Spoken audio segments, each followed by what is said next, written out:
my basketball team for a long, long time, and we were neighbors and saw each other every day. And I love him, and I miss him on the days, but I also am really proud of where he's going now in life, right? And seeing all those changes. So we wanted to take a moment to recognize his service. If you could hold this one, don't face towards you. Yeah. Recognizing his service in two ways. Something we do here as a tradition.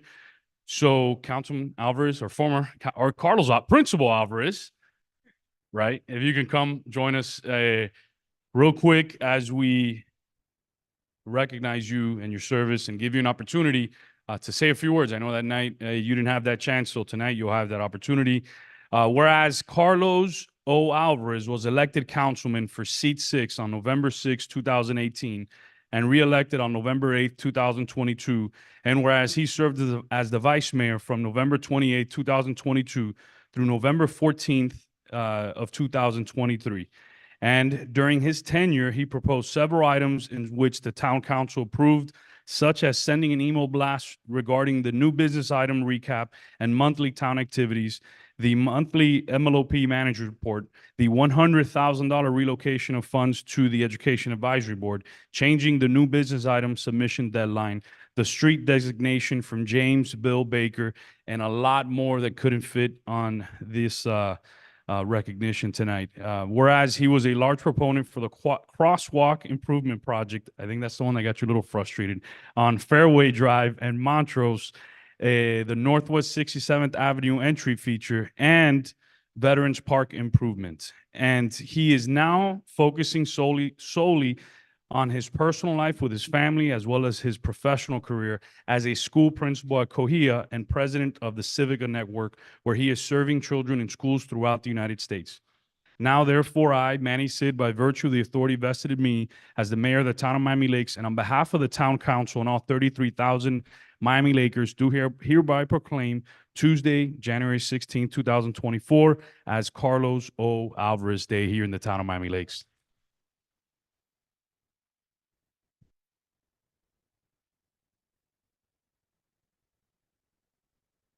So there's one more thing that we give our former elected officials who serve. We wanted to make sure, and this is something we do, and I know the council agrees with this. We just don't give this stuff out to people, right? It has to be earned through service, through helping your community, to helping others, and something that you've earned that forever will give you access to this building and every building in the town of Miami Lakes. So we're presenting the key to the town of Miami Lakes to Carlos O. Alvarez in honor of your service to our community.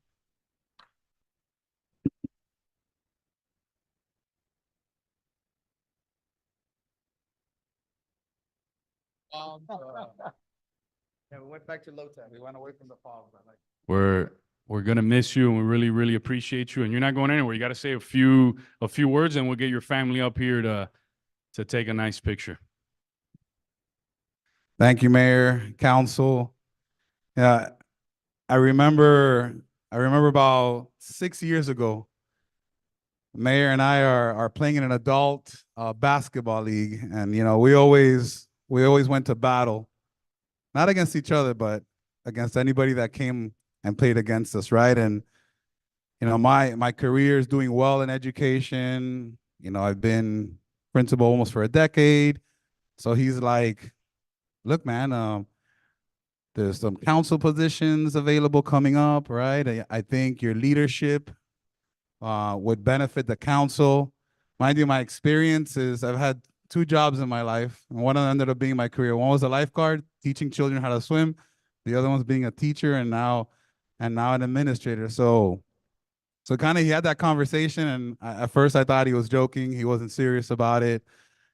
But he was serious, and obviously had a conversation with everyone that's dear to me and my family and friends and coworkers that even have become friends, and pa'lante, we went after it.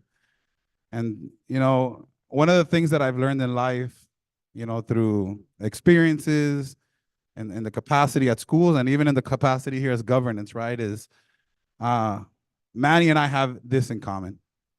And some of our, with our colleagues as well, right? Never back down from a challenge.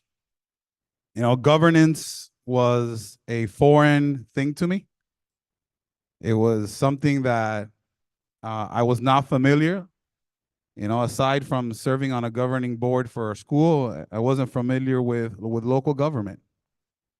And I challenged myself, and the mayor challenged me too, because a year into elections, he would wake me up every Saturday morning, and he assured that I knocked on all the doors that I had on my application and connected with residents. And I'll tell you, anyone that is serving or has served, the amount of work that it takes to be an elected official, the tenacity, the exhaustion, the early voting, the knocking on doors, it's something really that you want to do. And it's something that I challenged myself, something that I wanted to learn. And I felt if I can make good decisions for kids, then, and my heart was in the right place for that I can make good decisions for a town. And surround myself with the right people and the right mentors that are here with me today to accomplish that. But it is rigorous. It will pull you in every single direction, physically, mentally exhausting, leading up to voting. And when you're working 12 hours for so many consecutive days at the polls, and I did it, and I loved it at that time because it was two people new to it. It was Councilman and Vice Mayor Jeffy Rodriguez and I, that we just, we went at it, and it was nonstop. It was nonstop, and it was a wonderful experience. I do want to say that the mayor is a great mentor. Jeffrey, another guy that I came up with the ranks. Really, we didn't have a conversation of mentoring, but saw him as a younger brother, and really saw him shine on the dais, and really learned a lot from like all my colleagues, and Louis, and from Tony and Josh, and even now a newly elected council member as well. It's been a great learning experience, that I'll take with me for the last 5 years that I served. And you know what? I'm glad that we accomplished so much. I think sometimes here, when you sit back here, a lot of things are being said about what you don't do, but you're not being recognized for all the things that you have done sometimes, right? And that kind of gets overshadowed. This group that came in that year in 2018, we had to select a manager when we were just familiarizing ourselves with parliamentarian procedures, right? Select a manager. We've done some wonderful initiatives together, from rolling back the millage, to the pedestrian crosswalks, to the 57th project, to appropriations for drainage projects when it was such a big issue here in Royal Oaks, connectivity with residents, like the mayor mentioned, with the newsletters and the news blast that went out, continuous infrastructure projects with sidewalks. And one of the things that I learned from this group, whether we agreed to disagree, and sometimes we did disagree, is that our heart was in the right place. Our heart was in the right place, and we did it because we love to serve. And 5 years forward, God has blessed me with several opportunities, but really my priority right now is, when you do this, you recognize and you realize how much time you take away from your family, right? And that's hard, right? Because it's like a tug of war, right? So my priority is, moving forward, is continue to serve the students in the capacity at Cohia. And again, like I said, God has blessed me with the Civica Network, and we have 9 schools opening throughout the country. And a lot of the people that I work with at my campus are the backbone behind that. And really, the combination of that and being there for my family and my kids and my wife, all that stuff, that's my priority, because time moves fast. Time moves really fast, and I've learned something. If I cannot do something at the highest level, then someone deserves to come in and do it at the level that the residents here at the town of Miami Lakes deserve. So again, it's been a great ride. I learned a lot, Mayor. Thank you, thank you, thank you, thank you. Something very foreign to me. You helped me acclimate well and have a full understanding of what it takes to govern our city and work with colleagues and collaborate and understand that the process of municipal government is a lot slower than we anticipate, because sometimes we want things yesterday, but the process is different. So it's been a learning experience. These guys, the councilwoman, have been great to work with. Have been great to work with, and it's something that I'll take in my heart with me wherever my journeys continue. And I wish the very best to the residents of the town of Miami Lakes.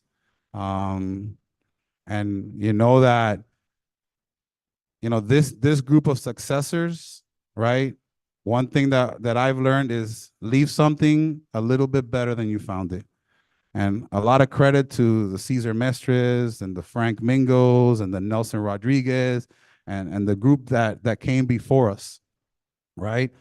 And this group, I have the complete confidence, not only that we've accomplished so much, but that they will continue to accomplish many more things for the town of Miami Lakes, because their hearts are in the right place. And you guys are their number one priority always. So thank you so much, town of Miami Lakes. Thank you to our residents. Thank you for believing in me, these past 5 years. And, always wish you well. And you guys are always in my hearts. Thank you.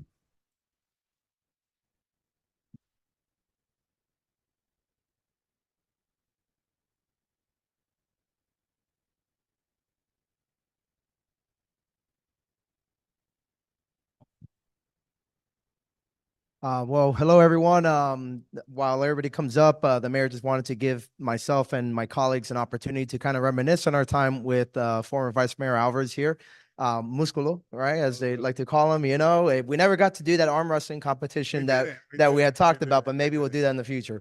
But Carlos, honestly, it was great to serve with you. You and I were sometimes aligned on certain education issues compared to our colleagues. And even when we disagree, like you said, we always kept it, about the issue and not about the personalities. And so I thank you for that. And it's been great to work with you. So congratulations, man. So.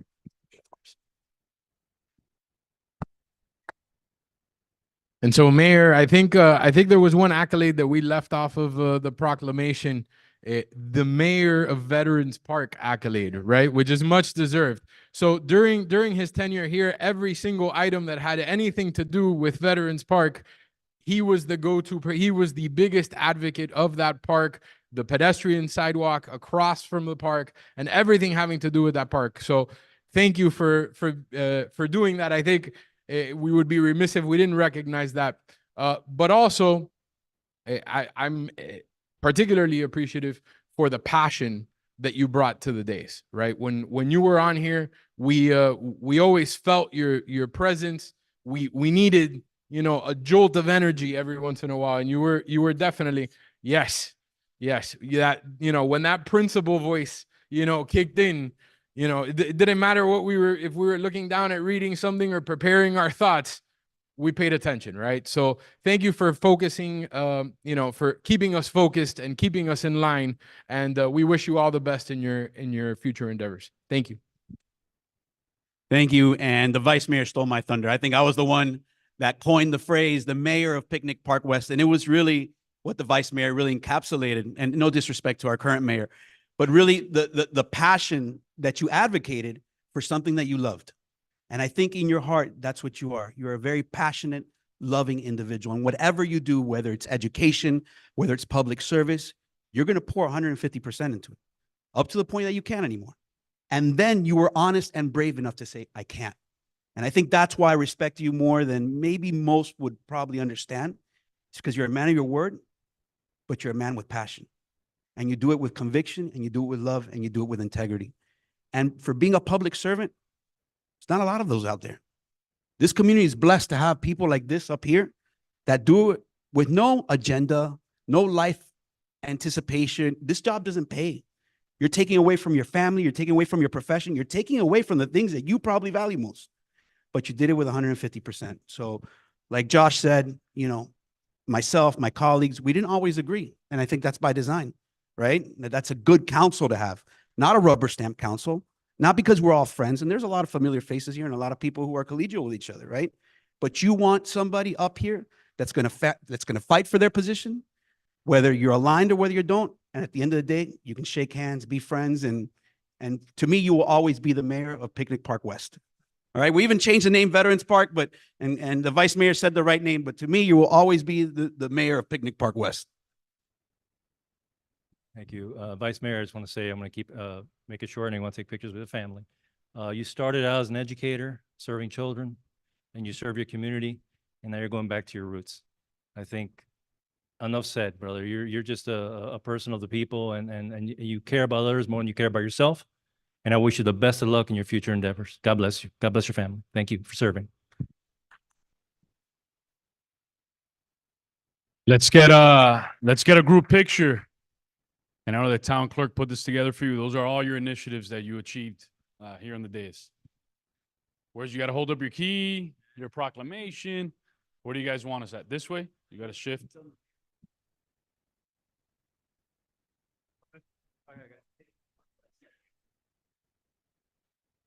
Yeah, we got to get.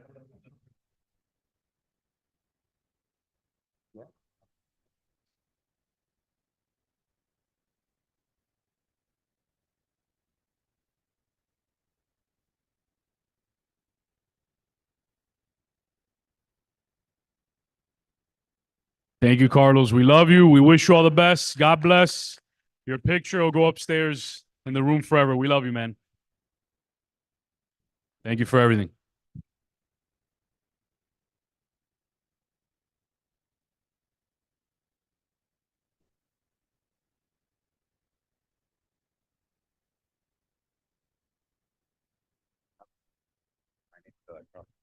Yes.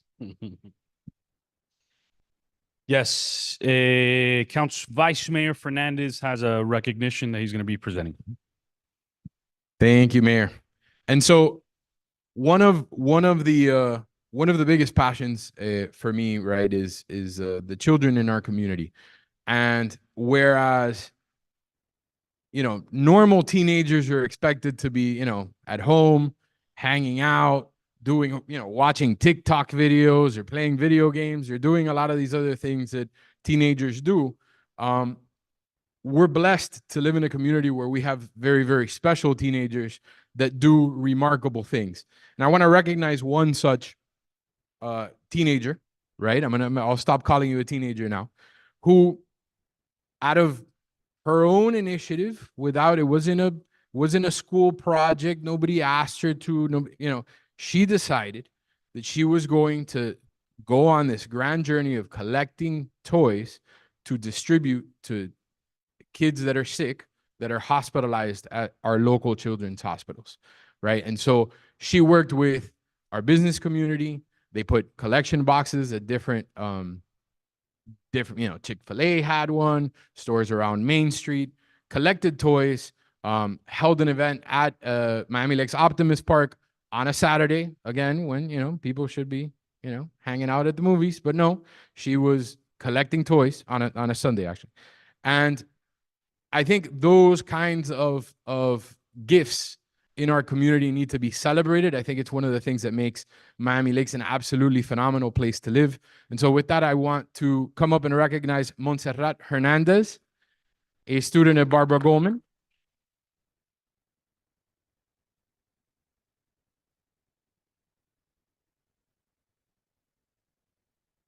And we need a few words from you. Hi everyone, my name is Montserrat Hernandez. Everyone must knows me as Monse. All of this started because I just wanted to bring like joy to these kids in the hospitals. At first, I started like just collecting probably very few amounts of toys, and I would just go drop it off, but like nobody knew about what I was doing. But this year, I decided to take the initiative to do it with 3 children hospitals. Joe DiMaggio, Holtz, which works with Jackson and UM, and Nicholas Children's Hospital. Luckily enough, I collected over 500 toys in total, and it has been a blessing to like do this. Thank you to my parents also for always supporting me. And thank you to Tony. Thank you to Ms. Pilar. Thank you to all the businesses, everybody that helped me.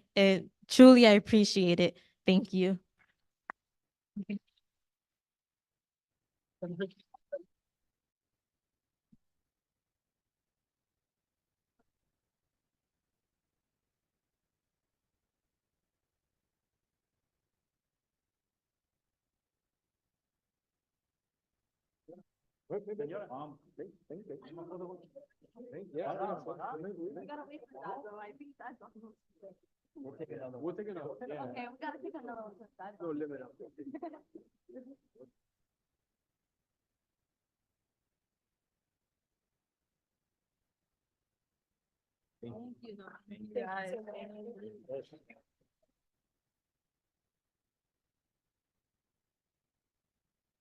So this recognition is long overdue. I think sometimes there's unsung heroes in our community, people who do a lot of great stuff, and you kind of don't know the entire story, right? There's the how are you, Councilman Ronald? Welcome. It's sometimes it's that tip of the iceberg, right, where we only see that tip, but you don't understand everything else that individual does.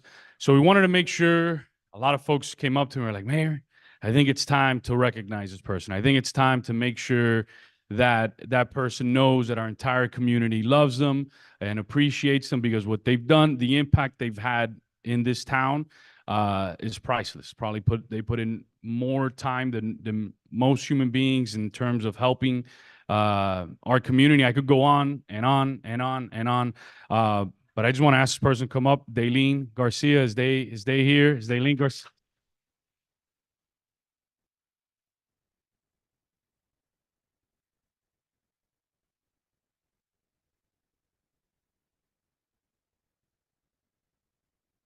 Where's the rest of you guys? You guys have a huge crew. You guys got to come over here. Ray, why you hide? Come on, man. And Emmy, so I want to take a moment to read this. Mrs. Daylene Figueroa Garcia, an alumnus of Miami Beach Senior High, graduated in 1993 and had since pursued her passion for education and dedicating her time to nurturing and enlightening the minds of the youth. And whereas following a serious health scare, she made a heartfelt promise to perpetually assist and give back to her community, a pledge she has wholeheartedly honored.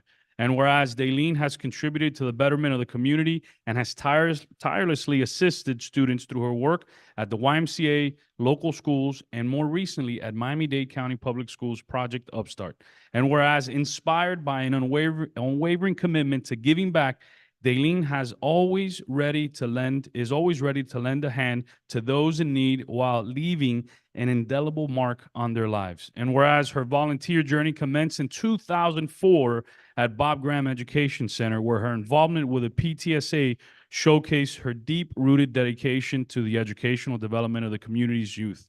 And whereas in 2016, Daylene co-founded the nonprofit organization Giving Gators, resulting in annual assistance to over 200 underprivileged students and families, providing essential resources such as meals, toiletries, Thanksgiving feasts, Christmas gifts, school supplies, backpacks, prom and homecoming attires, tickets, and various other necessities. And whereas in the challenging year of 2020 during the COVID-19 pandemic, Daylene emerged as a compassionate leader, guiding a dedicated group of volunteers in the initiation of Groceries for Seniors, an initiative that brought comfort and sustenance to seniors in need for over 2 months by providing bags and boxes filled with food and meals.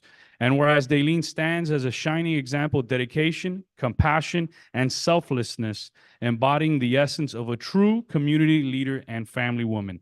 And now, therefore, I, Manny Sid, by virtue of the authority vested in me as mayor of the town of Miami Lakes, and on behalf of the town council and all 33,000 Miami Lakers, do hereby proclaim Wednesday, January 17th, 2024, as Daylene Figueroa Garcia Day here in the town of Miami Lakes.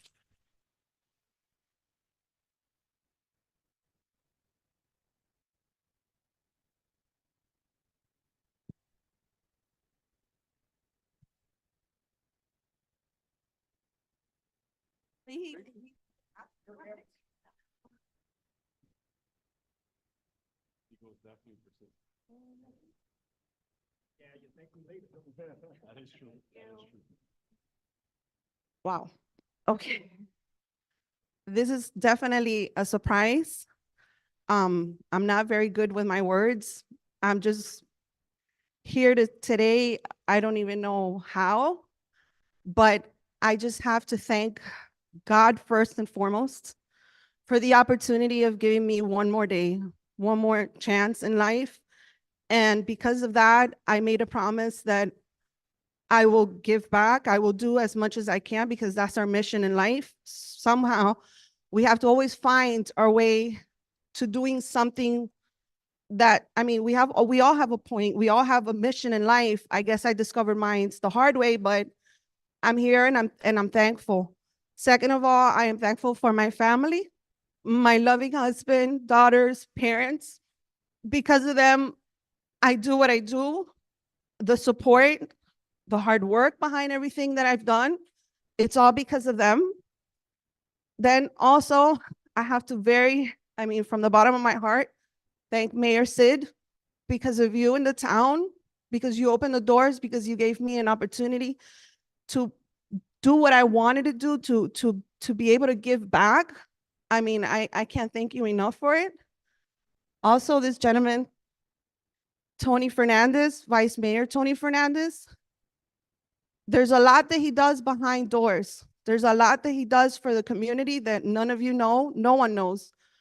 I get the chance and the privilege to know what he does. And I have to thank you from the bottom of my heart because of you is that we have been able to also help so many in the community. Thank you to this town council from each and every one of you. Because of all of you, I also stand here and I'm able to give back to the community. However, there's a big group, a team behind us that are there in every single step of the way, from carrying boxes under the rain, wearing masks and gloves to bring food to the community, from the children that have no home. They visited with me those places, those dark moments in those children's lives. They've seen it, but I have to acknowledge them and I have to bring them up because they're the true heroes behind all of this, behind Giving Gators. Besides what I've done in the town, through EAB, Education Advisory Board, the YATF, youth activities, but this is the team that I have to call up. I have to thank them personally, one by one. Mario Pineda, please come up. I know I'm putting you on the spot, but this is not only for me, guys. This is because of them. This is because of them. Hector Abad, Marcos Gutierrez, and lastly, our friend Dennis Brenes, that although he hates to be in the camera, but he's been with us since day one in Giving Gators. Guys, this is not about acknowledging anyone and pointing out the people who are here. This is not about taking credit. This is about thanking God. This is about standing in this room and looking at your neighbors and thinking, today I'm great, but tomorrow is not promised. Don't push those aside. As a matter of fact, stand beside them and help them out. We are privileged to live in a great country. We are privileged to live in a great community, in a beautiful community, the town of Miami Lakes. Yes, I love Miami Lakes and this is why I do what I do. But don't point the fingers, help them out. Stand beside them and join them, and we're here. If you guys want to come and help us, we're here. Just take a day at a day and forget the rest. And life, God, and health is the most important. That's all I have to say. Thank you, guys.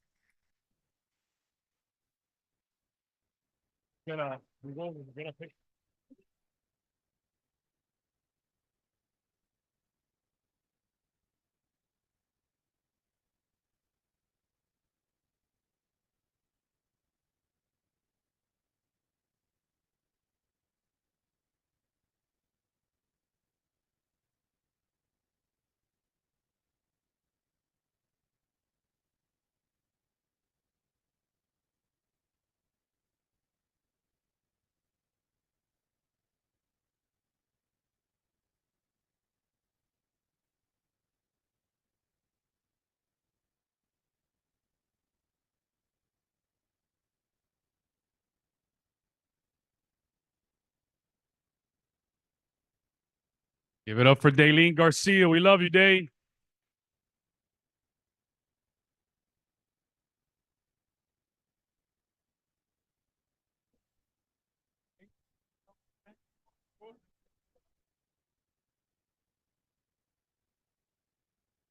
We have one more recognition and then we'll get the council meeting started. This recognition, we were going to do it at this individual shop, but it's really hard to coordinate all the council members' schedules. So I wanted to make sure he was here he was here to see it. As we're going to be recognizing a longtime Miami Laker, longtime business person who brings people together. I mean, he's somebody I've met some of my greatest friends in this community because of him. And he's somebody who we all love. I know Councilman Dieguez enjoys the shop often, and who's a good man. Put your hands together for Alfredo Vargas. Alfredito.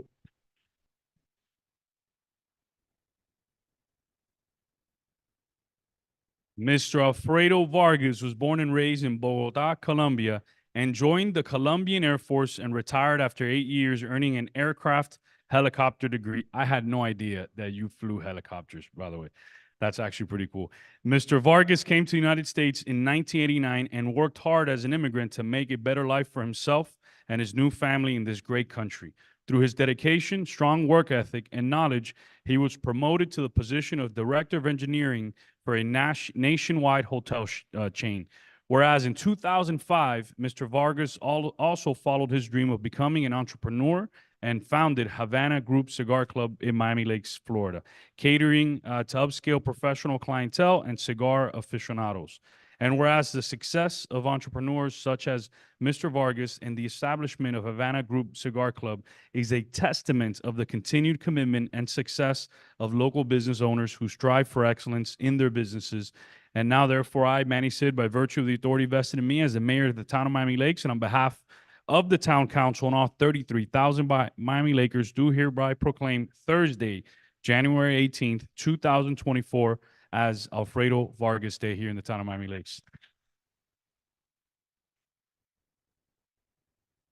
Good evening. Thank you very much for the town of Miami Lakes, Mr. Mayor, Manisi, council members. Was hard for 19 years to take care a place. We passed the 2008 the economy, 2004, but we survived. Thank you to the town of Miami Lakes. We continue efforts to bring the best of the best. We live in Miami Lakes for 5 years, and for 27 years, we live 170, close to Miami Lakes. So always Miami Lakes our town. So thank you very much, and appreciate everything you guys made for us. And continue support Miami Lakes. Thank you.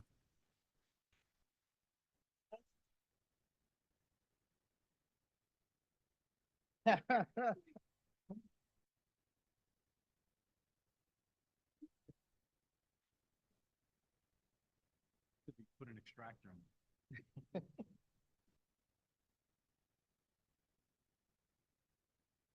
Oh, by the way, my daughter.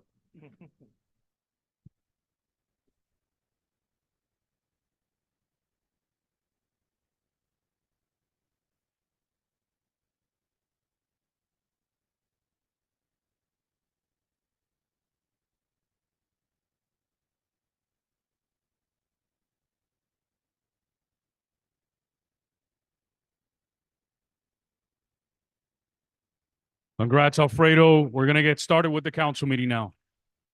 Madam Clerk, please get the roll ready as we're starting.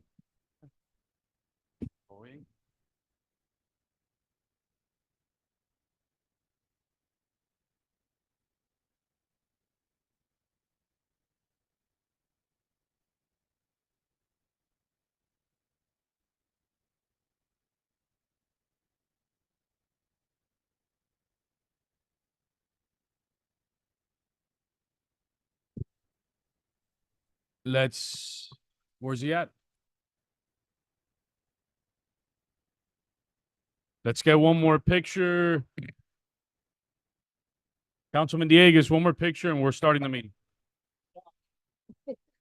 I didn't mean to, to send you on a mission,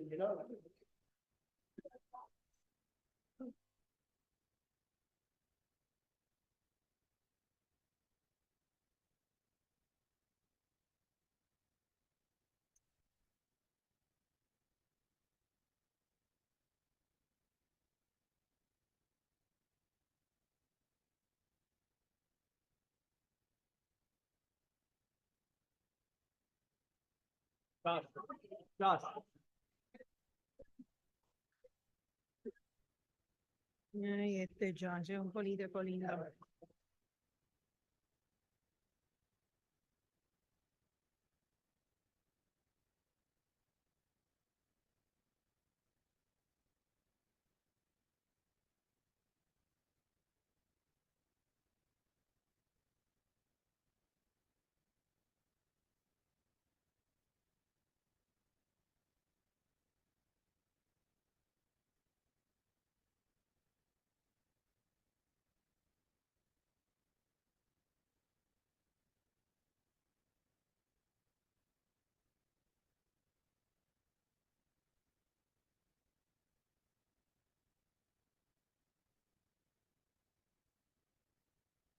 Let's call this meeting to order. Bye. Bye, guys. Let's call this meeting to order. Madam Clerk, please call the roll. Councilmember Garcia, Present. Councilmember Collazo, Present. Councilmember Dieguez, Here. Councilmember Ruano. Present. Vice Mayor Fernandez, Here. Mayor Sid. Present. Mayor, you have quorum. Thank you, Madam Clerk. Let's all rise for the prayer led by Rabbi Weiss from Shabbat of Miami Lakes.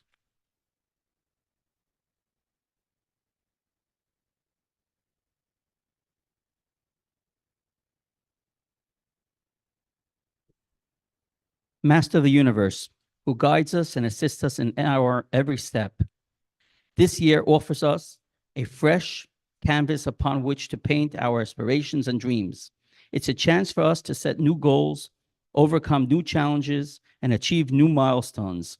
As we stand on the threshold of this new chapter, the first town meeting of 2024, we stand united for a common goal. Guide us to approach it with a sense of purpose, determination, and a willingness to embrace change. With every new year comes the promise of growth and transformation. Let's use this opportunity to leverage our strengths, learn from our experiences, and explore new avenues for innovation and success.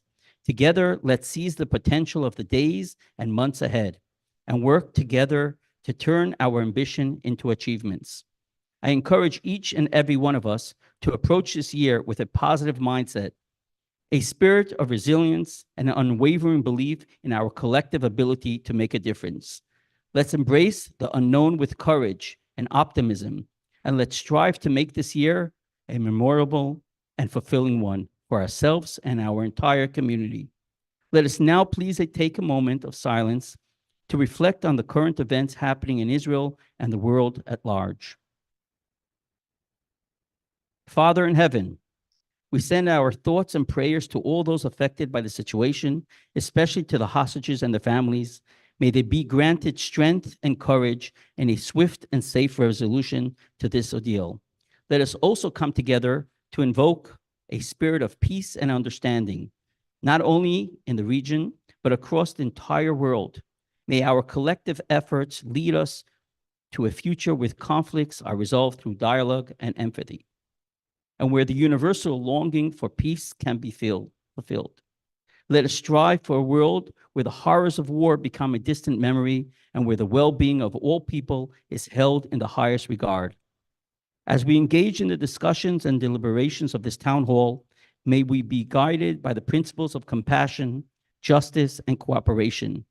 Let our conversations be filled with wisdom and understanding, and let our actions be driven by the desire to create a better, more harmonious world for all. With this in mind, let us commence our proceedings, mindful of the responsibilities we hold towards one another and the world at large. May our efforts here today contribute to a greater good and bring us closer to the vision of a peaceful and just society.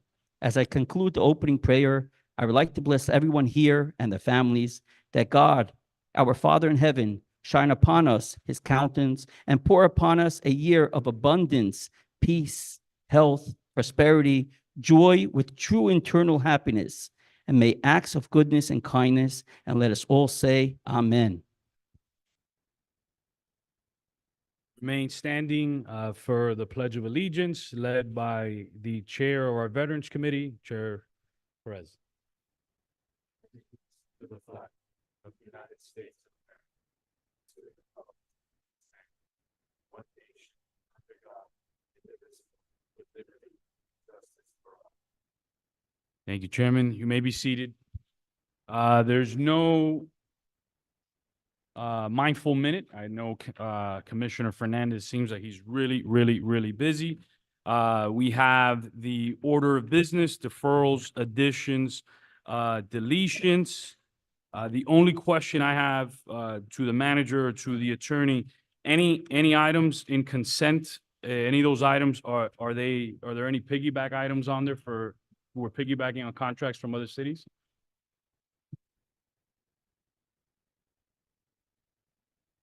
Let me see. I have other items I'd like to. Yeah, go ahead. While the manager looks, other items for, From consent calendar, I'd like to pull item 11B for discussion. item 11B by Councilman Collazo. I also believe that item 15H and 7A should be combined, along with 15D going up with its respective report for the Veterans Committee. I'd like to take advantage that they're there. And That was going to be my ask as well. Thank you. Okay, we're removing from consent 11B. We're combining 15H with 7A. Then we'll take up, we'll waive the rule for the Veterans Committee, correct? No piggyback items. No piggyback items. Is that correct, Councilman Collazo? I wasn't aware that we were waiving a rule for the Veterans Committee. Oh, I But if we see. have to, then I have no problem supporting that. Okay, yeah, I see like a little asterisk next to it, so. I think it's because they asked to be added to the agenda, not necessarily on any waiver of rule. It's just they wasn't their regularly scheduled meeting. I don't know if that's correct, Madam Clerk.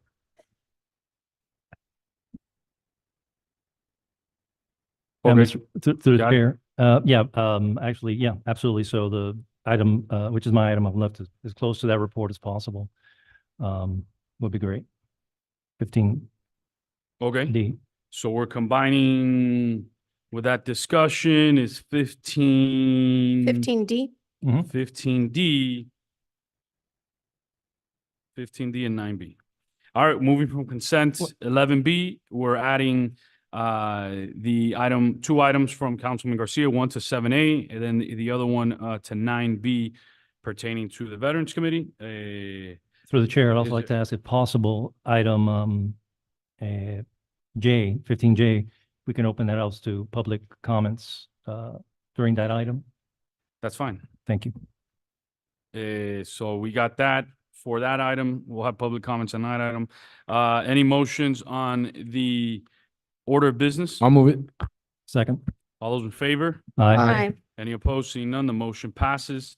We are on to public comments. Madam Clerk. Good evening.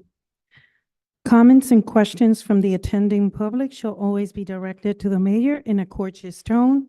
And to ensure the orderly conduct and efficiency of the meeting, public comments shall be limited to 3 minutes per person.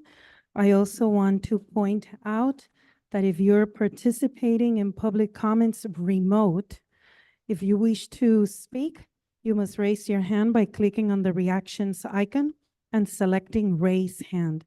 IT is paying attention and will be there to help you, and one participant to speak at a time.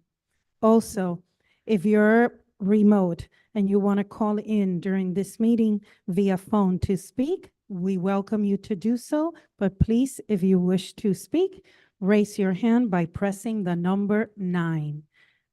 Okay, She's only saying that for people that are online. So Yes. if you're here, you can just. This is Sure, what's only up, for public the, comments, you're right, good. for the attending audience that we have online. And if you wish to speak tonight, please just welcome, approach the podium, state your name and address for the record, and you will have 3 minutes.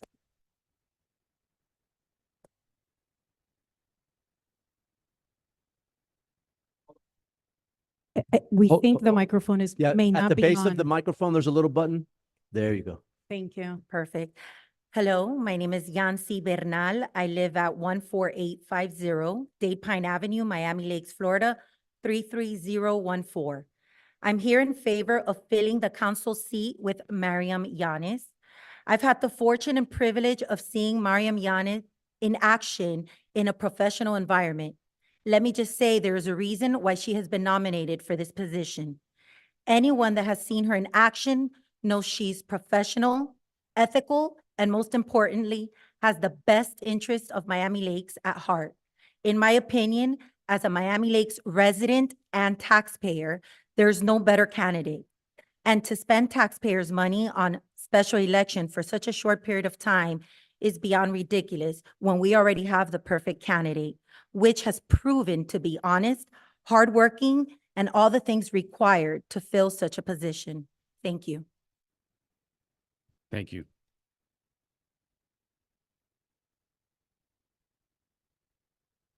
Hello, Esther Bonnie Cintrone, 14770 Lewis Road. Since it's the first meeting of the year, I want to wish you all Happy New Year.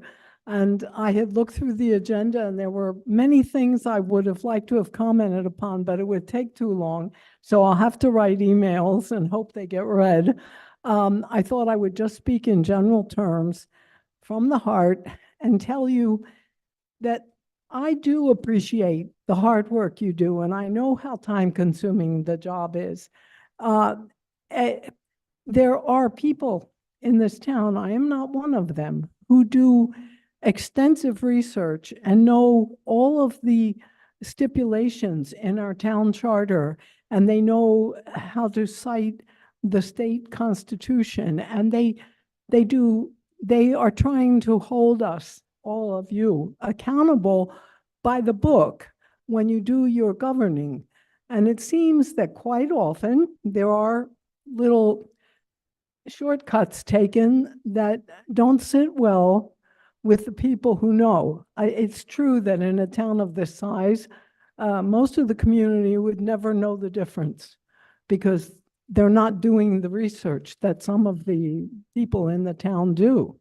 But those who know should be listened to, and you should try to follow the exact by the book way to do things and not try to make it easier for yourselves to get done what you want to do. My take is always, in general, that you try to do too much for the town. This town just, its image is gone. I've been here since 1974.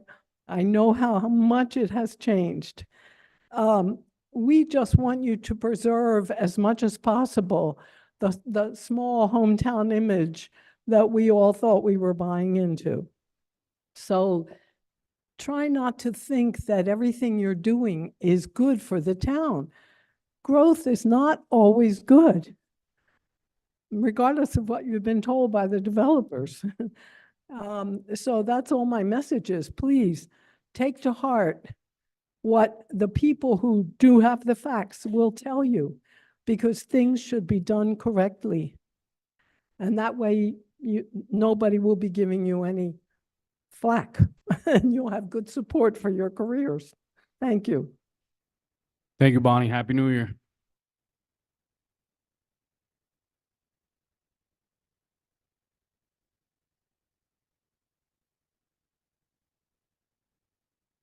Hello, good afternoon. Respected council members and fellow citizens, my name is Armando Bernal IV, and I live at 14850 Dade Pine Avenue. I stand before you as the individual who, back in March of 2022, initiated the Miami Lakes Skate Park project. However, I'm here today to speak about the nomination for vacant council seat 6 and to lend my voice in strong support of Miriam Yanis for council. And so in endorsing Miriam, I emphasize the embodiment of professionalism and unwavering integrity that she brings to the table. Her record as an outstanding citizen is a testament to her commitment of the welfare of our community. When contemplating the filling of the current council vacancy, let us consider the most prudent course of action. Opting for a special election would not only prove a costly endeavor, but would also consume valuable time for a position of a limited term.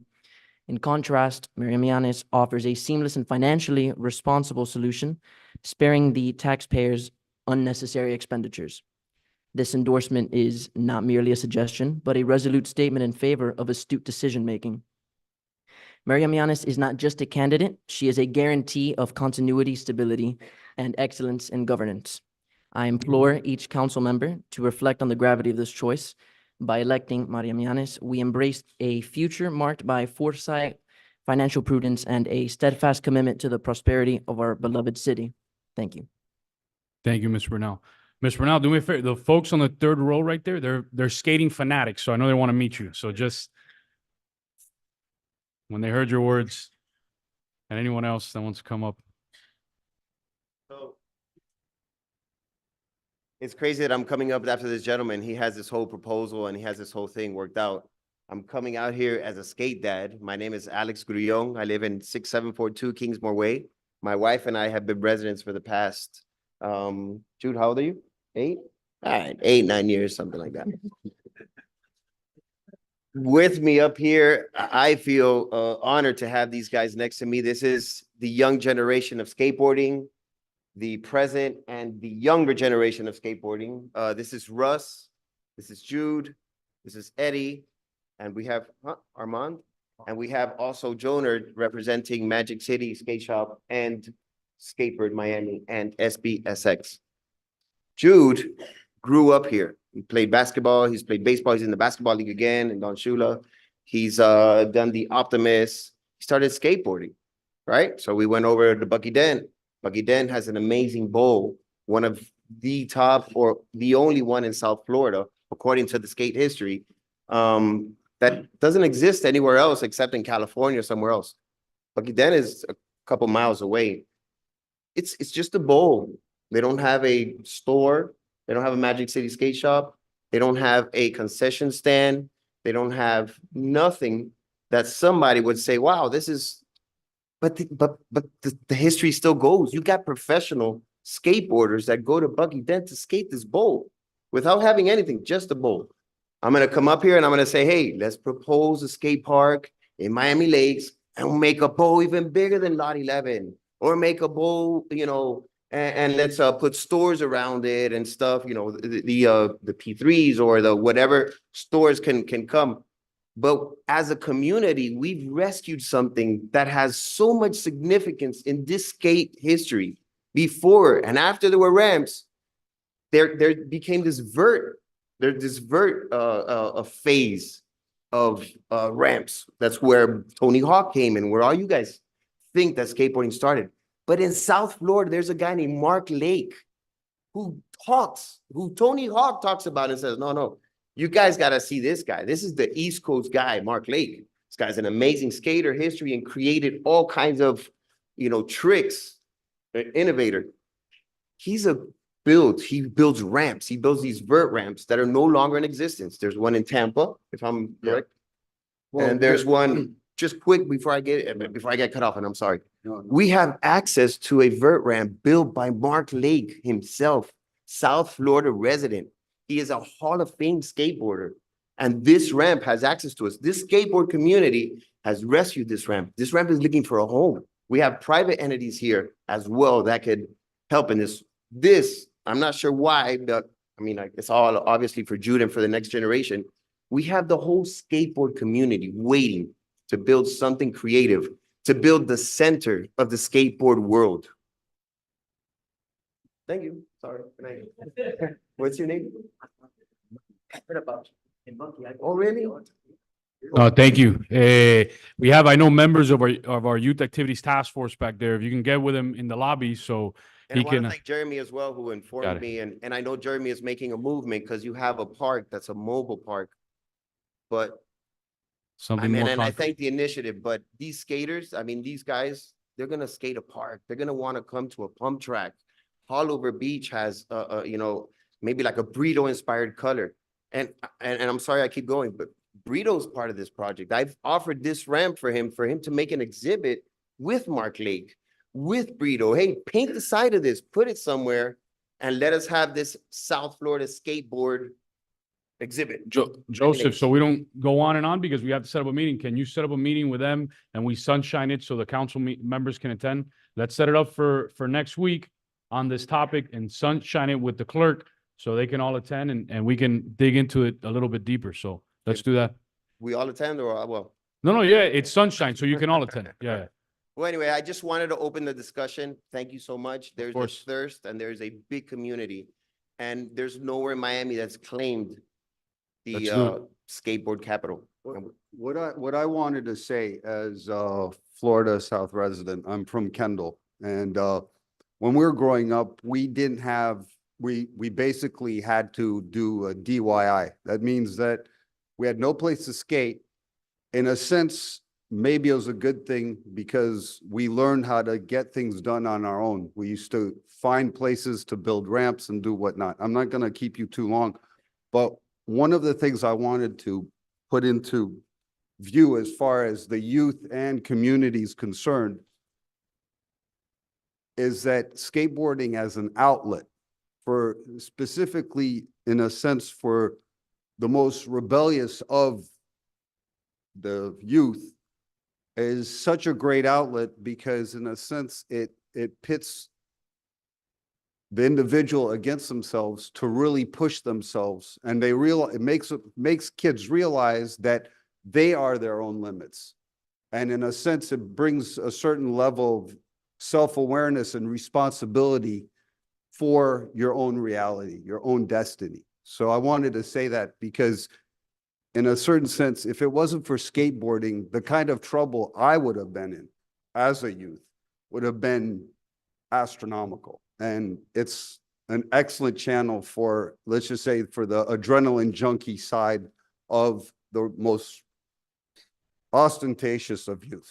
And I think it's for the ones that don't fit in quite into the team sports and all of this kind of stuff, it's fantastic. The other aspect is that there's a lot of culture, art, musical expression that goes with that culture. It's actually somewhat of a lifestyle, and I believe that would bring a lot of color and, in a sense, enrich the culture of the local culture and permit your most rebellious youth to have an outlet. No, let's set up that meeting and let's start brainstorming. So appreciate you guys. And thank you for the skateboard. It's actually really cool. Excuse me. Can you state your name? The gentleman who just spoke. Can I have your name and address for the record? It's Russell Berman, Thank you. and it's 10645 Southwest 80th Street, Thank you. down in Kendall, Miami. Thank you. My name is Jonathan Strauss. I'm the owner of SBSX, which is a proud builder of 52 parks around the world. I pride myself and take passion in building skate parks and doing that. I built the park at Bucky Dent. I built Hollover. I built Miami Beach as part of the repertoire. I built a concept park that we've got in Miami called Skatebird Miami and El Portal. The truth about skateboarding and why it's so passionate and why you get people that are so passionate in communities with it is skateboarding has always been the trendsetter in fashion and culture, in art and in music. And nothing prides me more than making sure that there's enough skate spots in my own hometown of Miami and all of the greater Miami. And so hopefully that this will stimulate something that'll be something great for the future and for the community to leave its footprint in the skateboard world. Oh, most definitely. Appreciate you guys. Thank you for for the skateboard. And Jameson was right. Your passion is phenomenal. So let's, Joseph, get their info. Let's set it up for next week. Work with the clerk so we can sunshine it, so we can get a lot deeper into that conversation. So, of course. Hello, my name is Yancy Bernal. I live in 14850 Dade Pine Avenue, and I'm here in support of Miriam Yanis.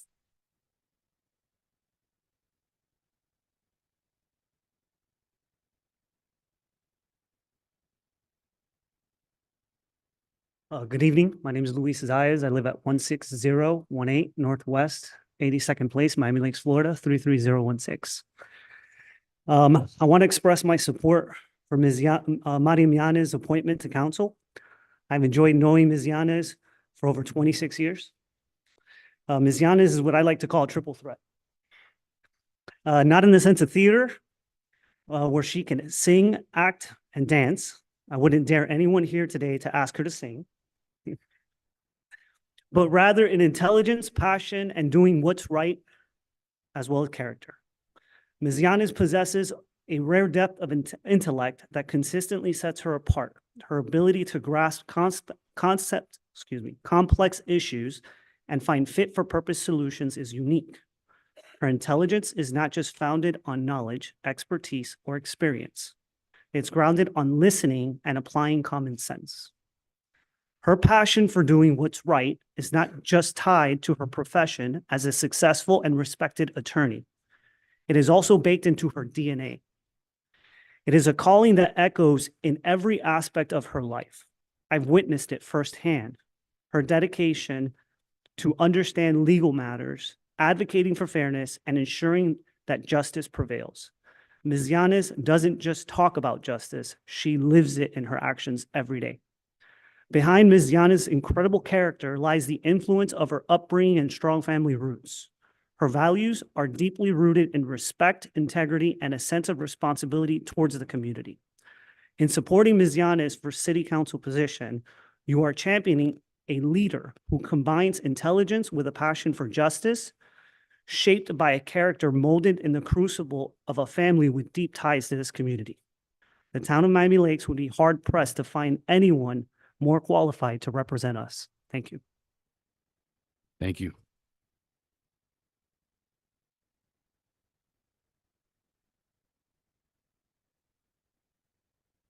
Good evening, council members. My name is Armando Bernal. I also live at 14850 Dade Pine Avenue, and I'm here to also show support for Ms. Yanes. Enough has been said. If you guys haven't gotten the message, she's the right person. That's all I have to say. Thank you. Thank you.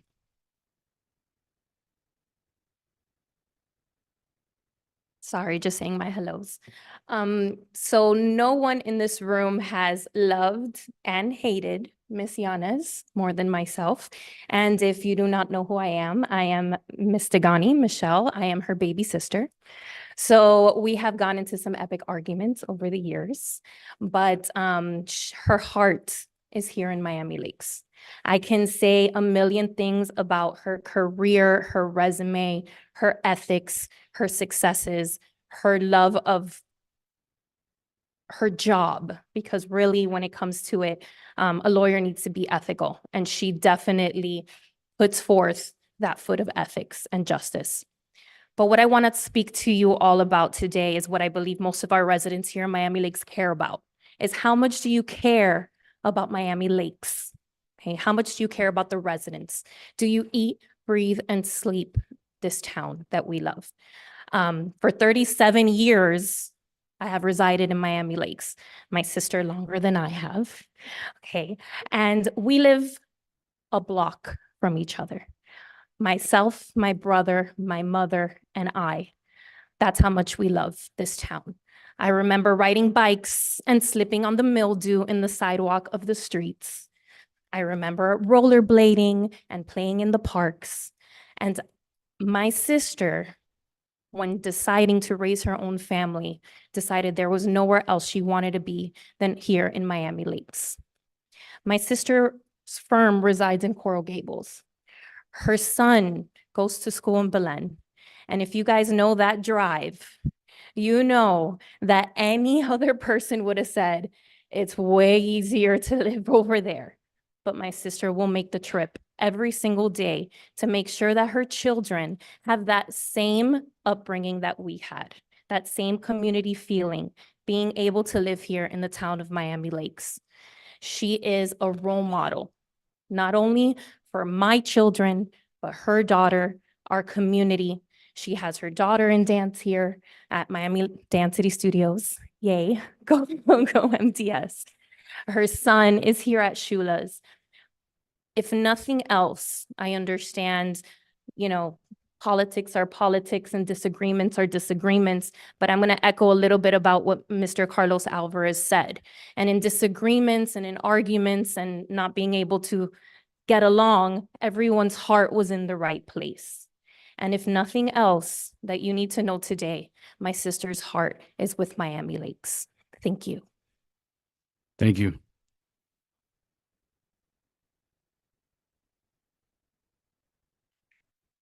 Good evening, Mr. Mayor, Council, Mayor Bell Bobby, 8346 Dundee Terrace.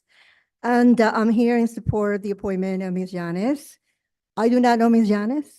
I know Michelle. But when I read about her, when I read about the fact that she was the one that was being considered, I did my reading. I found out about her work, as Michelle just mentioned, her love for the community, her dedication to what she has served the town voluntarily for so many years, doing a great job. And I would tell you that what really actually made me come here today is the fact that you have chosen a woman to fill this position. It was done once before with Mirano. I thought that was a good choice. This council has appointed, historically has appointed council because of the different reasons. And instead of having the expense of an election, which makes no sense to have when we're going to have an election so soon. So I'm here as a resident of Miami Lakes, some 30-some years also, in total and absolute support of her appointment. And again, more than happy with the fact that we're adding another woman to the dais to help you guys make better decisions in the near future. Thank you. Thank you.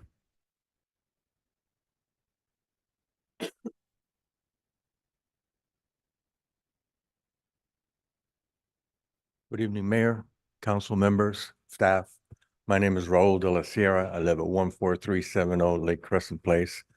I met Mariam Yanis. I'm here to support her here on the dais.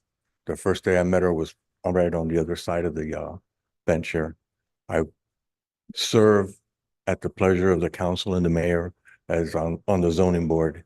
And after meeting Mariam and listening to her and seeing the way that she acted for the town and worked for the town, when it came time to nominate a new chairperson for the council for the zoning board, I put her name up in nomination because I recognize how much she cares, how prepared she is, and the job that she does. We will miss her on the zoning board if you all decide to vote her in. I can't say enough good about her. I've known her for about 4 or 5 years, that's it, but I've learned to love her and really appreciate her. Thank you very much. Thank you.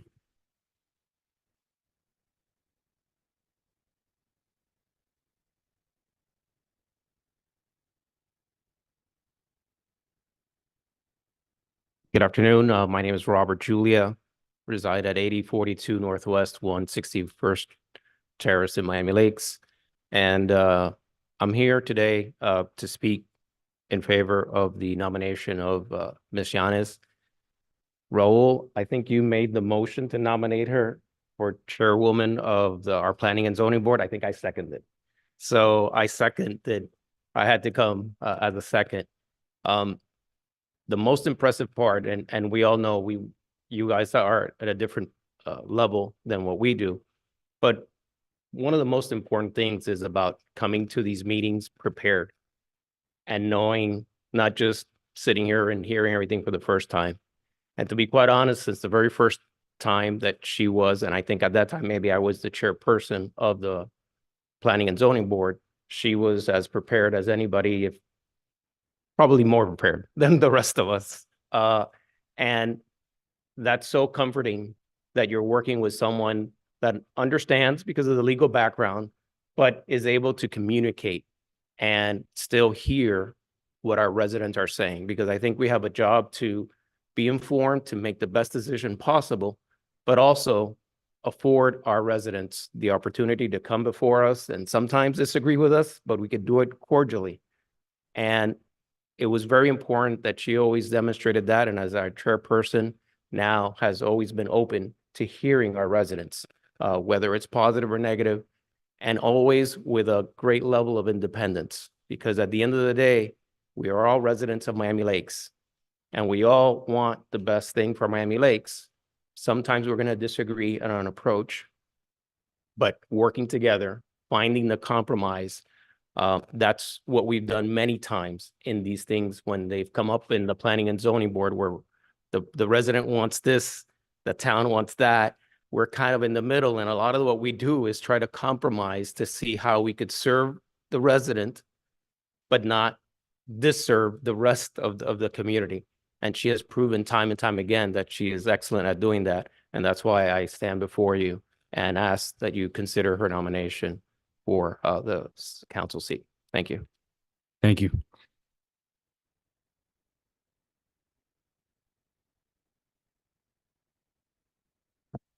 Mayor, I'm going to start calling. Oh, okay, sorry.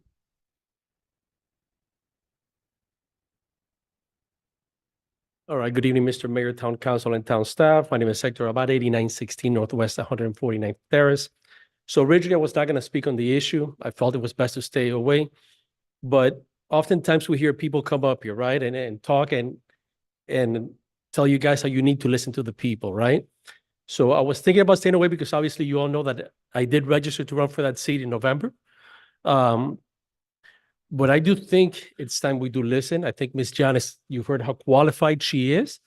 I think you guys should really consider confirming this nomination. I don't see a point in having special elections, anything like that, when we do have such a qualified candidate before you guys.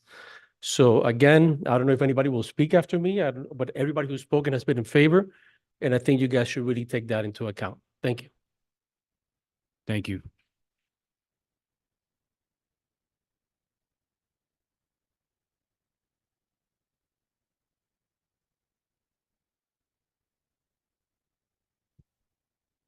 Good evening. Happy New Year. Claudia Lucis, 8220 Menteith Terrace, Miami Lakes, Florida. Going to switch up the topic a little bit. Sorry. So over the Christmas break, I witnessed a couple of things that kind of troubled me. And I know it's concerns that have been raised here in this building to many of you in person, via email, and on social media. It is the condition of our sidewalks. I witnessed two older people almost tripped because the level of the sidewalks are raised. Where? What sidewalk? The one that abuts Veterans Park, where we have all our wonderful events. Then on a separate day, I was walking. I tripped.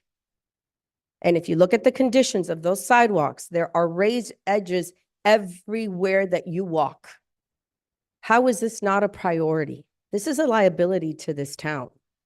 You can be sued for failure to maintain your property. So we talk a lot about projects, those beautiful projects that we love to put on our campaign flyers since it's campaign season. But we fail to maintain what we have. And those are those sidewalks. Was it not for the fact that I raised the concern to Councilwoman Ruano that there was a piece of plastic stuck on the safety bumps over on Commerce Parkway? That plastic had been flapping in the air for a long time. I was the one who ripped part of it off. And then I asked myself, why am I doing this? This is not my job. This is what I pay taxes for, what I pay insurance for, what I pay pensions for. Where's the oversight? The condition of these sidewalks are concerning. Mayor, you and I often cross paths when we're both exercising in the back. Don't know if you've caught, okay, that about foot-long growth that extends by the Sharps building where the, we're going to build or not going to build the senior living center is. It's been like that for months. What, do I have to go over there and rake that up too? Where's the oversight? So I hear talk about dog parks. Once again, now we need dog parking. How about you maintain your sidewalks before you guys get sued?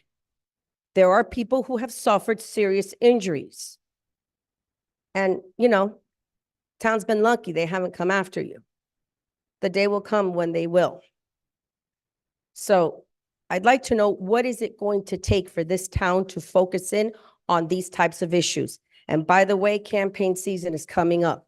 What about the dip in front of Mary Collins Center? I've yet to hear anybody address that. Thank you. Thank you.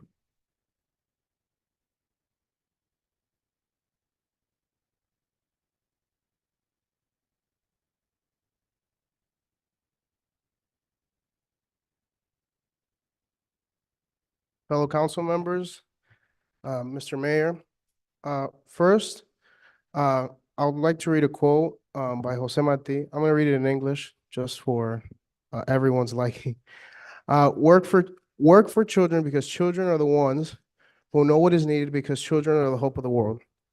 With that in mind, I would like to support Vice Mayor Fernandez's proposal 11H, which seeks to redefine between the lines, essentially, the duties of the student rep on the EAB. I would also like to support the idea behind the mayor's new business item 15B.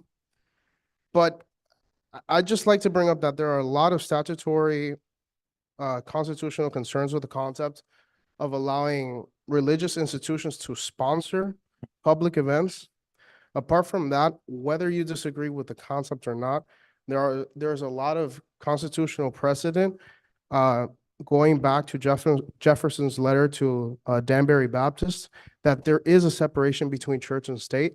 So I would understand the fact that we have in God we trust above you, but at the end of the day, it's not the lines are drawn at the door, right? We have it once we come in. You speak based on your morals and your values. And I think there's a line that we don't have to necessarily cross in regards to our values and morals. Because let me just bring up a simple example. What if the Satanist Club of Miami Lakes wants to sponsor an event? You can't say no, because then you'd be discriminating against them. Then I would also like to support the idea of Councilmember Garcia's new business item 15J on school zone cameras. But I do have a couple questions in regards to where the funding would come from. As already the public school system takes taxpayer money, and how it recently already went up last election cycle. So as a whole, please be civil. Let's not make this another City of Miami meeting. I know there's a lot of controversial topics on the ballot.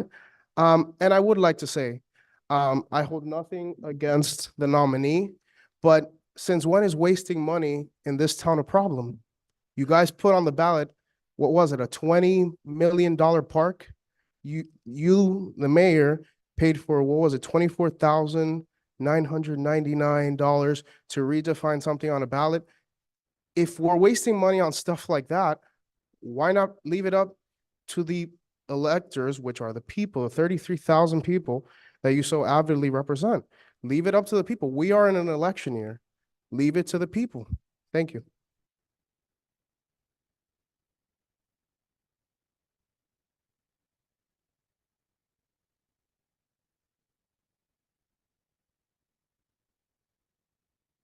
Good evening, council members. Mirelis Castilla. I reside at 6525 Miami Lake Way South, Miami Lakes, Florida, 33014. I'm here before you to voice my comments regarding the issue before the council today on the voting of Mariam Yanez to fill a vacancy for the next 10 months. This is probably the easiest decision that this council will ever have taken. It's fill in a vacancy for 10 months of an individual who is highly qualified for the job, if not overqualified, or spent taxpayers' money, all of the residents of Miami Lakes' money, over $100,000 for a special election in November.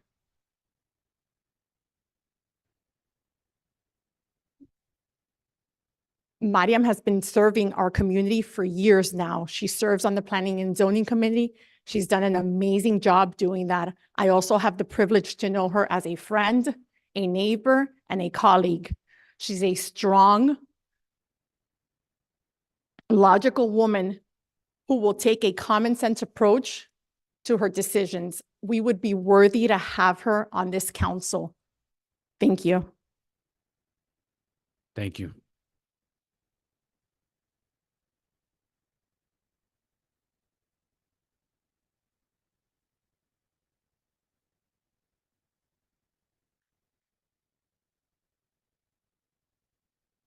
Good evening. My name is Lynn Matos, and I live at 16340 Woodwalk on the Upper East Side of Miami Lakes, as you all know.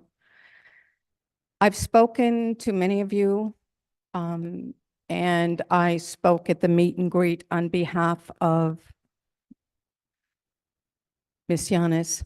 I've served sitting next to her on the Planning and Zoning Board. I'm asking you to vote yes on this appointment. Much has been said both at the meet and greet and tonight that I don't need to repeat. She's a great person, a great Miami Laker. She's going to be a great councilwoman. Tonight, I'm here to talk about item 15J. Many of you know that I chaired the Youth Activities Task Force for many years, as well as the Public Safety Committee. We all have a calling, a job to do. We serve in different ways. I've advocated for the safety and well-being of our children for nearly 20 years in this community. I'm going to take you back in time to May 5th, 2006. Just after 7 a.m. in the early morning light, Shay Patrick Martin was walking to school on the sidewalk on his way to Eugenia B. Thomas Elementary School in Doral. Shay never made it to school that day. He never saw his classmates again. He never hugged his mother. He never kissed his father goodnight. And I never saw my little friend again. The last time I saw Shay, he rode from his father's house in Windmill Gate over to see me, and he was standing in my driveway on his bike, his little glasses and his bright, beautiful blue eyes. I never saw him again. On the way to school that morning, Shay was struck and killed instantly, just outside the school zone, by a speeding driver. I'm sure many of you here remember Sean Martin and Keep Kids Alive, Drive 25. We advocated then, we've advocated over the years for reduced speeds. I'm not about cameras and red lights or anything else. But if one child's life is spared, I'm asking for consideration here. If one child's life is saved as a result of these cameras, it's worth all of whatever arguments you have. I'm advocating for this on a county level, as some of you know. And I'm asking you to look into this, consider this strongly. And I'm leaving you today with 3 words: Shay Patrick Martin. Thank you.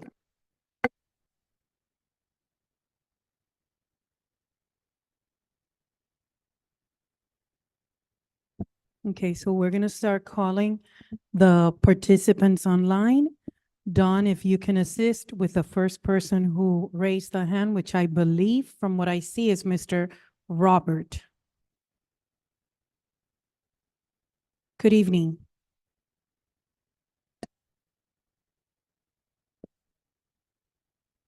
He's muted, yes. We cannot hear Mr. Robert. Can you hear me now? Yes, we do. Welcome. Good evening. Thank you. Welcome. Thank you to everyone.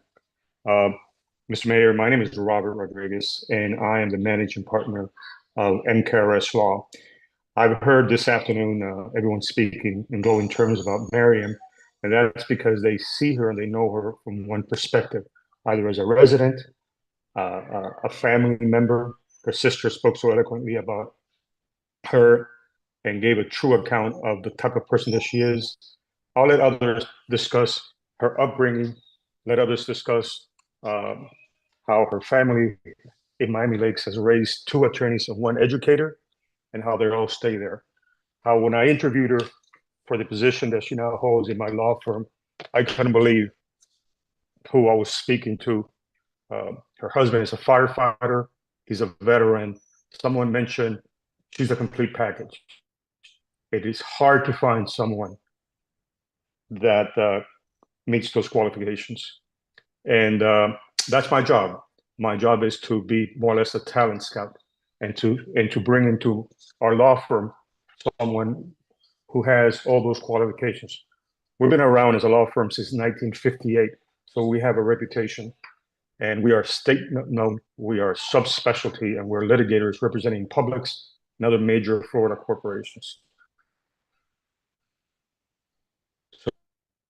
So to have someone like Marion, she's resourceful, selfishness is abundant, her dedication and her commitment, and I heard the word passion brought up by many who were discussing how the town interacts with one another.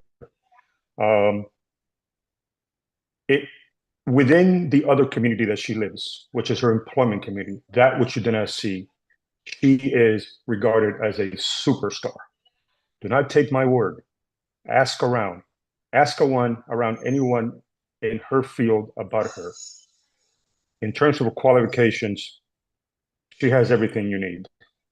I heard something about spending $100,000, and as a businessman running a law firm, if you were to say that to me, given the qualifications and who you have before you, I would say you're silly. You have other motives. You have other agendas. This is not the time to have agendas or motives. This is the time to do what's best for the community. We have vetted Ms. Yanis for you. You have the best of the best. And I give you 100% guarantee that the way that everyone speaks to her so glowingly, this is what I see. This is what her opponents see day to day. Smart, passionate, resourceful. You got the best of the best. And thank you for your time, Mayor. Thank you. The next speaker will be Mr. Omar Perez Jr. Good evening and welcome, sir.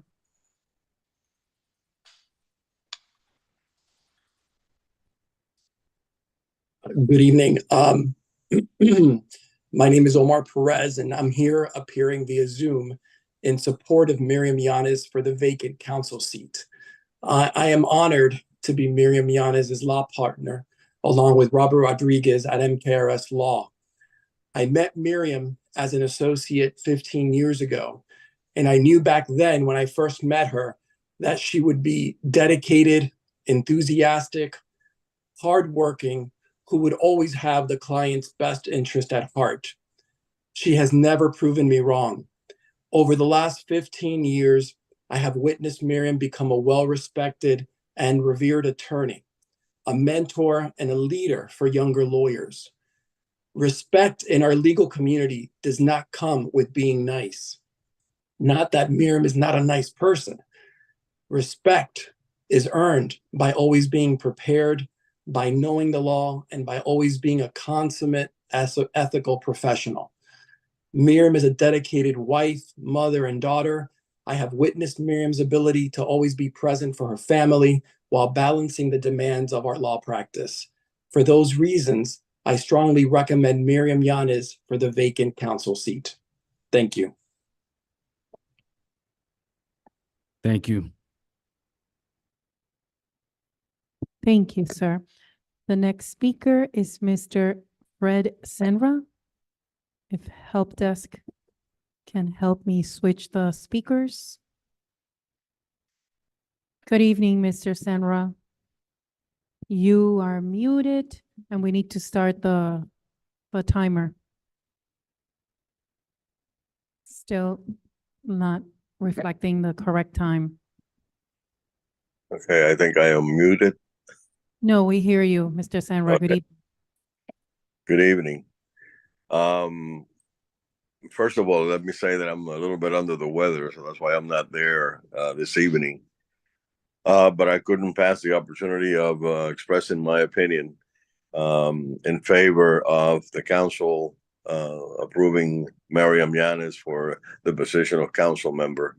I think it will be foolish for us to spend any kind of money in any special elections between now and November to appoint somebody or to elect somebody. The easiest way and the best way would be to appoint Mariam to the position, for her to serve the remaining 10 months that are left. I was present in the night of the meet and greet.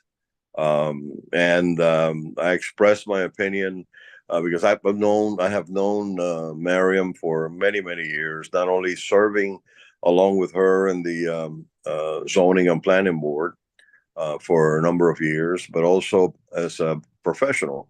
I've heard her colleagues talk about her ethics and abilities and knowledge of the law. And let me tell you, she always was extremely efficient, professional, and ethical in everything that we have done together as far as my business was concerned, and her handling legal situations during that time. So I strongly recommend to the council to consider appointing Ms. Yanes to the position of council member in our town of Miami Lakes. Thank you so much and good night. Thank you. Thank you. I don't see more speakers in the screen, so I don't think we have more public comments.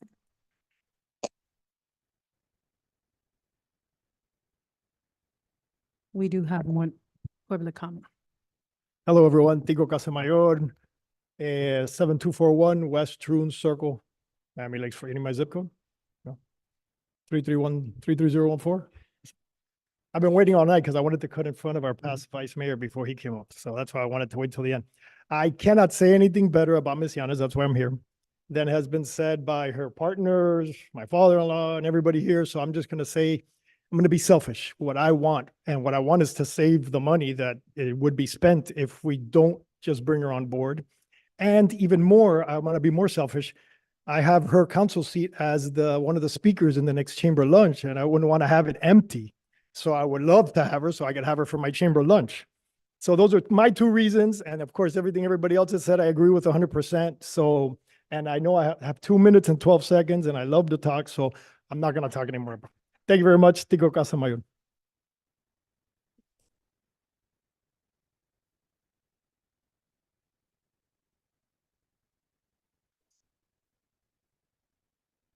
Good evening, Mayor, Town Council, Mr. Manager, Madam Clerk, how are you?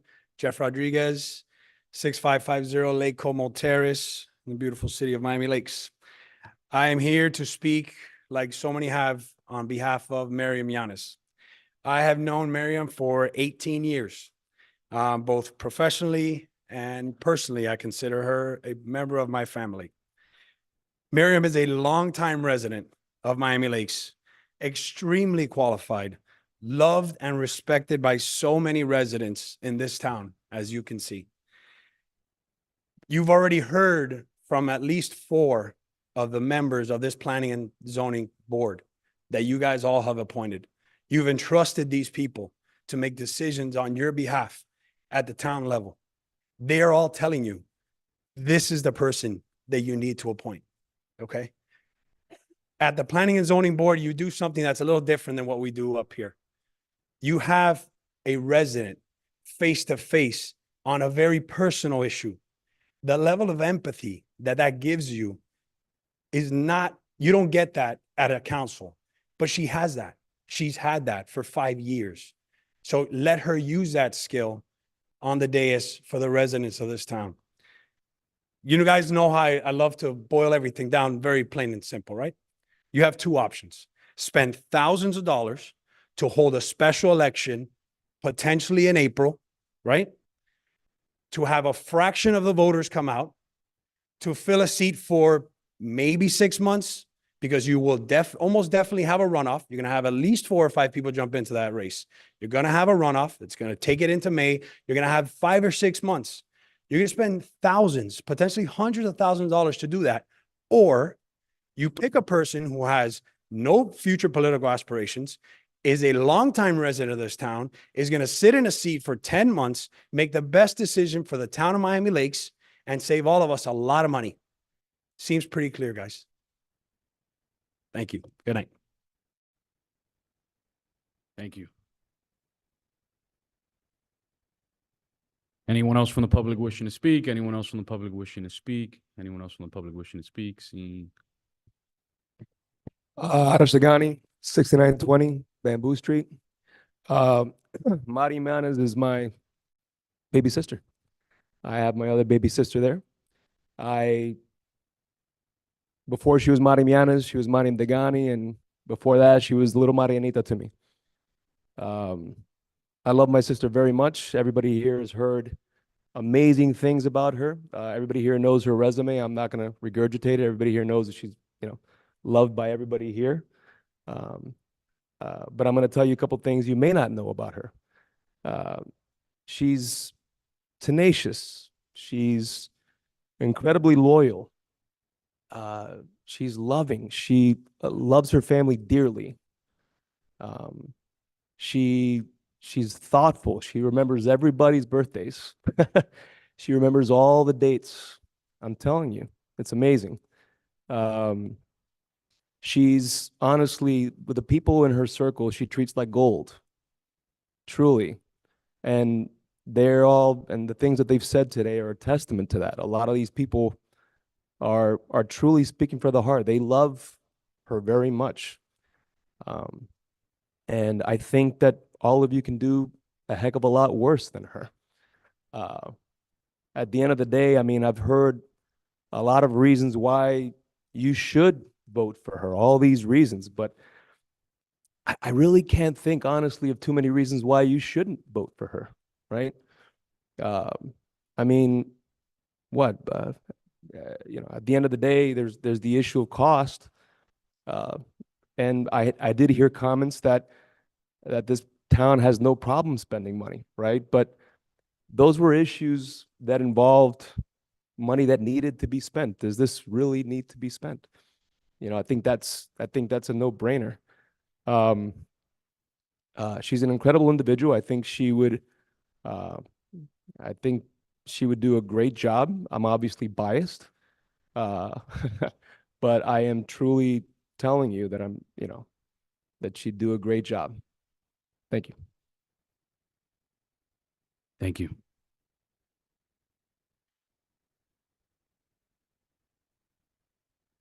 All right, thank you very much. Public comments is closed. We're moving on to the next item, which is the official nomination for vacant council seat 6. So I'll walk you guys through what my thought process was and give you a glimpse of my decision-making process. So when Councilman Alvarez walked out that day, I didn't know what to think. I remember going home that night and thinking to myself, I'm like, man, I only have 10 more council meetings. Like, why am I even going to nominate anybody? Just let the people vote in November. Let the people vote in November. There's an election in November. I remember it was really late, and I laid down in bed trying to go to sleep, and something kept telling me, it was like, double check the charter. Take a look at the charter, because my first thought was sending a memo to the council to leave that seat vacant to allow for our residents, all of our residents, to vote in November. And that was my first thought process, but something kept telling me to check in the charter. And what happened was I go in front of my computer and that takes me down this rabbit hole. The charter is very clear. Charter says the mayor has to nominate within 30 days. Or if not, there's a special election. The mayor nominates pending council approval.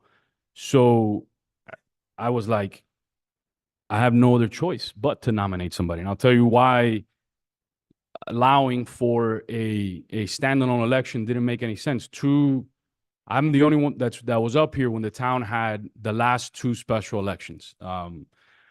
One of my worst votes as a council member was when I first got elected, and I remember the mayor back then proposed to put on the ballot to change the charter to change the charter to ask for at-large seats in lieu of to remove the districts and at-large seats. And at the time, I didn't think too much of it. I remember voting for it, and then I had just gotten off an election. I was one of the first council members to win in a November election. I had 12,000 people, 13,000, 14,000.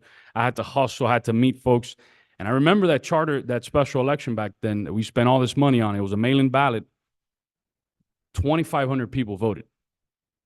And I remember that night thinking to myself, man, this should have been in November. I mean, that charter change should have been in November, where everybody votes. And then I remember the next time that there was a special election. This one was high profile, right? FBI arrests the mayor. Mayor's taken away. 2 council members are implicated in that indictment. Nobody knew what was going to happen. Nobody wanted a point. Nobody at that point, people were like, just send it out to the voters, special election. You would think that we would have a mass amount of residents participating in that election. Only 3,300 residents voted for a mayor and council member. Again, I was like, this just doesn't make any sense. So I was at that point convinced. I was like, I'm not going to fall on the sword and disenfranchise thousands and thousands of people by doing a special election and not nominating somebody, right? Not nominating somebody on my part would have been not only wrong on the policy side, would have been morally wrong because I know what the result is. I was up here and I've seen 2 special elections where thousands of people were disenfranchised and were motivated. Nobody knows what was happening and huge decisions were made. So I said to myself at that point, which was the rabbit hole, I didn't sleep all night, was who should I nominate? And I remember I had convinced myself already. I go, look, I'm gonna go nominate somebody out of our volunteer base. I did it before. I nominated Councilwoman Rano. She got appointed. She volunteered for the town for a long time. And I said, you know what? That's the right thing to do. But who should we nominate? Because in the back of my head, I kept saying, I don't want someone who has political aspirations, because I don't think it's right to nominate someone knowing that and to get into his office knowing that there's an election in November where 16,000 Miami Lakers, 60, that's how many votes were in Councilman Fernandez's race. 16,000 people participated in that election. And I was like, that's the right thing to do. Find someone who their heart is in the right place. And rest in peace, Doc Cook.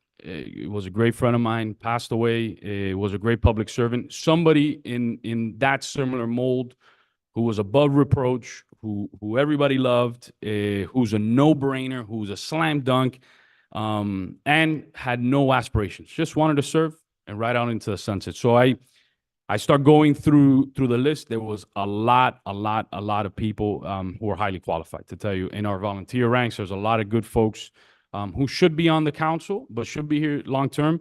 And I look at the members of the P&Z are very prominent members of our community. You have Lynn Matos, who runs Food and Wine. You have Raul de la Sierra, who everybody knows, Robert Julia, J.C. Fernandez, Leoncio. I mean, the list goes on and on and on. Fred Senra. And I was like, but the chair of that committee is Miriam Yanez. And they all elect Miriam. Those are people that we all love, and they all elect Miriam to chair their meetings. And I'm saying to myself, okay, I'm leaning, that's where I'm leaning to. Again, I've had already made the decision. I'm not, initially I wanted to go in a November ballot, but reading the charter was impossible, and I was not going to fall on the sword and disenfranchise thousands and thousands of people, knowing that there's an election in November where 80% of our residents are going to vote. And it's not even a money thing. It's about making sure our residents back in 2010 were very clear. They wanted council members to get elected in November. Our residents voted by 85% in 2010, and they sent a clear message that council members should be elected in November. So I was like, okay, this makes sense. So going down that route, I remember looking at some of the P&Z meetings that night, and what she did was bring people together. And you all heard it. I mean, she has an incredible family. Javi's a veteran, a firefighter. Their kids are awesome. Miami Lakes K-8, incredible bonds in the community. But what I saw from Miriam was somebody who brings people together and finds consensus, which I felt, look, the reality is maybe right now the council is very, has hot topic issues. And I really believe she's somebody who could come in and bring this council, bring this community together, heading into an election where the vast majority of us, Councilwoman Ruano, Councilman Collazo is not going to be here. Then one of either Councilman Fernandez or Dieguez, one of them is going to be here, one of them is not. But somebody who could bring us together heading into an election year where it's going to be a major transition for our community. And that's where I felt Miriam was it. But there was a question that I still needed to be answered. I needed to talk to her to make sure that she was not going to run, she was not interested. And I remember having the conversation where she was absolutely not. I mean, I've told you this 1,000 times. I don't want to be an elected official. I love my community, but I don't want to be an elected official long term. I don't think that's where my role's at. And I asked her the same thing I asked Councilwoman Ruano, that I've asked many of these council members when I support them. I go, all I want you to be is independent and push as many initiatives to help our community forward. Don't sit up here and do nothing. And I think that's one of the issues I have in public policy throughout our country. You have folks who are just happy to be there. They gain power for the sake of power. And I'm like, you have a finite opportunity to help your community. And it was a no-brainer. And I remember calling the clerk, submitted it, and I just kept hearing from residents, Manny, like, you appointed someone who's a slam dunk and embodies what Miami Lakes is all about. Somebody who grew up here, very similar to Councilman Dieguez and Councilman Collazo. I mean, folks that grew up here. So much so, I think your kids are even in the same class. I heard the other day. So talk about how small the world is. But I also think having Miriam up here, similar to Councilwoman Ruano, is inspiring to that next generation of young women. I mean, we need more women to inspire young girls to say, hey, you can be in public service. And I think for the next 10 months, having two women on this dais, two very strong-willed, powerful, talented women, I think sends a strong message to the rest of our community. And especially those girls who sometimes see public service, see sometimes how nasty it is, and get afraid. And they're like, you know what? I want to aspire to that. I can be one day a councilwoman. I can be the mayor. I can be the president. And I think a lot of times we don't realize the impact that we have on young kids just by our presence on the dais and in the community. And I just wanted to touch upon something for the record. When we put the park bond on the ballot, 11,546 residents voted on it. We could have done a mail-in ballot. The right thing to do is always allow the vast majority of our residents to vote on an issue, to participate on an issue. And that's where I've always felt, because I saw it. I really enjoyed public service, especially after that first election, because I had to earn it. I had 12,000 people where I had to go door to door. So whoever is the council member in the future, long-term C6, has to earn that in an election where 80% of our residents vote. But for the next 10 months, I think we have the best person in our community, and the one that we can all say is a no-brainer. The one that'll bring this council together, the one that'll bring this community together, the one that'll be showcase what our town's all about and showcase extreme pride for what Miami Lakes is all about. With that being said, I want to officially nominate Miriam Yanes to appoint Miriam Yanes as the nominee for Council Seat 6 to serve out the remainder of this term till November of this year. Does that require a second? Mr. Mayor, I have a Second. point of clarification.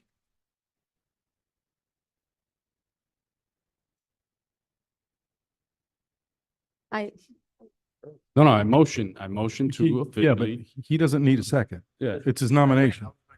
Yeah, if I motion to officially appoint Miriam Yanes as the council member for seat 6. Mr. Mayor, Yes, Councilwoman Ron. I have a point of clarification that I wanted to run by our legal department. And before I do that, as a point of personal privilege, I want to thank everyone that has come out here today. And I want to thank Miriam for participating in this process. And I want to let you know that I would love nothing more than for you to sit up here with me, because I have been longing for another councilwoman for a very, very long time. And I know that you are more than qualified to sit up here. And so the point of clarification that I want to make is a legal point. I think that we're in the wrong legal procedure. And I just want to, it's not a reflection on your candidacy at all or on your nomination, just a point of clarification that I wanted to make to the legal department. So per the minutes that we're approving tonight, Councilmember Alvarez resigned on November the 14th. On November the 15th, we received an email from the town clerk where the mayor was requesting a special call meeting to nominate Mrs. Yanes to Council Seat 6. On November the 22nd, we received an email from our deputy clerk stating that quorum had not been met for the meeting where Ms. Yanes was to be nominated. On November 27th, there was a meet and greet that was held on the day when that special call meeting had been requested, and the mayor further requested another special call meeting. So per the town charter, and I'm going to read it verbatim, per the town charter, section, give me 1 second, because I only printed out the one page. 2.5C2. 2.5C2. You guys did your homework. I'm so proud. 2.5C2. Okay. If there's a vacancy and 6 months or more remain in the unexpired term, the vacancy shall be filled by a nomination of the mayor. Mr. Mayor, you might want to hear this. Don't leave me, please. I will give the mayor 1 second.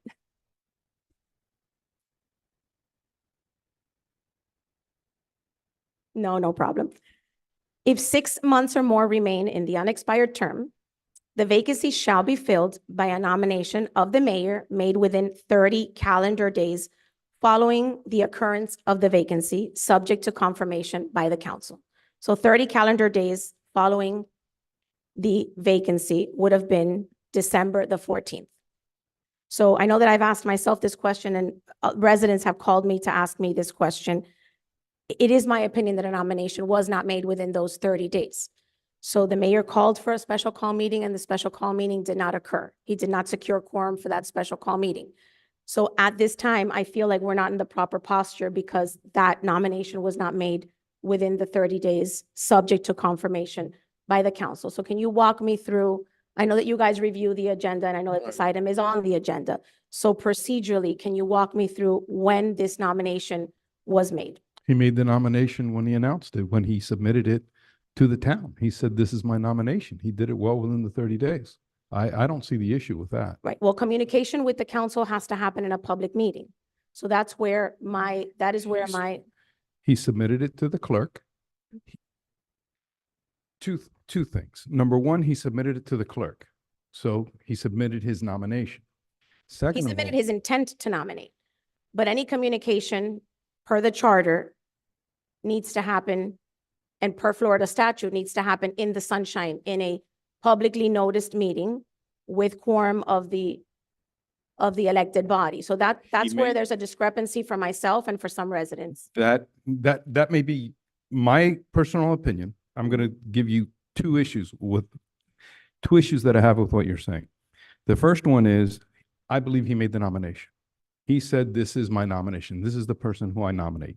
He did everything he could to have a meeting of this council. It was refused.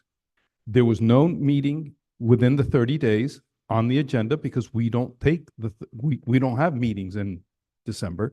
He asked all of you for a special call meeting, and you wouldn't, you decided not to do it. So he did everything he could to comply with the statute, and he made the nomination within the 30 days. He tried to hold the meeting. You guys didn't want to have it. I get it. I'm not criticizing it. It's a meeting I would have had to attend, but I believe that he tried to do it. First of all, he did it. Second of all, I think anyone who tried to argue that he didn't do it within the 30 days would be stopped from arguing when he tried to have the meeting. He tried to do exactly what this says. Right, but trying to do it and doing it are two different things. And that's why, Right. for me, procedurally, this is not timely, right? This nomination is not timely. I understand that and I went back historically, right? And I reviewed the days and whatnot. The charter says that a nomination has to happen within 30 days, subject to confirmation by the council. It's all in one sentence and it's very clear. Right. So it was my opinion on the 14th of December, when this all transpired, that we were underway to a special election. There were not 4 members of this council that wanted to have that meeting or that agreed to have that meeting. Quorum was not secured, and communication with council members has to happen in the sunshine. If I may, Councilwoman, I want to add just a few things procedurally. Yes. The person who is the record keeper and the person who accepts any notice on behalf of the town for any lawsuit, for any publication, for anything is the town clerk.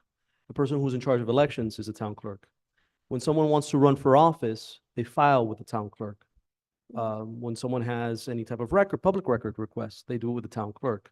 So when the mayor makes a nomination, he does it properly by doing and filing it with the town clerk. He did that. He filed it. If you read the actual, the charter verbatim, it says the mayor shall make a nomination within 30 days. I believe there's a comma after that, subject to confirmation by the council. Right. So the comma is important because it's nomination within 30 days, pause, subject to confirmation. It doesn't state when the confirmation needs to take place.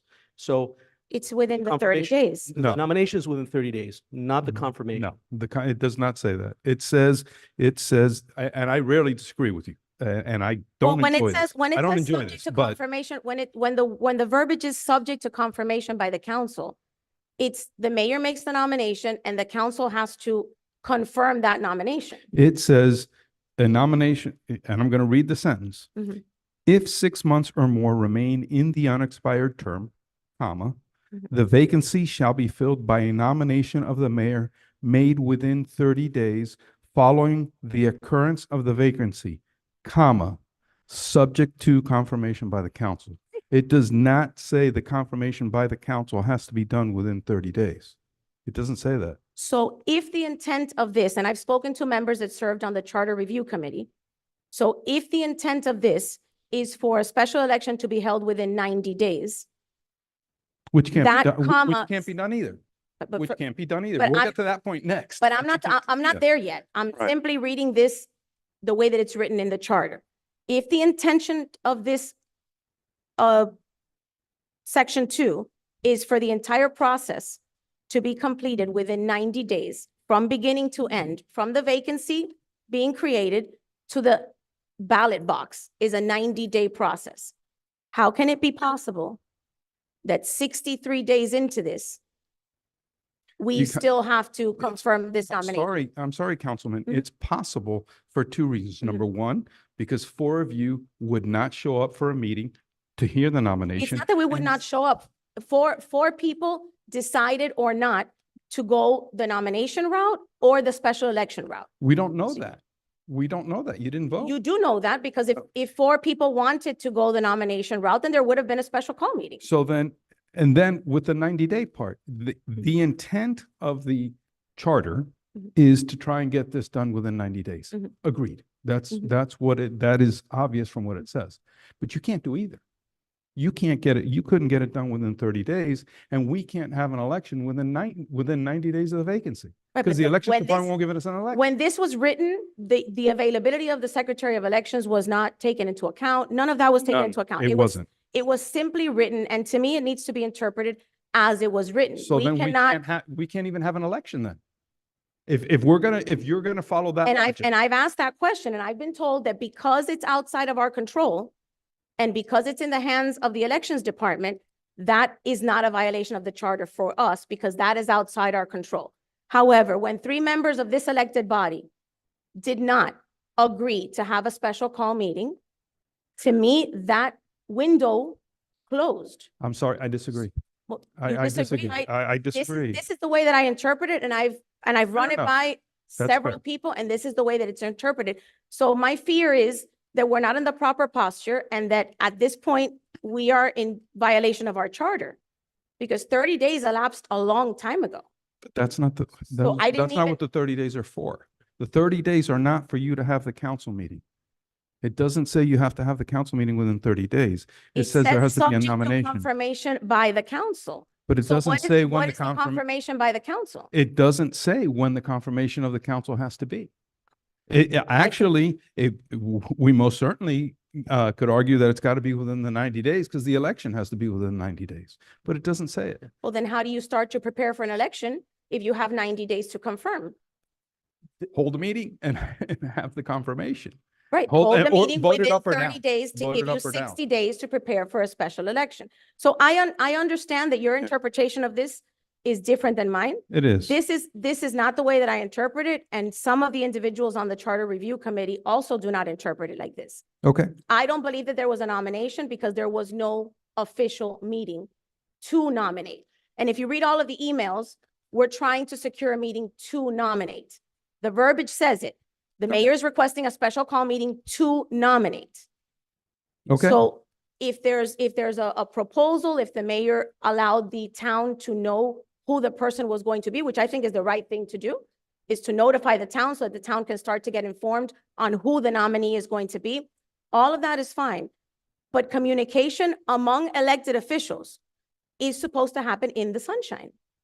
When you discuss the nomination process and your vote and everything else, you can do that. Right. I agree. When you can't- nominate, He right? can't be calling each one of you No, he and tell cannot. you to support my No, nominee. he cannot. can't That's do why, that. that's I why a agree special 100%. call meeting is required. So the more that I look into this, the more that I see, and when you read Florida statutes and what it says about how elected officials are to communicate, it doesn't say that they communicate through the clerk. It says that they communicate in the sunshine. They do, Councilwoman. And one thing when you're reading that charter provision, and I made emphasis Look, on the hold comma on, because I Lorenzo. think the comma is important. Hold because on, It doesn't Lorenzo. say, Hold on a second. Look, you can't run out the time clock on the mayor and his power because there's no meeting and he asks you for a special meeting. No court will let you run out of time clock It's not- by not even. It's not meeting. running out of the time clock. It's Well- a decision that was made. It's not running out of the time clock. It's you have It wasn't option a A, or you vote. have option B. You didn't vote. The way special calls are done in this town is they ask if 4 of you will have the special call. You did not vote on the candidate. You did not No, vote on we the did not candidate vote at on the all. candidate, right. That's not what you And voted on. that's where I started. I started this stating that this has nothing to do with the candidate. Nothing to do with the person with the nominee. It could be And neither any does my nominee. opinion. I don't know that I've met her twice in my life. Right, M- so- My so- opinion has nothing to do with it. So this has nothing to do with the Yeah. candidate. However, if a special call meeting was not secured and a nomination was not made, then we are no longer within the window to make that nomination today, is what I'm saying. My I decision. disagree with you. Through the I chair. disagree with you. Mhm. I disagree with you. Through the chair. Yes, Councilman. Councilwoman Moreno, I can see how you think that, or where you're getting that. I'm I- reading it from the charter. Okay. My understanding from our lawyers and me reading it myself is the mayor does not need approval for us to approve the nomination. He can nominate within 30 Subject days. to confirmation by the Subject to council. confirmation. The person he nominates is subject to confirmation by us, the body. Not the nomination. He nominated, he filed the paperwork correctly through the charter and through election laws within the 30 days. What's subject to approval is the council now saying, okay, we're going to vote on that nomination, Ms. Yanis. Now, we tried to do a special call. You know, the reasons why it didn't happen, I'm not going to get into, it just didn't happen. This is our first official 2024 council meeting, and we are bringing the nomination, which he filed within 30 days, actually the day after, within the rules. Now we're voting on the actual nominee. So we're all here. We have quorum, and that's what I believe, according to what, and correct me if I'm wrong. The only thing we know by not approving a special call meeting is that you didn't want to attend the meeting. We don't know what your vote would have been. We don't know if, don't want to- hold on, I'm sorry, let me finish. We don't know if all four of you were on vacation. We don't know if you were sick. We don't know if you had professional commitments. There could be any number of reasons why you did not want to hold a special call meeting. It's not necessarily an up or down vote on the candidate. So you can't sit there and run out the time clock. So by default, when there's no special call meeting, the time gets extended? I'm not going to I'm- opine I'm on. trying to interpret the I'm not charter. gonna- Right, I I'm not don't- going I to just opine want on a straight every interpretation of single the charter. possible variant of your question. I can't. Right. But I can tell you, as far as this is concerned, he made the nomination. The council couldn't meet. There are times when, there's hurricanes and everything else, and you extend the times. In this case, the council refused to meet. He couldn't get before you. He got before you the first possible time he could, which is today. But by the way, I still disagree. I think he made a nomination. What we're talking about here is a vote on the nomination, and it doesn't say a time period to have the vote, and you're here. You're within the time to do it. So I can sorry. tell you now that we're in the sunshine, because I cannot communicate outside of the sunshine. The reason why I did not vote to have the special call meeting, because there's 3 years left in this seat, and I would like to see it filled by an election as soon as possible. So that is not something that I can communicate outside of this meeting. I could not communicate that in December. That is my reasoning for not agreeing to the special call meeting. However, I do not think that because we didn't secure a special call meeting, that changes. I think that's a very loose interpretation, perhaps even a misrepresentation of what is written in the charter. It's very clear. It says a nomination within 30 days, subject to confirmation by the council. But the comma, It doesn't say subject to 30 days, subject to nomination and confirmation. It just says nomination, comma, confirm. Subject So to what does the confirmation. comma mean? The So comma it's means separated. stop. Lorenzo, hold on. The comma means stop. It means stop. I thought the When- period meant stop. Full stop. Pause. Right. It means pause. It doesn't say that the confirmation by the council has to be within the 30 days as well. It doesn't. It doesn't say otherwise either. It's So in then the same sentence. So then it has to be done after the nomination. It doesn't say when it has to be done. It I doesn't. disagree Okay. wholeheartedly, and I've asked several people in the legal field, and they disagree as well. Okay. I'm putting my interpretation of the charter on the record because I want to make sure that this doesn't create a problem for us in the future. Okay. My view is that I would like this to go to an election so that the person that sits in that seat stays the full 3 years. This seat will not go up for an election in November again. If there's a special election, it doesn't go up for an election in November again.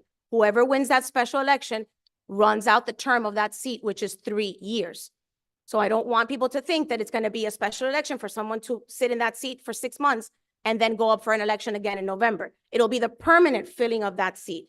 That's my opinion. However, that interpretation of the charter, I think is wrong. And if you read Florida statutes, all communications of members of an elected body need to happen in a publicly noticed meeting in the sunshine. This did not. So I fear that there is a violation of the charter here happening this evening. I'm putting it on the record because it's been brought to my attention. And I want to make sure that I put it on the record. I would be negligent if I did not put that on the record. All right. Through the chair. Yes, Councilman Garcia.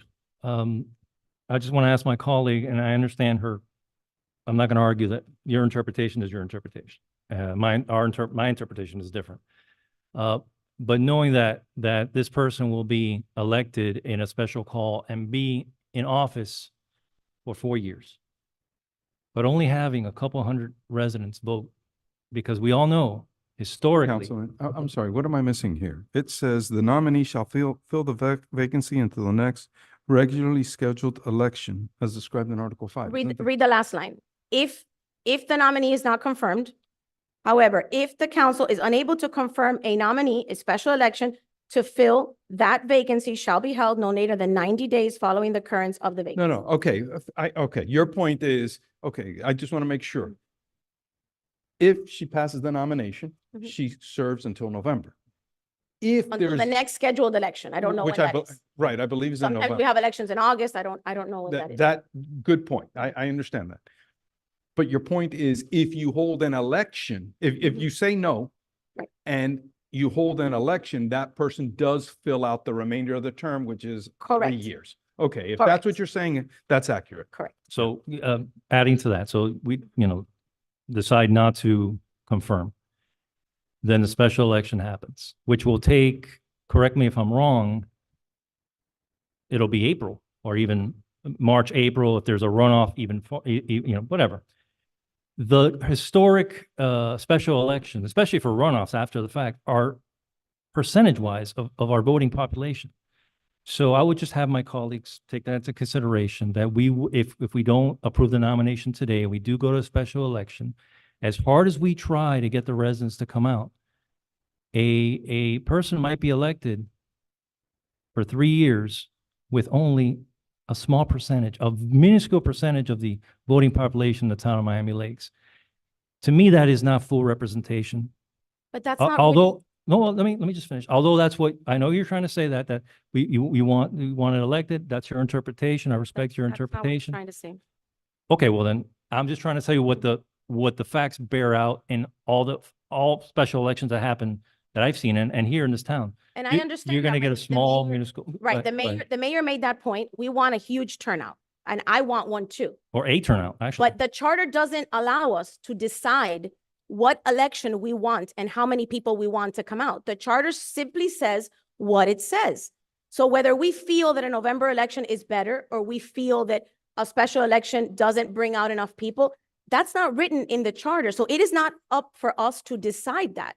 It is for us to interpret what's on this charter. May I opine? Yeah. Okay, so I've heard a couple of different things, and I think my colleagues should take an opportunity to disambiguate something that the councilwoman said. So, and this is rhetorical, Mr. Attorney. Can you point to the section in the charter that says when an item comes before you and you don't want to vote on it, you don't show up to the meeting, you don't agree to go to a special call meeting? So, It doesn't say that in there, right? well, It is no, a- it's worse. Right. It's worse. It's a dereliction of duty Under that, Florida law, you have to vote. right. So the councilwoman essentially said on the record that the reason that she did not want to come to a special meeting was because she did not want to vote on this item. No, I- because I was not in favor of having a nomination. Correct. It's the same thing. No, it is not. It I is- don't it think is- that, hold on, No, I it don't is think not. she violated Florida law. Okay, hold on. Okay, But- I'm not gonna go there. Right. That I don't So- think she did. So You are the, grasping really, really low, Tony. You are grasping really, All really right, low. all right. Can we get back in order? so the disambiguation that I want is I want to hear from the rest of my colleagues that also could not make the special call meeting, what their motivation was for not doing it. Was it the same as I heard from Councilwoman Arano, which was I wasn't in favor of there being a nomination. The charter doesn't say you can do that. The charter says, subject to confirmation, you have a duty to vote on the items that come before you. May I read to That you? is what the charter says that explicitly. It's in 6 different sections. So May I read to you what Ab- the charter rule is on a special call meeting? absolutely. And then, Special call meetings may be held upon the call of at least 4 council members. It doesn't say why. It doesn't say what your reasoning is. It says that you need at least 4 individuals to agree to have a meeting for this purpose. Look, hold on. There is no Guys, dereliction of duty. let's get to the point. It is well within the councilwoman's right as an elected official to vote up or down on a special call meeting. She didn't do anything Thank wrong you. by doing that. Not at all. But once Florida law does require, once an item is before you, that you are supposed to vote unless you have a not verifiable, a legal Concrete. conflict of interest. But you're supposed to or vote. some But she's emergency or well within her something. right to do that. I would but- also, I just want to point out that I think that is the councilwoman's interpretation, which with respect, I don't agree with. But I always hear all sorts of incorrect legal takes up here, so it does, it's not exclusive to her.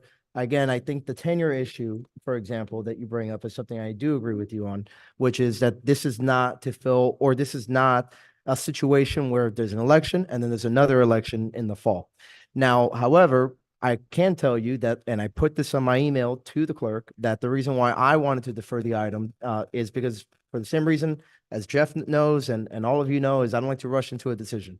So, that's all there in the public records. Anybody can go ahead and request it if they want. That was my intent behind deferring it to this meeting. And like the attorneys, that was my interpretation as well, that the goal here is that the mayor just has to make the nomination within the 30-day period. And that, however, it is not approved until we give our okay. And that comes from me, not only as an attorney, but also as myself, a former member of the Charter Revision Commission, the last one that we had. But, just wanted to go ahead and put that out there. And I think, Councilwoman, I think the solution here is, of course, if you feel that way, is to go ahead and vote no. But I think, I do think that our other colleagues do want to opine as well on the merits. That's not a problem. I just feel that I need to put it on the record because I don't think that we're in the proper posture. And that's why I'm putting it on the record. And all of the other things that we're taking into consideration are not written in the charter. So this is not an attack on anyone. I don't expect it to create animosity. I'm actually trying to put all of us in the proper posture because I don't want anyone to come back and say that this council violated the charter.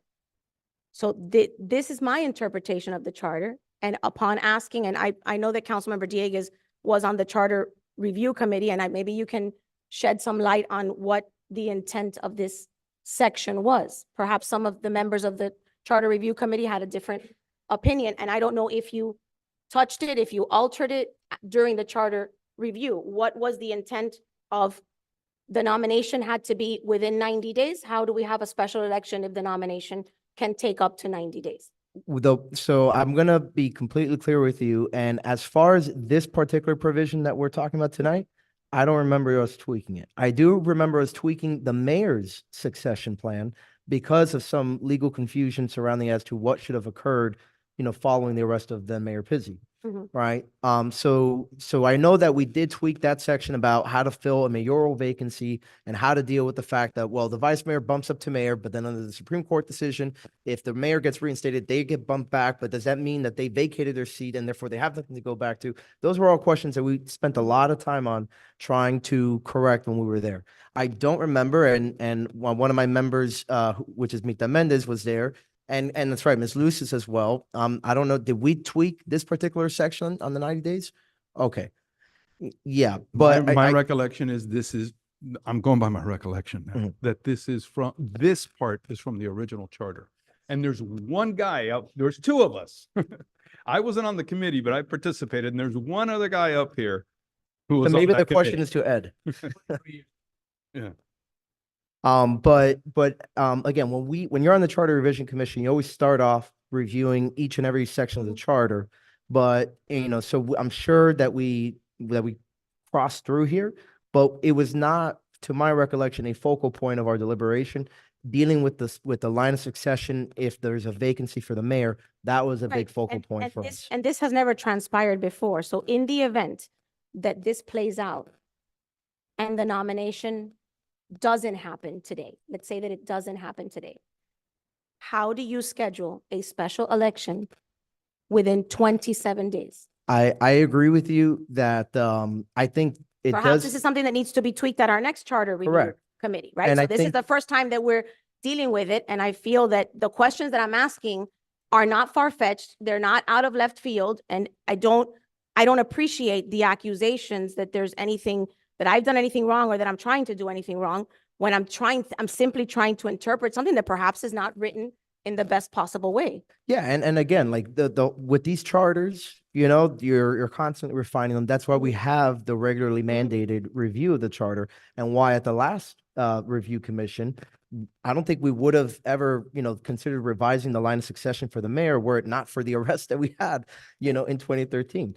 So sometimes you have to experience a situation and realize there's an ambiguity or there's something that's not clear here that needs to be corrected, but it doesn't necessarily result in a knowing, willful, or whatever you want to, whatever No, the mens absolutely rea not. you want And to I'm call it. not, and I'm not suggesting that, but how do you schedule an election under these particular circumstances within less than a What 30-day happens, period? what are- happens what On happens this on one, I'll that defer issue? to the attorney. Yeah, what happens on this issue, from what I read on the statutes, is the legislature has preempted us from setting our own elections. We can go to the elections department and say, we need an election, but they are the ones who determine when the election is. Is that a recent change out of curiosity? No, I don't know that it's recent, but Yeah, so maybe a suggestion is the charter should be amended that an election would be requested within 90 days, but not scheduled within 90 days, being that we're not allowed to schedule elections. We shouldn't write Right. something in our charter that says we're going to do One- something or we at least can't at do. the- 100, Florida statute 100.151, special elections called by local governing bodies, notice. County commissioners or the governing authority of a municipality shall not call any special election until notice is given to the supervisor of elections and his or her consent obtained as to a date when the registration books can be available. They said it, I mean, if the supervisor of elections, when we tell them this, and I think Gina's been in contact with them, told us, no, we're not giving you an election until November, well, then I'll see them in court and get a court order that they have to hold it. But if they give us a reasonable time, it's hard for me to complain about it. Understood. What did they tell you, Gina? What did they, if I may? Yes, the dates, actually, the supervisor of election, Ms. White, was accommodating, and in an email, she answered some questions that I had, and she said that we needed to meet the specific deadlines. We need to adhere to a special election on Tuesday, April 9th, 2024, if the council goes that route. She even gave us the runoff election date, which would be April 30th, if needed. She specifically stated that we needed a resolution by February 9th, letting her know that we are indeed having that election and that candidate qualifying must conclude no later than February 23rd. So yes, she did answer 2 emails that I sent as soon as I heard of all of this, just so that we would have facts for tonight. Did she tell you how much they would be? The what? I'm Did she sorry? tell you how much they would be? The cost? Yeah. Yes, and I share with the council members, I want to say before Christmas break. And I think in January, again, I sent an email and she gave us different options. Master Manager asked me to ask for all the possible scenarios. So you all have, and I have as well, I can share again. But I think they gave us different quotes. I think 50,000 or 54,000 is without early voting for the special election to take place. We requested early voting for 1 day, and I think I want to say that it was like, again, if you have it with you, let me know. I don't want to state wrong facts. Because I did share that with you all. Actually, I think I have it here. Yes, I did. So that I don't quote incorrect facts, standalone election would be $58,000 with 1 early voting date. That is one of the quotes. The other quote is with 2 early voting dates, which Mr. Manager wanted me to find out, and that would be $62,000. And whatever option you all decide, if you go this route, I also ask for the runoff cost if we need a runoff, and that would be $54,000 in addition. So it's either $58,000, $62,000, and $54,000 for a runoff. They provided us that.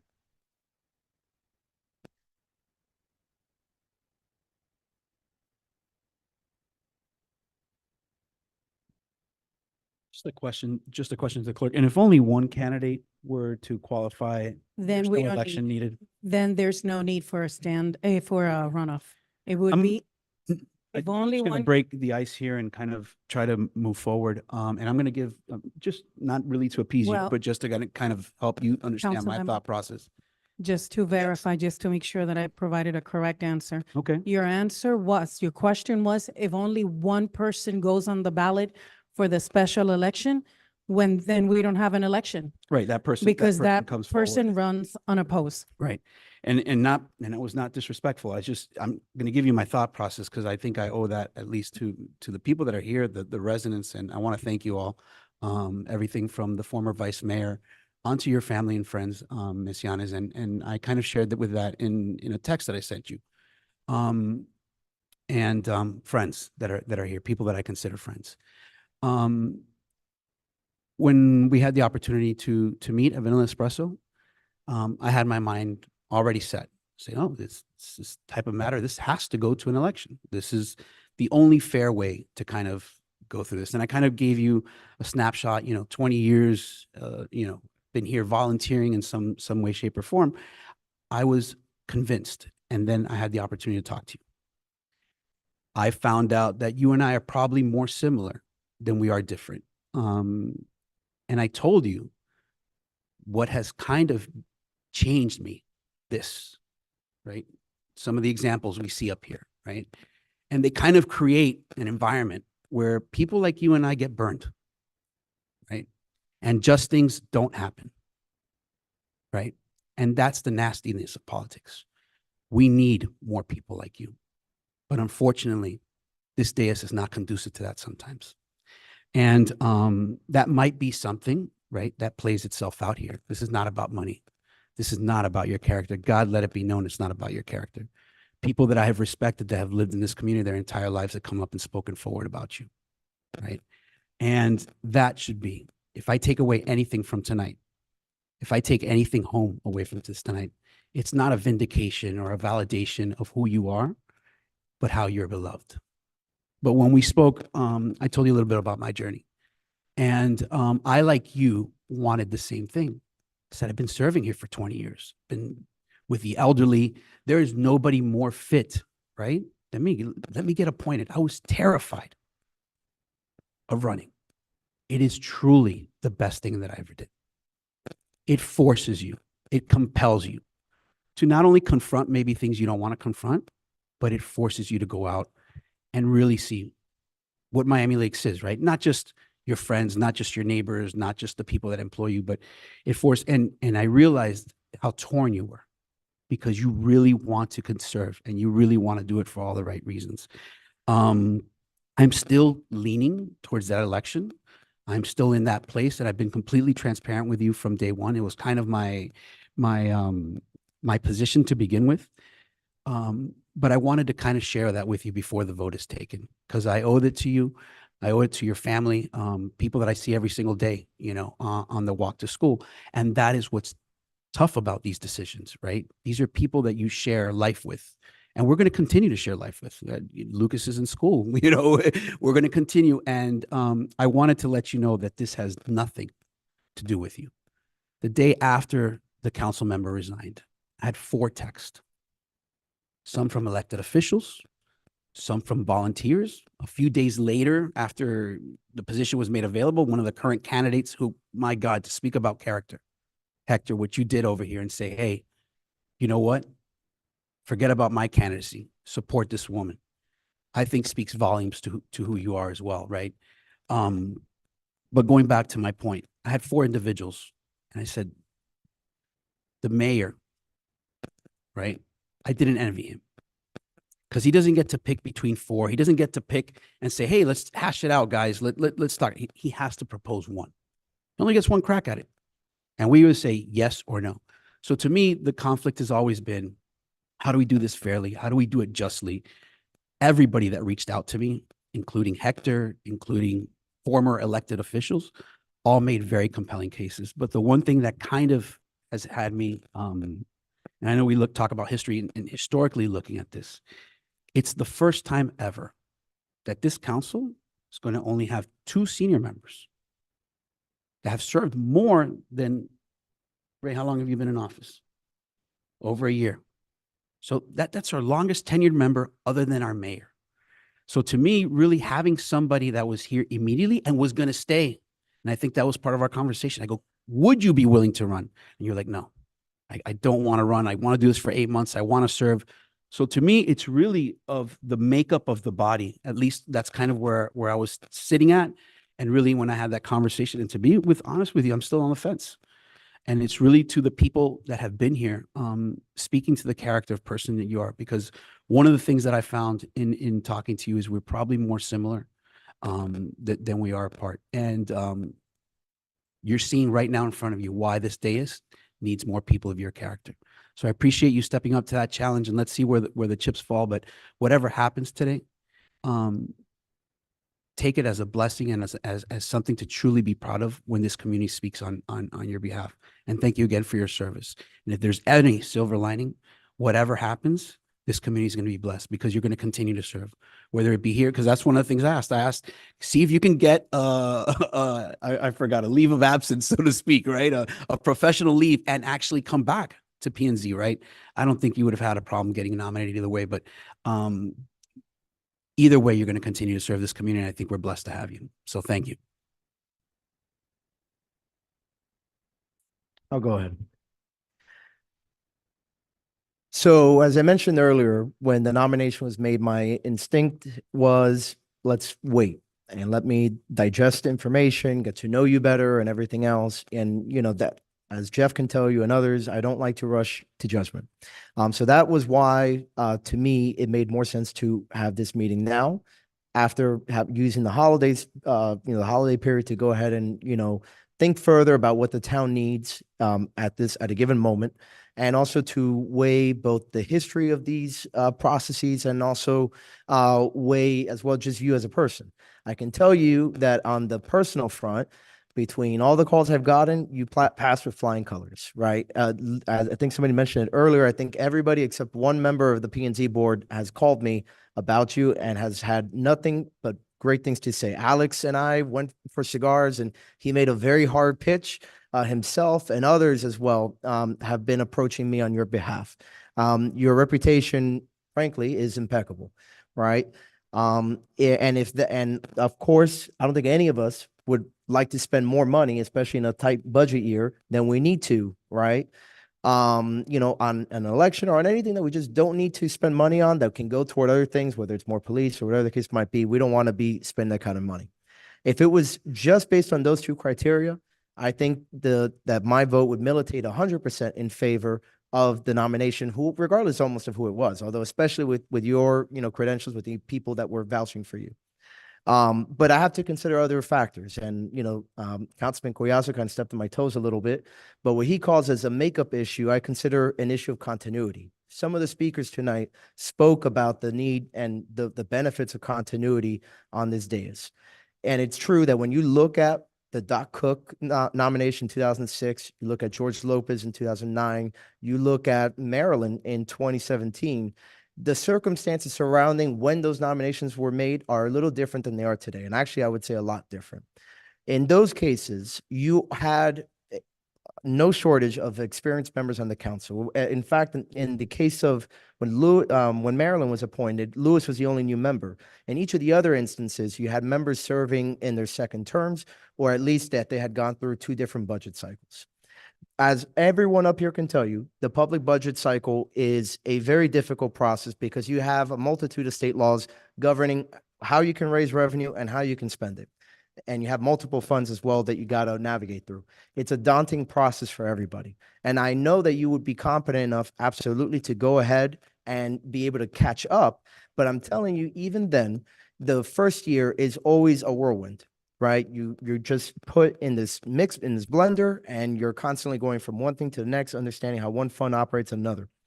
So that was a concern for me as far as, would this time not better be used giving it to somebody who would serve on a longer term basis to start learning the process immediately? Because in March, as I mentioned to you, we're going to have our first opportunity to vote on the surplus funds and how to reallocate that money.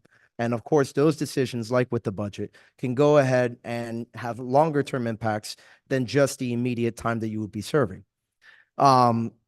So viewing at it from the standpoint that, contrary to what I even thought, that this would only be a short term, if there were a special election, that it would only be until the next regularly scheduled election, which would be in November.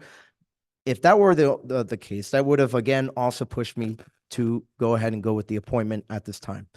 But because that is not the case, because the election would be for the remainder of the term through 2026, and because we're going to have 5 new members of the council, a supermajority, which is a situation that is unprecedented in our now going on 24-year history, I just need to go in a different direction and go with the election. And it's, as Louis said, it has nothing to do with you. Gloria, who is very close to me, has spoken very highly of you, as well as others. But as I explained to her, and I explained to Raul and Robert and others, I just think that what the town needs at the moment is somebody that will help us get closer to that continuity by serving on a longer term basis. With that said, I hope that you do run in the future. And I think that you would make an excellent council candidate. And I think that while I know you want to wait for your kids to get older. I know that was, JC Fernandez's concern, that he wanted to wait till his kids were older. Gloria, same way, because I'm very proud to say that, speaking in terms of the importance of having representation by women on the council, I agree with you. As Lynn can tell you, I've pushed her to run before. I've pushed Gloria to run before. And I would love to see you as a candidate on the ballot, because I do think you would bring a lot. But I think that right now, we do need the continuity that some of the speakers mentioned, and that this is the best way to do that, because they can use this time to go ahead and get acquainted with the budget process. And the last thing I wanted to point out, and for the record, by the way, I just want to remind the audience that I actually voted, for you to join planning and zoning. And from day one, I have always heard great feedback from you. So the last point that I would like to address is that this seat, and I understand the turnout issue, and as Mita can tell you, and Claudia, I on my time in the Charter Revision Commission, I teamed up with now school board member Alonso and others to push back on a change to revert back to standalone elections, right? To have them not in November, basically, for those that don't know what the terminology is. Yeah, I completely understand where it's coming from, but this is also not a seat that was supposed to be on the ballot this year either. So I do also, for the continuity reason, and also for just the circumstances in which we find ourselves in, I just think that those militate or take a greater precedence right now over that issue. So with that, I conclude my thoughts. Thank you. Thank you. I just wanted to clarify a couple things. So if the election were to happen in April, barring no runoff, that person would be sworn in May. So they would have, when we talk about continuity, 6 months on any new council member, right? I can tell you there's people who served up here for 4 years and are still, maybe not the ones up here, but there's people who served up here for a long time and they're still lost in the sauce, right? So 6 months, whomever, maybe. I respectfully disagree. I just don't see the argument for a 6 months difference paying that, and neither do I see the continuity. So I just want to put that on the record. I don't know how the rest of my colleagues feel, Councilman Garcia or Councilman Fernandez. Through the chair. I think we all got elected to do what's best for the residents. Everybody up here is here to do what's best for the residents. And one of the things is being able to make the right decisions on time, in a timely manner for them. The residents deserve. There's a lot of things coming up. There's a carry forward coming up in a couple months. There's a lot of difficult decisions coming up. They deserve a full body for as long as possible. That's why I was surprised, honestly, that we couldn't put a special call. I had definite family and a couple of things happened during this time. And I was like, man, we need a full body. We need to get together. So I was a little surprised that my colleagues did not get together in a timely manner and make this vote, because it's such a crucial vote. We need a full body, as you guys know, to make these crucial decisions for you. Sorry for the emotion. So that being said, the arguments I'm hearing today I agree with our lawyers that the charter says, hey, within 30 days he nominates. We don't have to approve the nomination, but then we got to meet, which we're doing today in the first actual election, and we elect and we decide on the nomination. But to have somebody go through the whole election process, only be there for 6 months, to me, kind of puts a doubt on the continuity, right? No, I think, and I kind of agree with the point that the mayor made. When you look at it, the difference between, and I understand the continuity argument, right?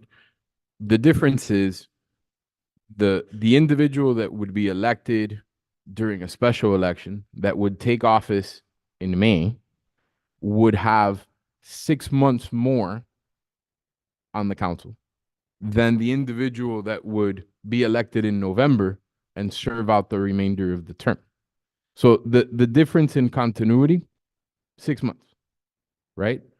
I think what we get in 6 months of continuity, and we have 6 members for 5 months, for 5 more months, right? It's us 6 until May. So we're working at a deficit of council members for 5 months to gain somebody having 6 months more of experience versus we have somebody that's qualified, that's above reproach, sitting right there, that can get up on that chair right now and help us do what we signed up to do for the next 10 months. And then in November, we allow the electorate, we allow all Miami Lakers to make a decision as to who will sit in that chair for the next 2 years. Look, when I first found out, that the mayor was nominating Miriam, I made, I've met her maybe once or twice in passing. I made phone calls, and we have, common friends and common acquaintances. And really the comment that somebody who I regard greatly told me, and I asked them, I'm like, she's gonna be up here for 10 months. Is she, she gonna run in November? And the response was perfect. And it was, no, but you're gonna wish she did. You're all gonna wish she did. Right? So I think that speaks volumes about the opportunity that we have to round out our council now, to put somebody, rather than having an empty chair for 6, until May, we get somebody now that can help us now. Because God knows no one helps us a whole lot less than she does, right? So we fill the seat now. We do what's in the public's interest, and we make sure that we give everybody, all Miami Lakers. Look, it's and I brag about it, and it's a chip on my shoulder. I had 8,419 Miami Lakers cast a ballot for me. It's the highest total up here for me. It's like one day I'll get a tattoo somewhere with that number, maybe. But I think it speaks volumes to making sure that all Miami Lakers have an opportunity to do this. I think having a special election, off cycle, there was a reason, I think, that the rules were changed originally when Councilwoman Ramos, after her appointment and her the first time that she would have been elected, her election came up in August, and there was no election because she ran unopposed, right? And partly due to her qualifications and her good service on this council. But there's not a lot going on in August. People don't, elections. Oh, they're in November. People kind of, sorry, Mayor, but people forget about the August elections, right? So people are, everybody's focused on November. We give the greatest number of Miami Lakers. We only have that shot once every 4 years, which is to empower the voices of as many Miami Lakers as we possibly can. We have, it's a captive audience. We have their attention here. They're not, let's not flatter ourselves. They're not there for us. primarily. They're there, for the items up ballot. But it's an opportunity that we get in November. And I think the drawbacks, which is 6 months of continuity, how much that new person is going to learn in 6 months, outweigh the benefits that we could have by having somebody sit up here and empowering the voters to make the decision that they want to make in November. So that's my perspective.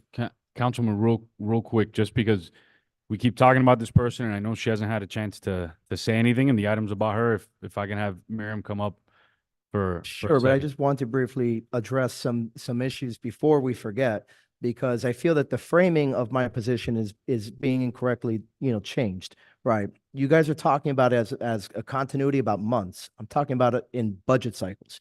Without a doubt, we can all agree that the person who would be elected in April, whether this, especially even if they're seated in May, will have an additional budget cycle over whoever gets elected in November. And that is the point I'm trying to make. And that's where I don't want us to view it as me talking about months, because I'm not. I'm talking about budget cycles. So I wanted to address that first. And then before I turn it back over, the last thing, and I'll be very brief, that I wanted to raise is that, again, I understand where everyone's coming from. I think it's been very clear that along with the mayor, I've always been a huge advocate for letting people vote, whether it was a special revenue bonds for the stormwater project or the NSDs. I am a big proponent of letting the people vote and as many people to vote as possible. But I just think that, again, the facts here, just simply militate in a different direction. So I just wanted to put that on the record to clarify that. Thank you. Welcome, Ms. Yanis. I know we've been talking about you for seems like 2 hours, and you haven't had a chance to say any words. So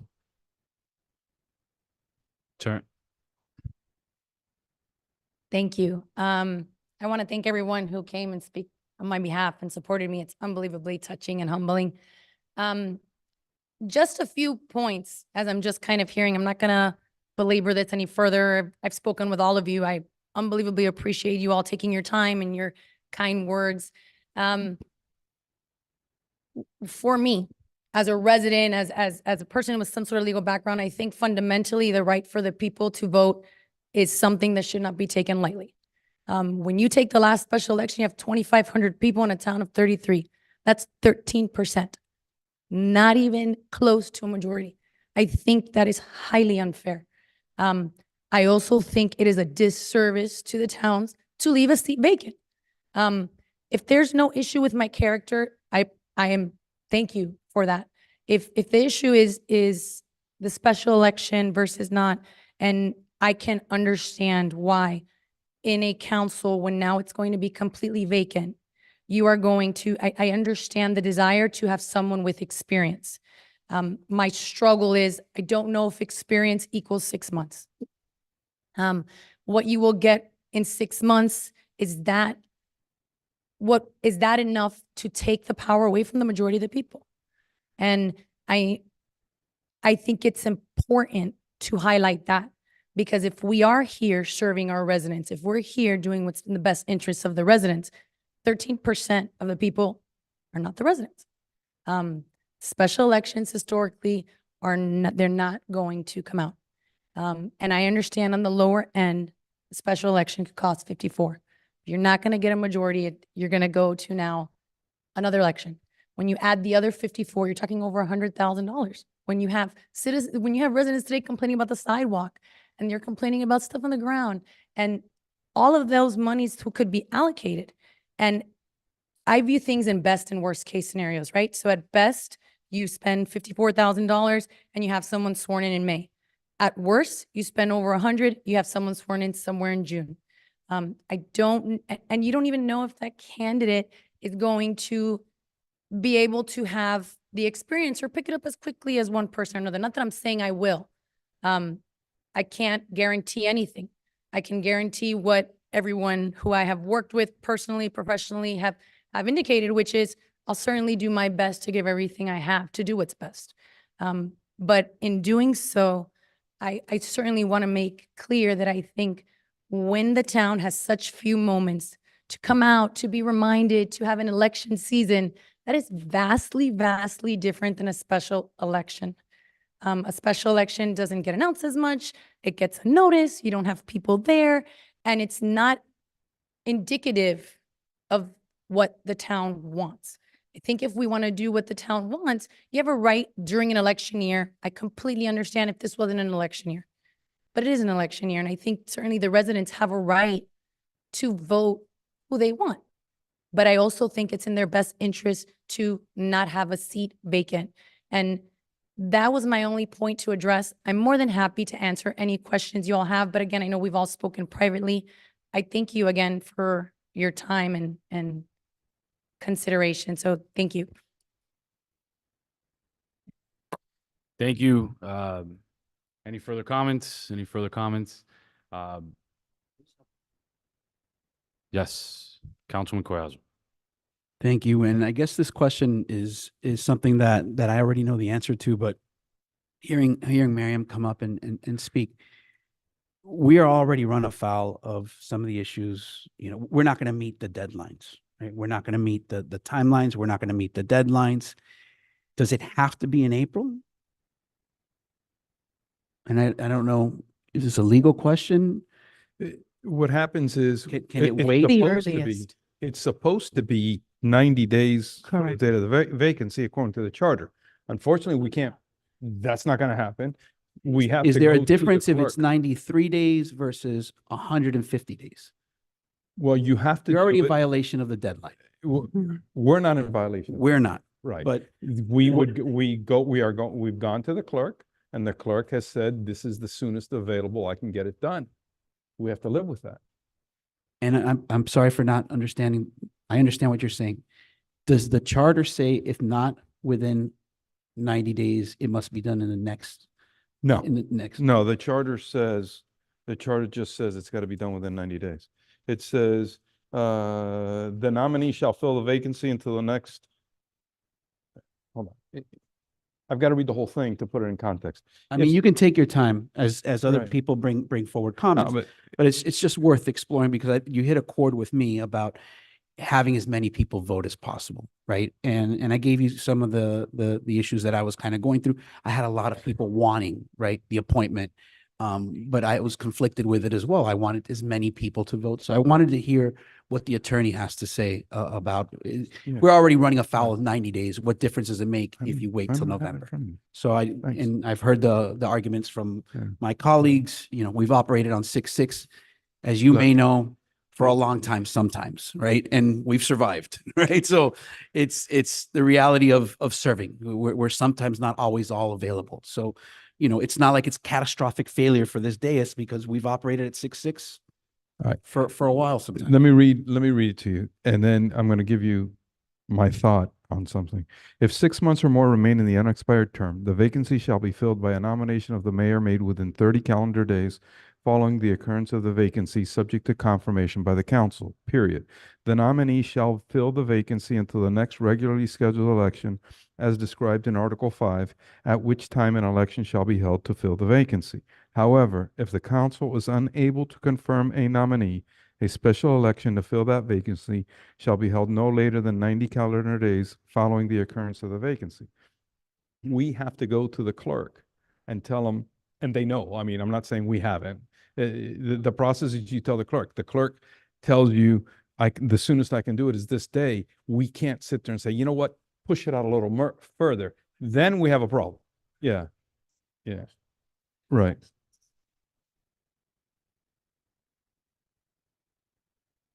Right. Sure. Through the chair. I just want to, apologize for me getting emotional, first of all. And second of all, with all respect to my colleagues, which I respect all of you. As a body, whether your arguments are correct or incorrect, I believe we should have made those arguments in December. We should have had the special call. These arguments could have come up, and then we would have voted yes or no. And I would have respected everybody's side. I would have disagreed, but I would have respected your side. I don't respect anybody, but I do feel that according to the lawyers and according to the charter, that we are in the right to make a vote today. Now, if your case is, you prefer an election or you want, fine. But someone who's going to be here for the, next 3 years. Exactly. So my expectation is that something as important as this, no matter what time of the year, if there's a special call that we need to do, and unless you're out of the country, and I totally understand that something came up, you're out of the country. If we're here, let's try to make it. And hopefully in the next 9 months, 10 months, 11 months, till November, till the end of the year, till you guys are here, anything comes up like this, our duty is to make that choice. If I disagree with you, I'll respect you, but let's do that. We should have been here in December. We should have made that choice. And if the choice was special election, it would have been special election. I understand that, but I think we owe the residents that. And I'll just leave my colleagues with that food for thought. But I do believe the right thing to do right now is to approve the nomination. I think we'll be way better off with someone who not only has proven as chair of the Planning and Zoning Board, as a lawyer, as someone, a doctorate. I'm sure she's looked at the budget. I'm sure she can pick it up in a month or two, where it took me, 6 months, 8 months. I still have questions. I'm sure her learning curve is a lot smaller than most of us up here. And so I think that she would make a great addition for the next 11 months. So I implore my colleagues to reconsider, and let us have a full body, because there's a lot of tough decisions coming up. People mention sidewalks, and I'm a big believer in sidewalks, and we definitely need sidewalk improvement. To spend $100,000, I'd rather go to sidewalks. In fact, I'd make a motion right now that if we to take that money we're going to save here, if we don't have the special, and put it into sidewalks, in addition to the carry forward that we're going to have, an additional 100,000, because our sidewalks do need the help. So please. Look, I'll just say this in closing, just so we can move on. I know Councilman Dieguez has opened up, right? He said where he's at. I respect it. I'm gonna pull on some heartstrings now. Councilman Ruano, I know your issue's more on the charter side. There's an item later on to fix charter. I'm cool with fixing the charter. If that, and the attorney's right, you're right. I mean, the charter can't be as vague in some of these things, and I think sometimes they do it on purpose, maybe in these processes, right? When it comes to these charters being so vague and up for interpretation. But that's something we could tackle even tonight if we want to add a charter amendment. You had the opportunity to serve up here when I made the same nomination for you. And back, it was like Councilman Diego said, it was a different scenario in terms of I never asked, hey, don't run, because I was going to be up here.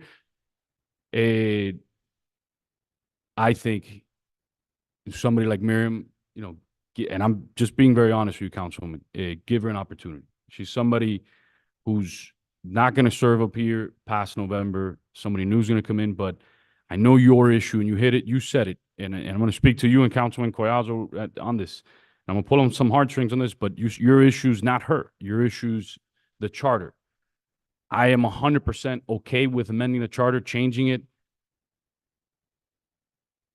She's a great person, a great fan. I mean, I think she would be an awesome addition. So I'm asking you to give her an opportunity to serve up here. And I will with you 1,000% on the charter, but give her an opportunity to just serve till November or August, whatever the interpretation is, because she deserves it. I mean, she's done a great job. I don't think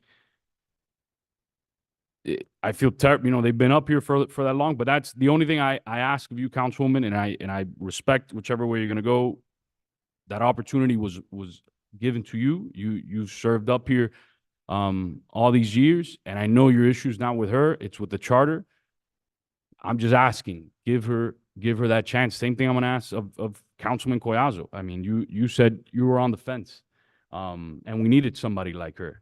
Why not now? Why not give her that opportunity? She's a good person. She's gonna bring us together. This day is sometimes like where we fight like cats and dogs over the most mundane things. I think she is that one person that can come up here. And even when you and I have, we go back and forth, she's that voice of saying, hey, you know what? Relax. For the last several months that we're together till November, I really think it's adjusting. And Councilwoman, that's the only thing I want to ask till November. She's out. But it'll be an opportunity for us to leave as a united council. She's a united voice in terms of the way that she's operated on the P&Z. So I'm just asking both of you all as my colleagues, and again, if you guys decide not to, I think it's the right thing to do. I mean, to be very honest with you, it's the right thing to do to give her that opportunity, and I think we leave off our tenure more united than we've ever been, which, to be very honest with you guys, I mean, I know we have our political challenges, not personal, but our political challenges, but I think she's somebody that can bring us together. Not only us, she works with staff phenomenal. I mean, she already knows the staff. She works with them every day. So she's somebody to come in. But I'm asking you guys of that as our last several months together. If we don't go in that direction, I respect it. But I think it'll be an awesome way to leave off as a council with somebody that comes in just for those last several months, brings us together, and can unite this council, unite the town, unite staff. But it's just wanted to leave that conversation off like that, and we'll take a vote, and I respect your guys' decision, one way or the other, but yes, Councilwoman Ron. Thank you, Mr. Mayor. And I've always appreciated the opportunity to have been nominated to this council. And just to put us in the proper historical posture, I was a candidate to run for office when Tony Lama's seat, Vice Mayor Lama's seat, became vacant. I had made a commitment to run prior to my nomination, and I made the commitment to run post-nomination. So I filed to run at that next scheduled election.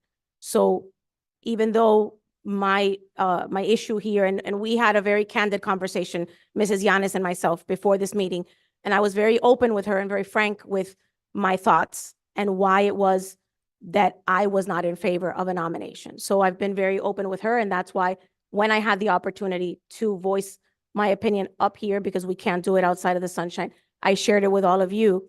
Continuity is important, and I think that Miriam is a very deserving individual and a very capable individual, and that's why it's very important for us for those of us that are not in support of this nomination, to make it very clear that it has nothing to do with the person that's being nominated.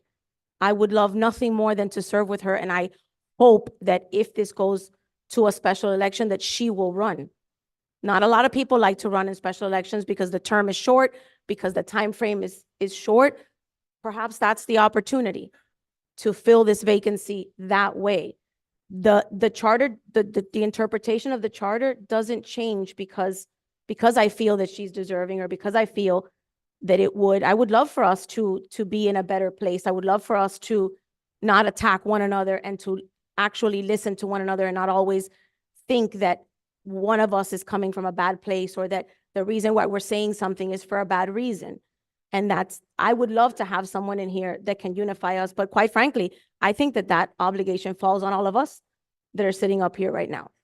And as the person that is more often than not the recipient of this bad juju, I would appreciate that even if Miriam doesn't serve up here, that we change our ways and that we don't behave that way, because that's what we should be doing up here. So unfortunately, because I don't see ambiguity in the charter interpretation of the timely nomination, and because I do believe that the nomination should have happened in the sunshine, I've made it very clear why I did not participate or I did not vote for a sunshine meeting, because I wanted from the get-go to have continuity and to have this seat go up for an election. I've been very, very transparent, and for all of those reasons, I feel that this is not a timely nomination and I can't support it. But I do wholeheartedly hope that in a special election that's very, very, I guess, not attended very well, or that the candidates for a special election are not jumping to be candidates, I hope that Miriam runs,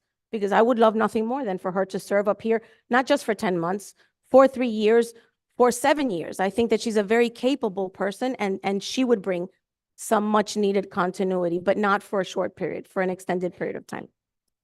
Thank you, Councilman Alzo. Anything else, or I'm just going to go to the clerk. Madam Clerk, please call the roll. Councilmember Romano, No. Councilmember Diegues, No. Councilmember Goyaso, I hope you won, Miriam. No. Councilmember Garcia, Yes. Vice Mayor Fernandez, Yes. Mayor Sid. Yes. It's a tie. The motion fails. So to that effect, and based on everything that I heard, my original motion was to nominate her till November. I'm going to make a motion to nominate her until the next council member takes office. I'll second that motion. Madam Clerk, please call the roll. I want to make. 100%. The wanna- next, till the next, till the next election. Okay. This is a little bit of a surprise to me. This is a different nomination, or does it still fall within the same subsection of the charter? Can you give me a few minutes? Move on to the next item and give me a few minutes? This does not sound, I think serving as a vacancy for the next, I think she deserves at least the 4 months up here. If the charter's silent, we can do it. if six-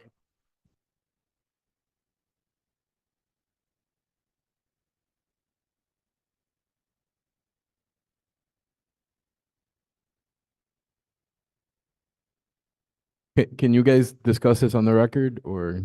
Thank you. So I'm going to tell you, Mr. Attorney, what my interpretation is. The chart is very clear that it talks about the next regularly scheduled election. This is not a regularly scheduled election. This is a special election, as we've been discussing all night.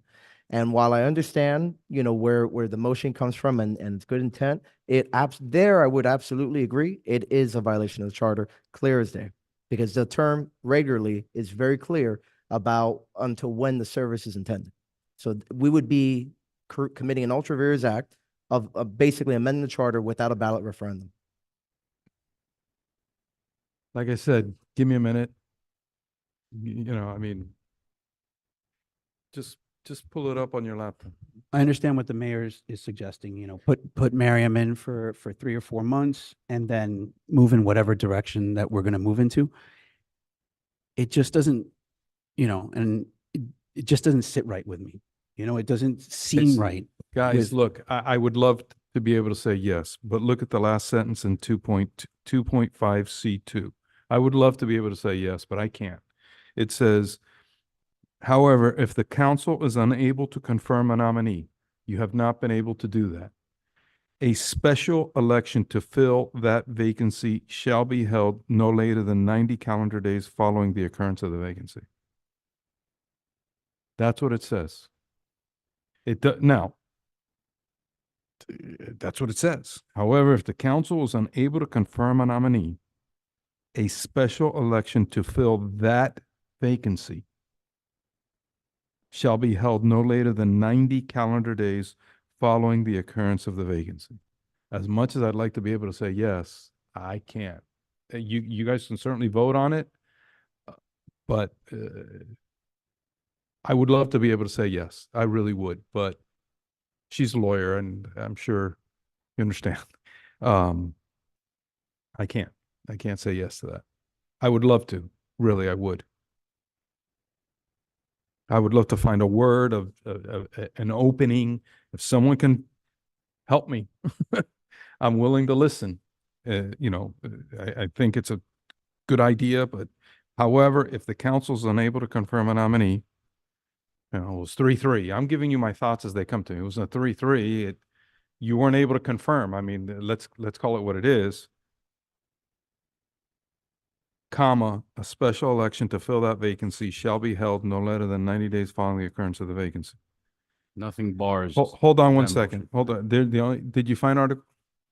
Oh, Yeah, let me just look at Article if 5. the charter doesn't allow for it, then what do we do? Do we retract I'm sorry?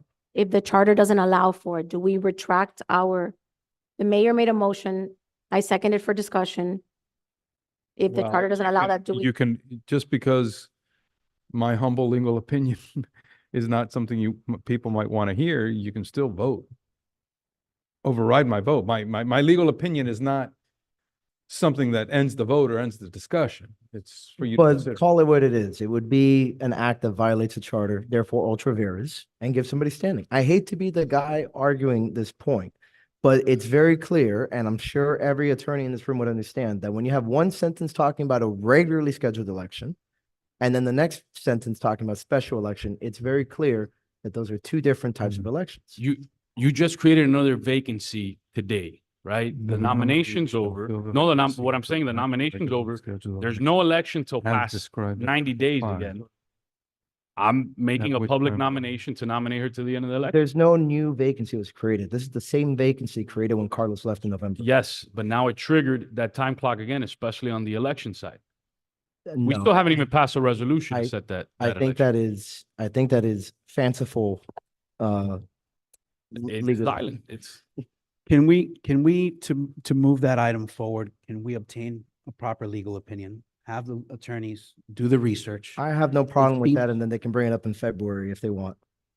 And we can bring it back as a special item, right? Yeah. I mean, I don't think you're gonna have an issue getting. the four votes. Or another, I just jumping on what you're saying, give me, what's today, Tuesday? Today's Tuesday till Friday to give you a formal legal opinion. And if I change my mind, you guys see it, and then one of you can call a special call and we can be back here next week. I have no problem allowing the lawyer to do, the attorney to do additional research. The problem with, bringing these zingers out and not allowing everybody to prepare is just this. We're legislating on the fly. And I don't want to do something that we've done in the past, which is kind of maybe do something that's not proper, right? So while the idea is to build consensus and to have Miriam serve and have a full dais, I want to make sure that we're doing it properly. So until an election can be held. So if the lawyer's asking us for a little bit more time to do a little bit more diligent research, I don't mind supporting him in that effect. But if you guys want to move forward with an answer today without the lawyer giving me assurances, I don't feel comfortable. Councilman Collazo, if I can ask, would you hypothetically, would you be amenable to giving her, if the charter would allow it, would you give her? I never contemplated it. I never contemplated, and I don't think the people in the public have given the opportunity to contemplate it. The reason being that I was on the fence was because I had multiple people reaching out to me saying, hey, do you think I would be a good candidate? Would you consider me? And it wasn't my call. That's why I said this really weighs heaviest on the mayor. And to me, the only fair and just way to do it was to have an election. That's why when I first met her and prior to meeting her, I was very transparent of kind of that's where I sat. But it's a compelling thing to think about. We're just thinking about it for the very first time. Obviously not the mayor, but some of us here are digesting that for the very first time, including our legal team. I don't want to make sure that, I don't want to rush into a decision and then we're like, man, what we just did was totally illegal. Or they've already provided, there's Florida state precedents for this, unless the mayor has legal research that can support this issue with the attorney. Thank you. So that issue's gone. Miriam, just wanted to apologize to you. You deserve better. You and your family deserve way better. It's definitely, in my opinion, a dark day in our town's history. What bothers me the most about this was the games that were played. If they didn't want you, if they wanted a special election, they should have voted it down when I called the special call. As a human being, that's the right thing to do. You spent 2 months running around, meeting with people, bringing people here to the council meeting, fighting as much as you can, talking to people, showcasing them. There should have just been they should have just approved that special call and got it over with. But you and your family deserve a lot better than this tonight. And on behalf of the town, I apologize. Because in my book, this is one of the darkest days in our town's history where this was a complete no-brainer. And they should have, as a human being, just accepted the special call and voted no. Had the courage to vote no instead of playing this entire game until now, they're friends, this and that. But that's the issue. Why, for me, we talked about politically, there's folks up here who I'll never see eye to eye because of that transparency factor. And you know what? I'm gonna take a recess because yeah. Well, I'm going to go ahead and address Miriam as well. And I'm sorry if you're disappointed with the outcome, but your time was not wasted. I can speak for myself at least that I took the time to deliberate. I spoke, like I said, with all your colleagues. And, just sometimes, this is just how it goes. But again, as far as, I feel very wrong, at least to me, when we're talking about somebody's going to vote on a multi-million-dollar budget, that rushing to accept a special call the following Monday from the day when the resignation occurred that Wednesday, I had major issues with that. And a lot of us, as you can imagine, had made plans in advance, knowing that December is the 1 month that we have off. We obviously did not see Carlos leaving when he did. And it's just, unfortunately, that's just how it went. But I just want you to know that your time was not wasted. Thank you.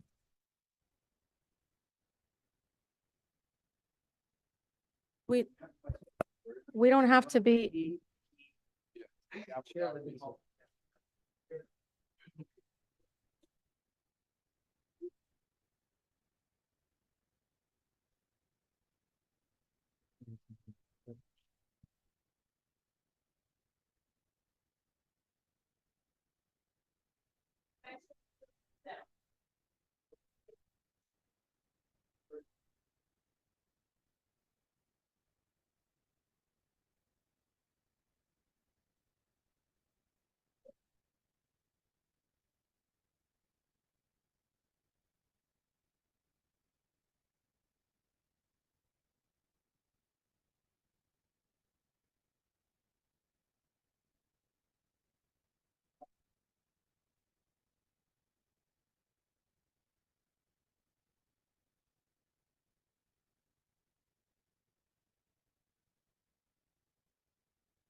Le back le duele.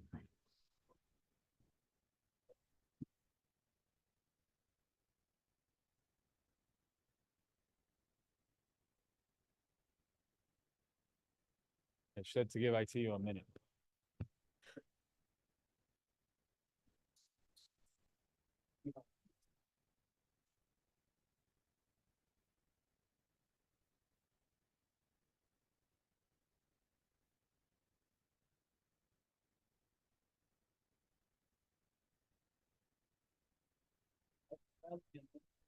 Huh?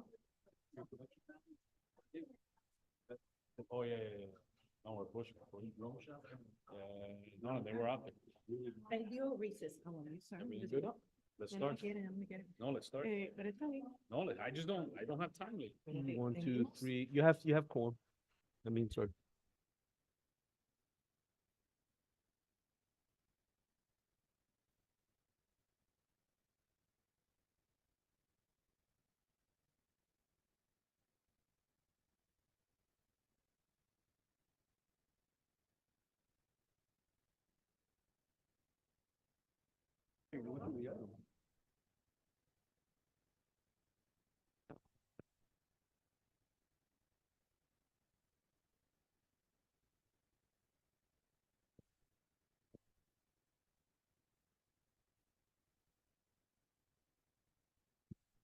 All right, we're bringing this meeting back to order. Madam Clerk, please call the roll.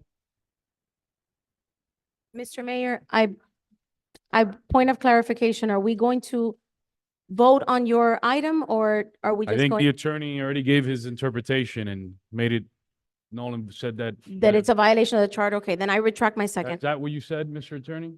What Mr. Gastesi said was to give us time, that it seemed that, if All right, that's, so if he'll- that's the they're direction, gonna if give that's us- the direction you guys want to go in, we can give you a full legal opinion. Just give us till Friday and we can formulate Do we something. have to vote on that or can we You would. retract the motion and? No, You you, have- you would, you gotta give us direction. No, So he needs direction to just do a legal opinion on it and come back to Okay, us. so I'm gonna retract my second and I think that we need a new motion. Make a to- motion to direct attorney to look into that legal opinion, bring I'll it back to the second that. council. All those in favor? Aye. Aye. Any and- opposed? Seeing none, the motion passes. We're moving on to appointments. We have Geraldine Amandola to the Cultural Affairs Committee by Councilman Luis Collazo. Jacqueline Leveda to the Cultural Affairs Committee by Councilmember Josh Diegues. Hector Suco to the Mental Health Task Force by Mayor Manny Sid. Hector was here for a long time with his kid and he had to leave. Do you know which of the provisions he does not conform to? I don't know. Okay. But it's your point. Yep. Mr. Mayor, I told him to double check. I think it's the meeting requirement. I think he only went to one. Mr. Mayor, if I may, and I know this is completely out of posture, but it's just something we need clarity on. The way that the charter reads, right, is that if you don't confirm, there's a special election. Says you shall. You've made a motion which was seconded by Councilwoman Rano, right? To ask for us to come back with a legal opinion as to whether you can appoint Ms. Yanes until the special election, which Mr. Gastesi asked for Friday to give you a legal opinion. So that would mean that on the special election, what do we tell Ms. White? We're moving forward. I mean, the charter is pretty clear that there shall be a special Yeah, election, so I don't think you can vote on that. you need a resolution in February, right? So you got to bring back a resolution. We have the resolution ready to have the election in April. No, yeah, but let's be clear. You have to sign the resolution. I mean, we have to do that. Our charter says you shall hold the election if not confirmed. The supervisor of elections is requesting the resolution. So we've given you motion and direction to move for legal clarification. Right, and I'll do that. In tandem, I'd like to move a resolution establishing February 9th. So you have both working paths, Well, right? And then if something has to come back, right. we can special call it, but I Hold don't on. want to The- delay the The resolution. clerk, Can you guys speak into the mic? Because she can't I'm hear you. sorry. Yeah, we. I'm don't going to hear eat the you microphone. here. It seems like that's a lot better. okay. Yeah, I rarely you. do I ever get told that I'm not being heard, by the way. I can't. I'm in order since timeliness is important, and we've already heard how we have certain deadlines to trigger, as the attorneys doing the legal research to the option that the mayor proposed, if it's allowed or not allowed by the charter, I wanted to make sure that we don't get into a position where we are now stuck trying to call another special call meeting for the resolution to then pass forward the resolution. So I wanted to propose to motion for a resolution to have the special election by February 9th.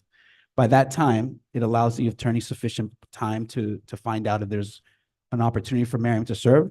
And it also gives us the opportunity to withdraw or rescind that resolution if there's a different path that the council wants to take. With all due respect, I just want to stress, you're saying to have a special call February 9th, but what, No, I heard in my agenda briefing that we needed to move. If Mrs. Yanes was not confirmed today, that we also needed to move forward with a resolution, putting forward, at least this is what I heard that you were asked to do by the county clerk. email here. I Right, could read it. so I'm just trying to make sure that the town has two working paths forward in tandem, right? So if one doesn't get traction, the other one is the next possible step. But We need to, listen, you did not confirm the candidate.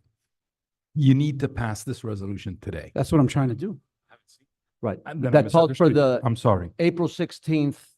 I'm sorry. I misunderstood what you Special were saying. election Okay. with the. April 9th. date. April 9th. Town attorneys, this is for you. She gave us, and she, again, and I can read the entire email for the record, but in the first paragraph, she was very strict saying they have a very demanding year. It's a unique year. They have 3 big elections going on. So she said, I'm being accommodating because I have to, because your municipality has a vacancy. So she said, special election to take place on April 9th. In order for that to happen, other dates must be adhered. It's not that we can now move around. If April 9th is the special election date that Ms. Christina White has given us, we need to send a resolution as soon as possible. She gave the last date, February 9th, and that resolution is letting her know what the body here on the dais is agreeing. The problem is that we cannot wait until February 9th to send that resolution, because what happens to qualifying? Qualifying is at the end of this month if you want to have the election on April 9th. So we And need to send it And today. excuse me, Yeah. and Well- let me just remind you all, this is important. If you want qualifying to take place this end of the month, in order to meet the requirements of April 9th, I need to publish by Florida statute twice in the next 10 days, 10 days before the qualifying, the special notice that a special election is taking place and that qualifying is taking place. It would be January 29th. Let me look at, give me 1 second and I'll tell you. So what I was suggesting is Yes. passing So- the resolution, setting forth the dates now. If the legal argument is made that is favorable to a different working path, So the problem that I think have. I- that would- accommodated. I agree with that. Now I understood. I misunderstood what you were saying. What is I it? agree with it. He wants to do both at the same time. In other words, pass this resolution now So so that I that can things can send- get started and you can do everything you need to do. So pass the resolution that's attached to the Okay. item. And then at the same time, see if we can come up with an opinion that says the lady can fill the seat until the next Absolutely. election. Yeah, that is a second. Right. And Not so with he that. wants to do both. Does not And I don't affect- have I a just- problem with that. I just want to state clear that if you pass that resolution, I'm going to be sending that resolution early tomorrow morning Yes. so that I can get her response. And once I get her response saying okay. confirm, then we have to legally advertise. I think and the qualifying councilman, would start. I think the councilman raises a point. You can agree to pass this today, to send it to the clerk on Friday at, Today, tomorrow morning. Because I need to. Gina, let us publish finish. by Let me finish. Thursday. Let me finish. It's Tuesday. It's essentially Wednesday right now. Okay. but it's Tuesday night. You can do a resolution amongst you that says, hey, Raul's got to give us an opinion by noon on Friday. And then if the opinion of the attorney is that that we can't nominate her for that shorter period of time, like was proposed, then you automatically send this resolution off.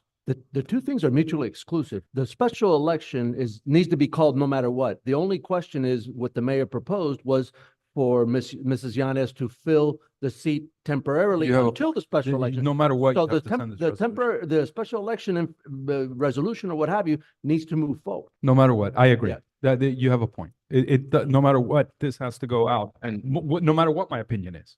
Mr. Attorney, Correct. walk me through the process. Like if there are not 4 votes in the affirmative to pass this resolution, what is the outcome? Well, the supervisor of the charter doesn't require you to pass the resolution. The problem you're going to have is that the elections department is not going to put it on the ballot, and we're creating a nightmare but for no reason. Right, but that's the election department's problem. I'm not gonna vote for a resolution. Number one, I haven't seen the resolution. Number two, I'm not voting for it. Isn't it on the agenda? So Look, you just, if you don't, listen, I'm okay with you guys not voting it for it. I have a daughter who's in medical school or who's finishing up medical school, and I need the money. Guys, vote for the resolution, please. You're just going to create a legal quagmire for no reason. Vote for the resolution. I'm really asking you. You're just going to trigger a situation where we're not having an election. We're supposed to have an election. We're not having the election. We're supposed to have the election. The clerk, the supervisors of elections. I mean, I'll Well, start we're- talking to their legal department. we're but- rife with quagmires, right? We were supposed to Okay. vote on a nomination within 30 days. We were supposed to have an election within 90 days. We're not doing anything the sheet of paper says at this point, right? So what's one more? Okay.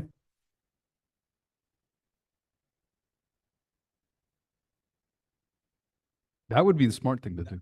That's the smart thing to do, but we can't do that.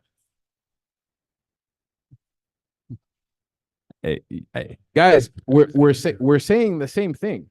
We're saying the same thing. Can't. If we don't pass the reso, we're running on 6. That's it. My suggestion to pass the resolution was because this path that we were kind of going down to have a special election, but I'm completely fine with running on 6 till November as well, right? But, you know, I was trying to, the charter says you can't,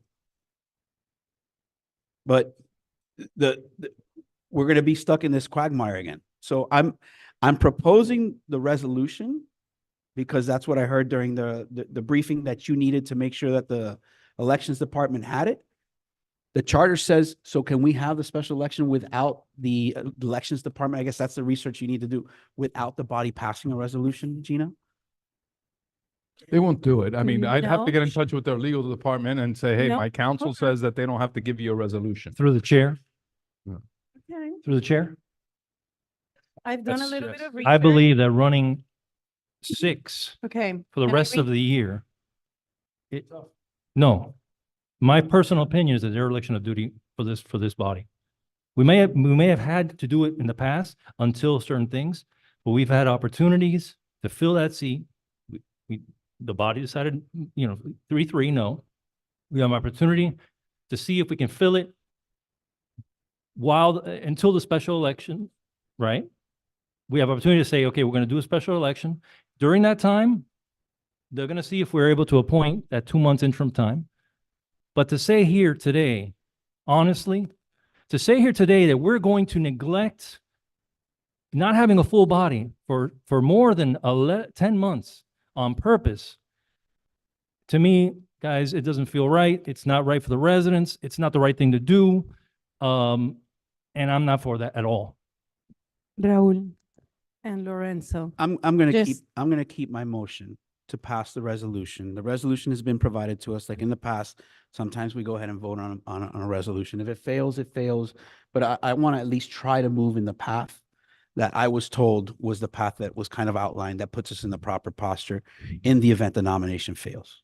I Can walked you through- restate your motion so that I have it for? The attorney has passed us a resolution that sets forth the qualifying date and the April 9th special election date.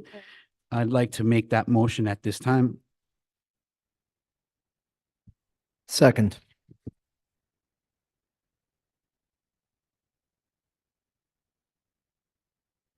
I'm going to advocate on behalf of the resolution, setting forth the April 9th date. The attorney's working on a similar path to see if the candidate can be appointed in the interim. Our other option is to run on a 6-member body. And I think that we'd be best served doing this as quickly as possible, or at least trying to move in that direction. And I wanted to make sure that Councilman Garcia understood that I heard his remarks, and I have no issue moving forward with that.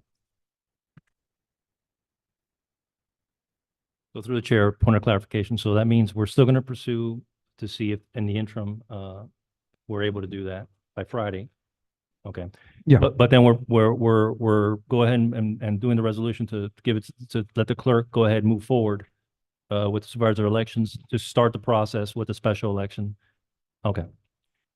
I would be in favor of that.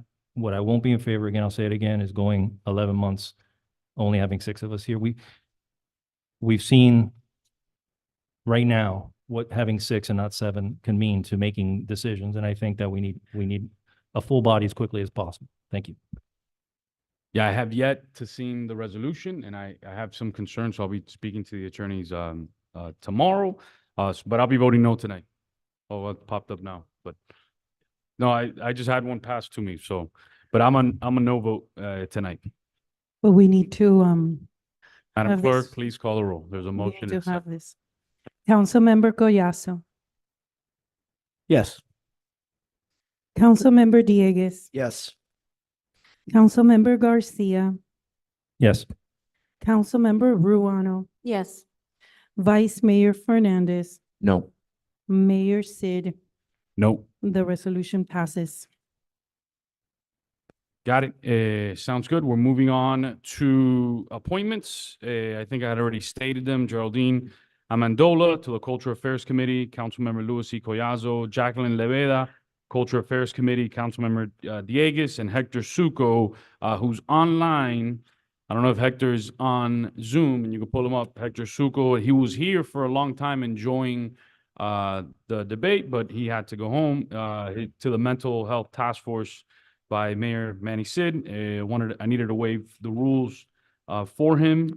I'll second the waiver. Just only point of clarification that I asked, and I think I did it when you had first proposed the, I'm going to second the item and second the waiver. Was just which of the qualifications was there an exception for? And I know that's usually communicated through the clerk's office. If I believe, I don't Mr. know, the Succo- clerk If Mr. has Suco's that. online, he can clarify it as well. Hector, if you're online via Zoom, you can pop into the meeting.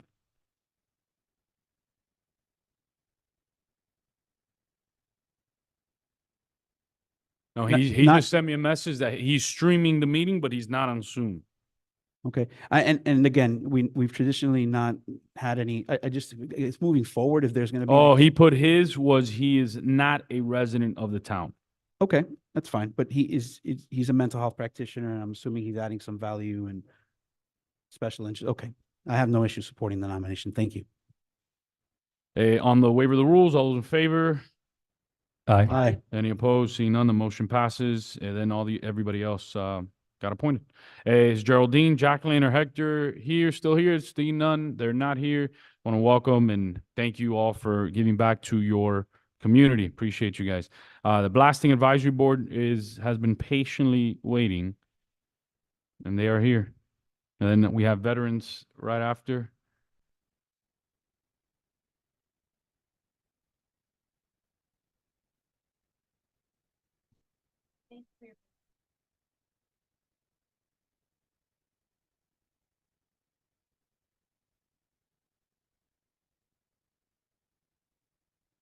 Evening, everybody. Hate to be anticlimactic, but it's been an interesting evening. Miguel Martinez, the Blasting Advisory Board. I believe you all had the opportunity to review the report that I had submitted. And I'll read it into record. The mission statement for the Blasting Advisory Board was established to discuss and provide town council recommendations and possible solutions to ease the effects of rock mining blasting. The reality is this year has been pivotal. It's been monumental for us. And I would like to, I will be going back a little bit, overlapping from the previous report, but it carries forward to what we're doing today. So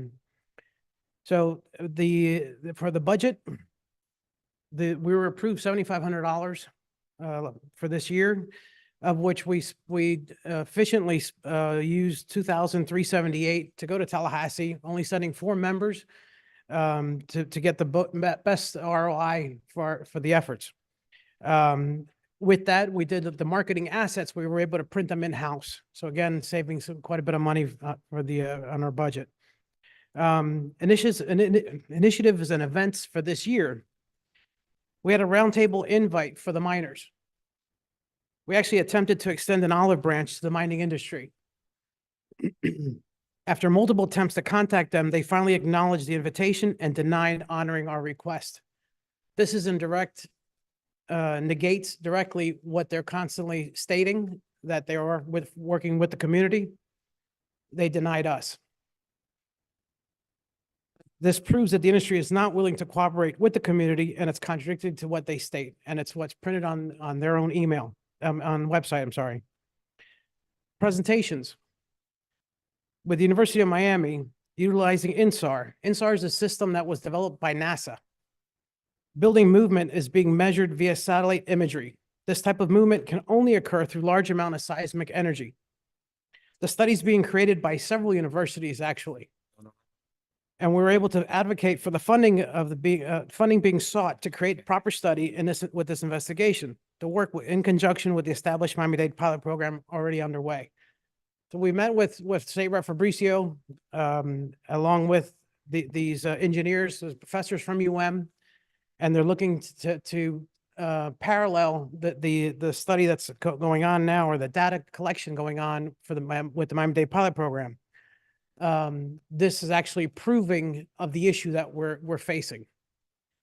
However, it's also proving how monumental what we're facing. It's actually shifting. This energy wave is moving buildings. They're moving structures, measurable distances. Obviously, buildings cannot move. The infrastructure to the buildings cannot take that. They break. I've had it in my own office building, which is one of the subject matters that this professor is monitoring.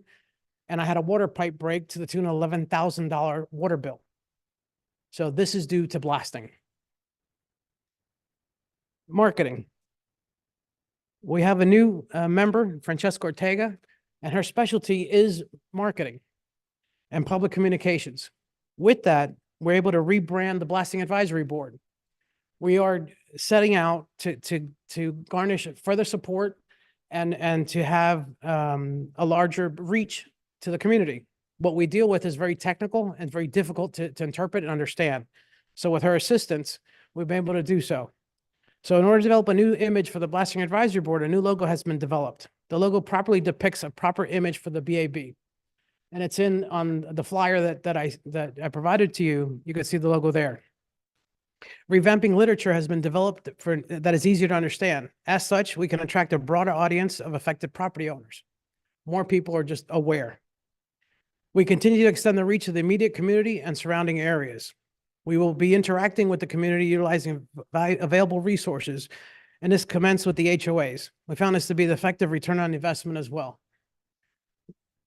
I have personally met with several HOAs. I know the Royal Palms, I think, was one of them. Yes. So we're looking to continue that effort. We're in the process of creating a video that highlights the actual property owners and their frustrations of unsolicited property damage. As they say, a picture's worth 1,000 words, a video is worth 1,000,000. So we're actively seeking and interviewing with residents to create a short video, to snippet. Maybe the entire video will be a minute long, making up of 2 or 3 homeowners or property owners. We lobbied Tallahassee. As you're aware, on November 14th, 4 members of the board traveled to Tallahassee to advocate the House Bill 245. by State Rep Fabricio. For the first time traveling to Tallahassee, the effects of our community efforts are being seen. This was not one meeting, there was not one meeting attended that the issue was unknown.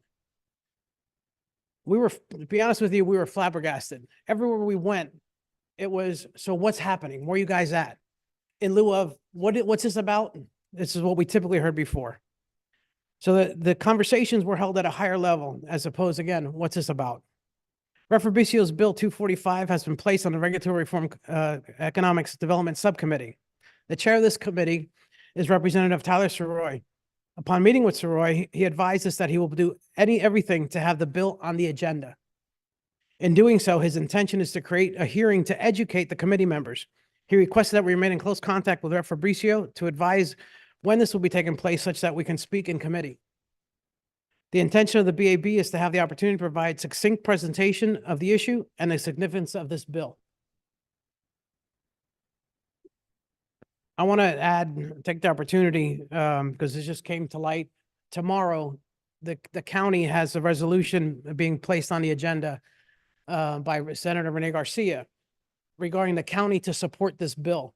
However, in the resolution, the resolution also states that the county put their lobbyists forward on this. So they're providing assets to this. I think the three of us will be going tomorrow and do public speaking, public comment. I was unfortunate I wasn't able to get on the agenda to present to the commissioners, but we will be publicly speaking on that as residents. Future projects and considerations. Once Bill 245 is placed on the agenda, a hearing is scheduled. We will have 24-hour notice to travel to Tallahassee and present the committee. We're gonna have to act fast, obviously. Legislation in this session is for the winter. Depending on the path of the Bill 245, we're planning to lobby Tallahassee and again to continue to push forward this needed bill. And for on the same page, the bill lowers the legal limit of the blasting peak particle velocity to 0.15. The reality is the majority of the blasts are occurring below that limit, so there's no reason that all of them occur below that limit.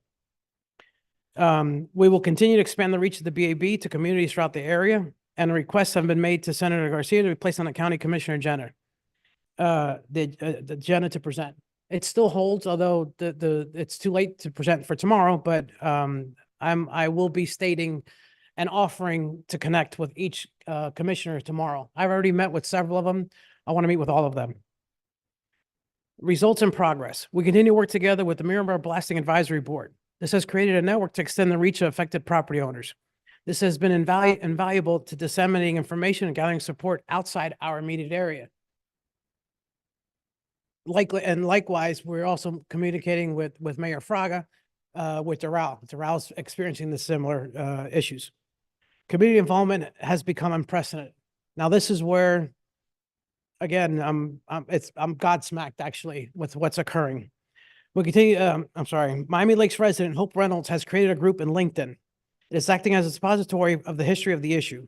Documents include as far back as 2001. I provided for you a link, you go QR code, the name of the group, as well as the group, the link of what the QR code, what it's linking. Resolution 0111 from Mayor Wayne Slayton is in there.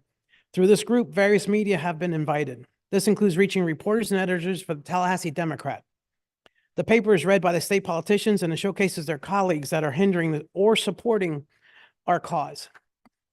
So everybody's going to know who's in and who's not. Miami Lakes resident Abel Fernandez created a town hall meeting with Miami-Dade Mayor Cava on June 21st, 2023. County officials were in attendance, including the Department of Regulatory Compliance and the Fire Marshal's office. I was given the opportunity to present a scientific information substantiating our complaints.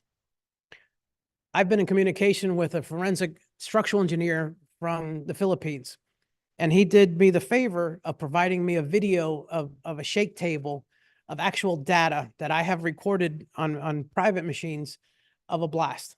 And I was able to show this video of the actual vibration of what our structures are being subjected to. That is not an interpretation, that is science and is a fact. The public was able to share their frustration directly to the mayor, and there was a fair amount of media coverage for this event. The mayor promised to investigate the matter and provide her findings. On December 11th, 2023, Mayor Cava presented her findings. The information she was given was false and from multiple agencies. Much of the items mentioned have been previously addressed by the Blasting Advisory Board.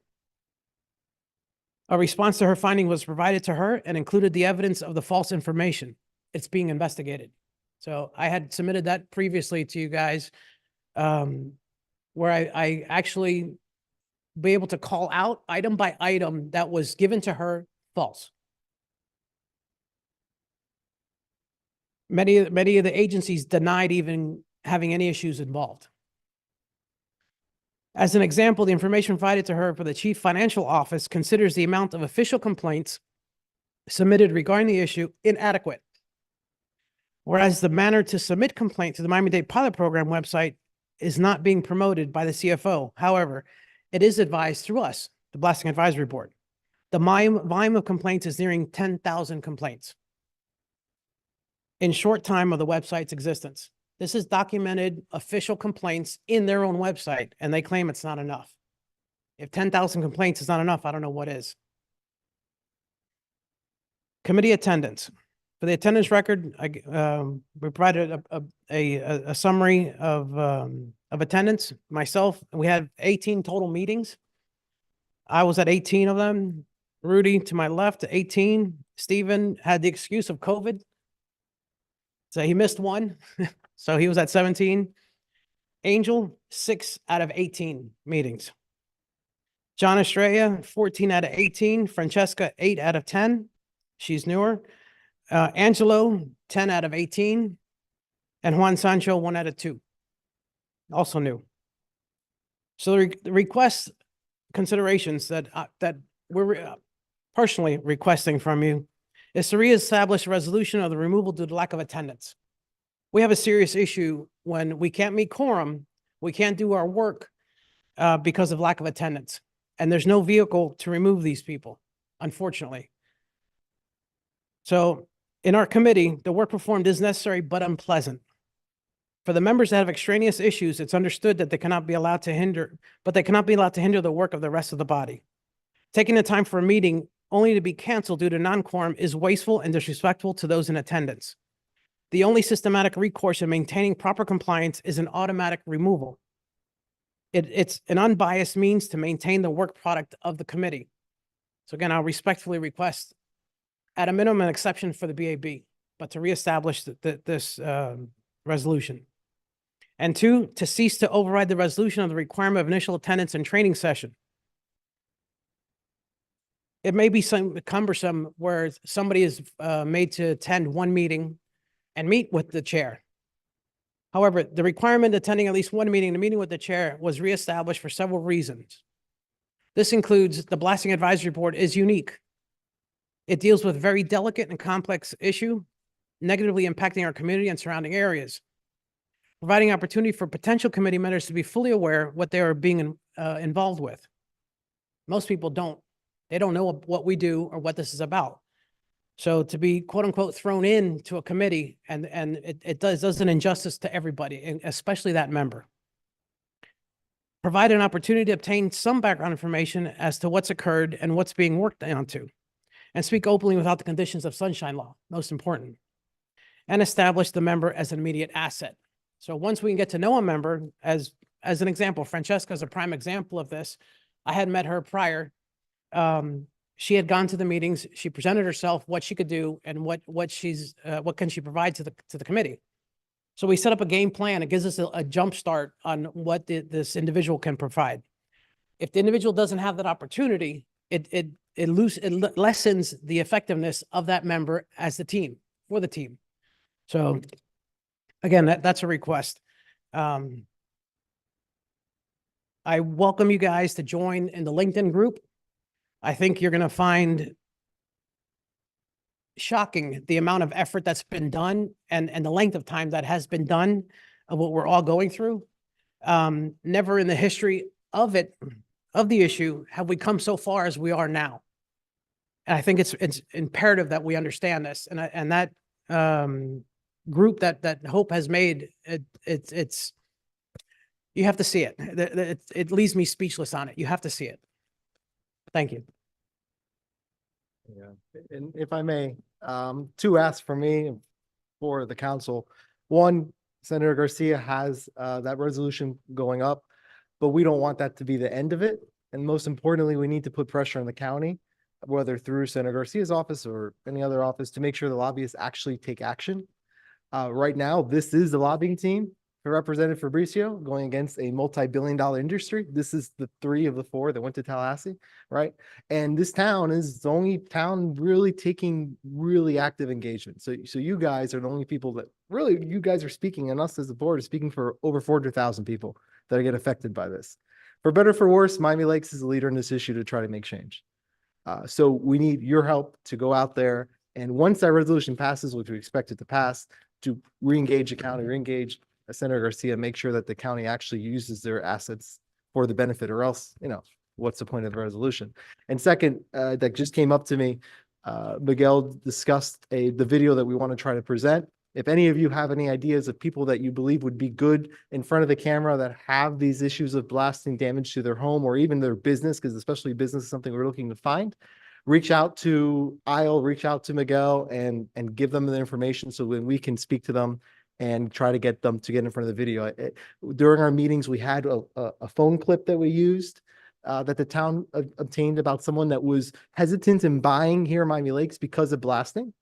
She left a voicemail to the town. We used that in our meetings, and it was telling. The representatives took that and said, oh, you're right. This is a real issue. This isn't just us. This isn't the town. This is a random person that doesn't want to buy a home right now because they're worried about the effects of blasting. So we think that video for our next trip or for future efforts will be a big use for us.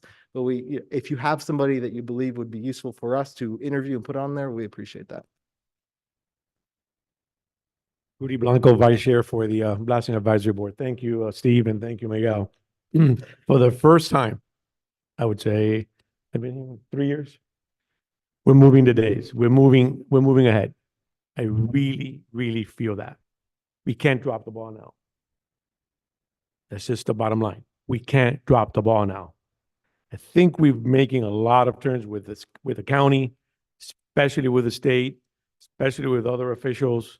And I think we really, really, for the first time in a very long time, we're moving the days on this. We're moving the needle. We're there, and I think we really have them from all angles. It's taken a long time, taking a lot of effort, taking a lot of nights, a lot of worries, preoccupations with our personal lives, with our professional lives, and this is the first time that I really feel that we have them on the run. And we need to press on. That's all that I ask of you, that we press on.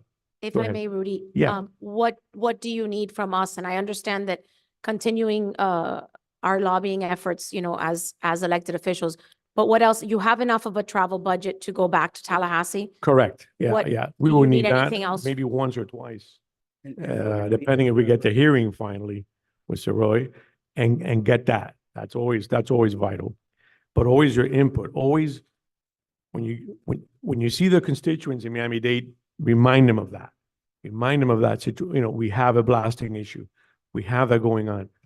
The marketing, whether it's more meetings, we need to get that voice out because we have them on the run. I really believe that for the first time in a very long time. The message is out there. The visiting of the HOAs is a wonderful HOAs is wonderful. idea. My community has a WhatsApp chat of neighbors.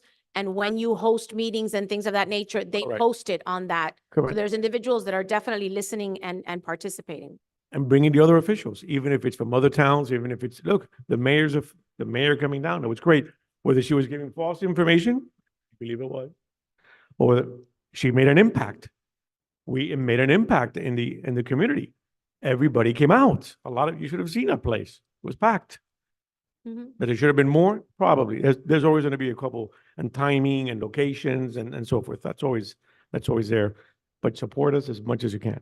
That's really my plea. Through the, I'm sorry. Through the chair. When is the public speaking? Tomorrow. What time, what time or? The BCC meeting begins at 9:30. They begin at And they 9:30. typically extend a courtesy to the elected officials to speak first. Okay. So be there by 8:30? As early as possible because Chambers fills up quickly. Correct. That's correct. That's correct. Thank you, guys.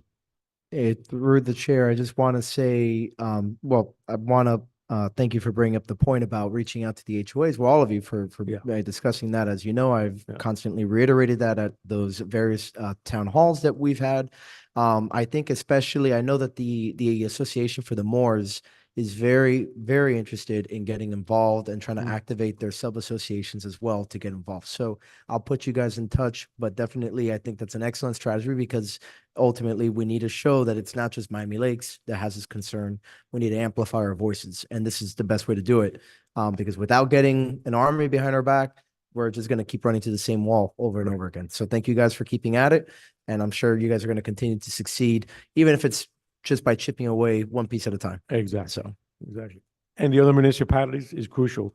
Doral with Christie Fraga. And you don't know, I have to speak with you on that. Homestead finally came through. Homestead finally felt the blast. So, yes, way south down there. So that we'll have to, we need to reach out to each of the communities being affected, no doubt. Thank you. Thank you. Appreciate you guys. Good job. Our Veterans Committee, Chair Perez. Council, let's try to, well, no, I'll mention it afterwards. Chairman. Good evening, Mayor, council members. First of all, I want to say I really appreciate what you guys do and what you ladies do.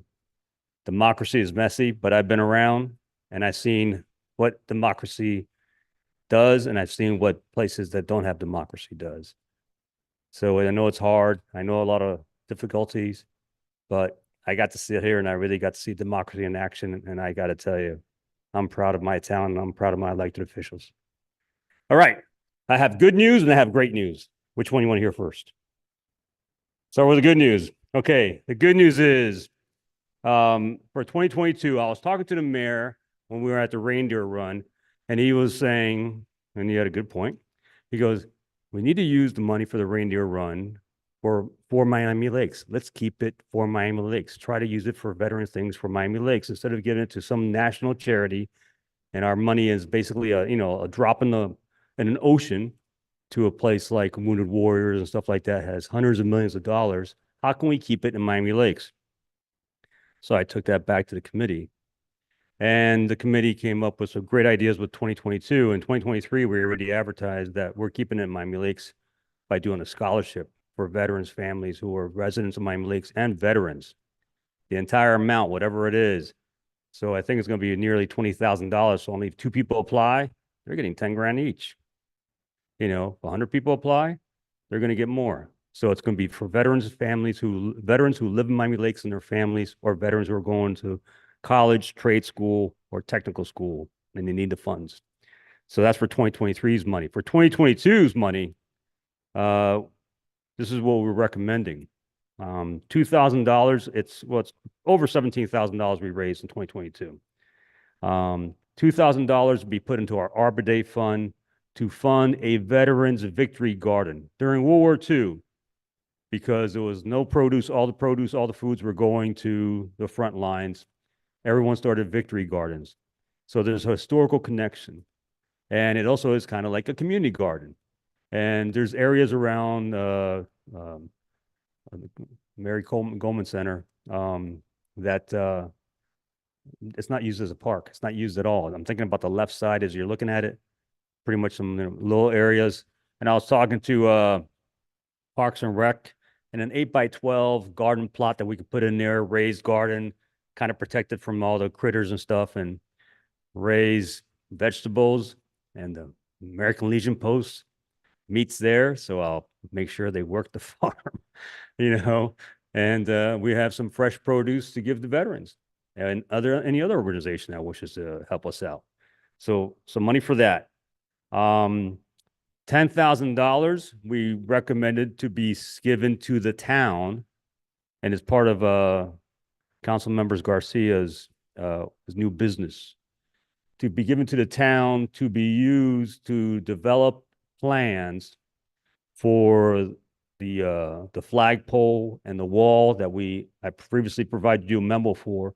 So like we said before, I want to make sure not to, impose a tax burden on the people. We have funds that we can use that were donated by the people for veterans. And so this will be, so we can develop plans and sort of like the same posters that you guys developed for the Optimist Club, because Councilman Collazo gave me a great idea as well.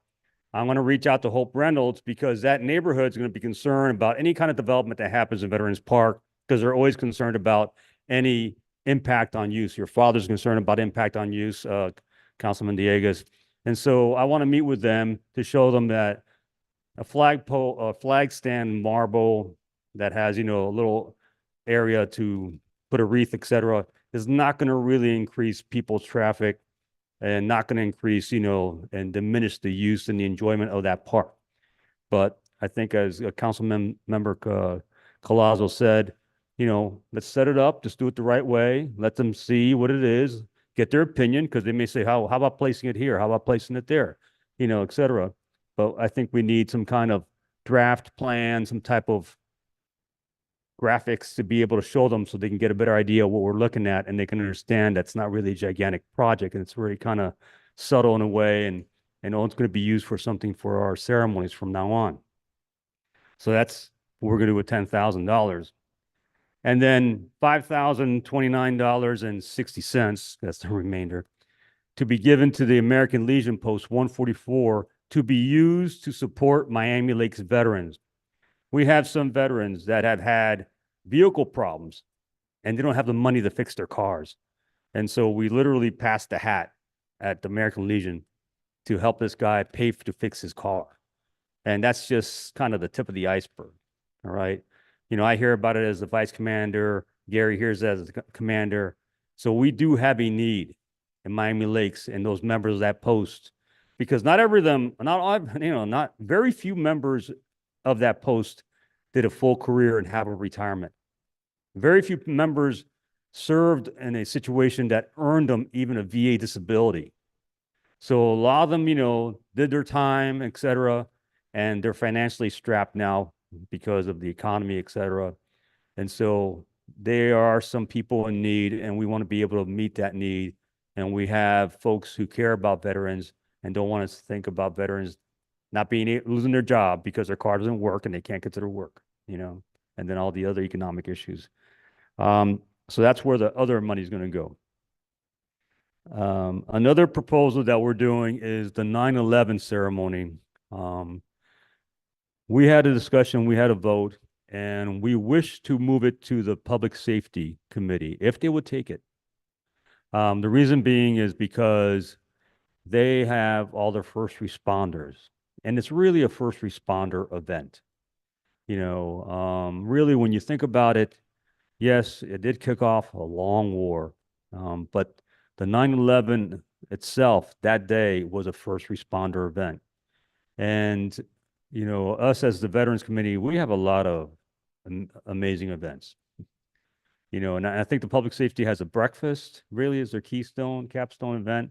But I think this will be a really good event if they take it. And we will be in support. We all agree that we should support them as best we can as a veteran committee. And we'll do whatever they need, assuming they take it. If they don't take it, they don't want to do it, then we'll stay with us and we'll do what we can to make it still happen. That's all I have, and Happy New Year. Thank you. Any questions?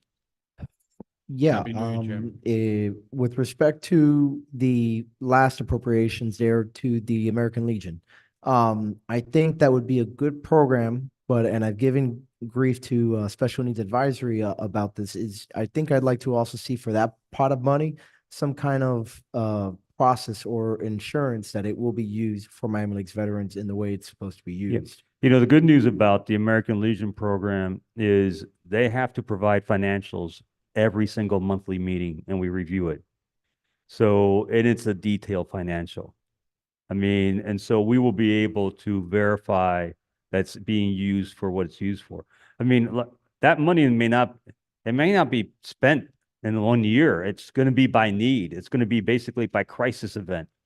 So, it'll be one thing that we will have money that we have bring in for our barbecues and all that stuff, and we'll have that set aside as an emergency fund only, and that'll be easy to account for.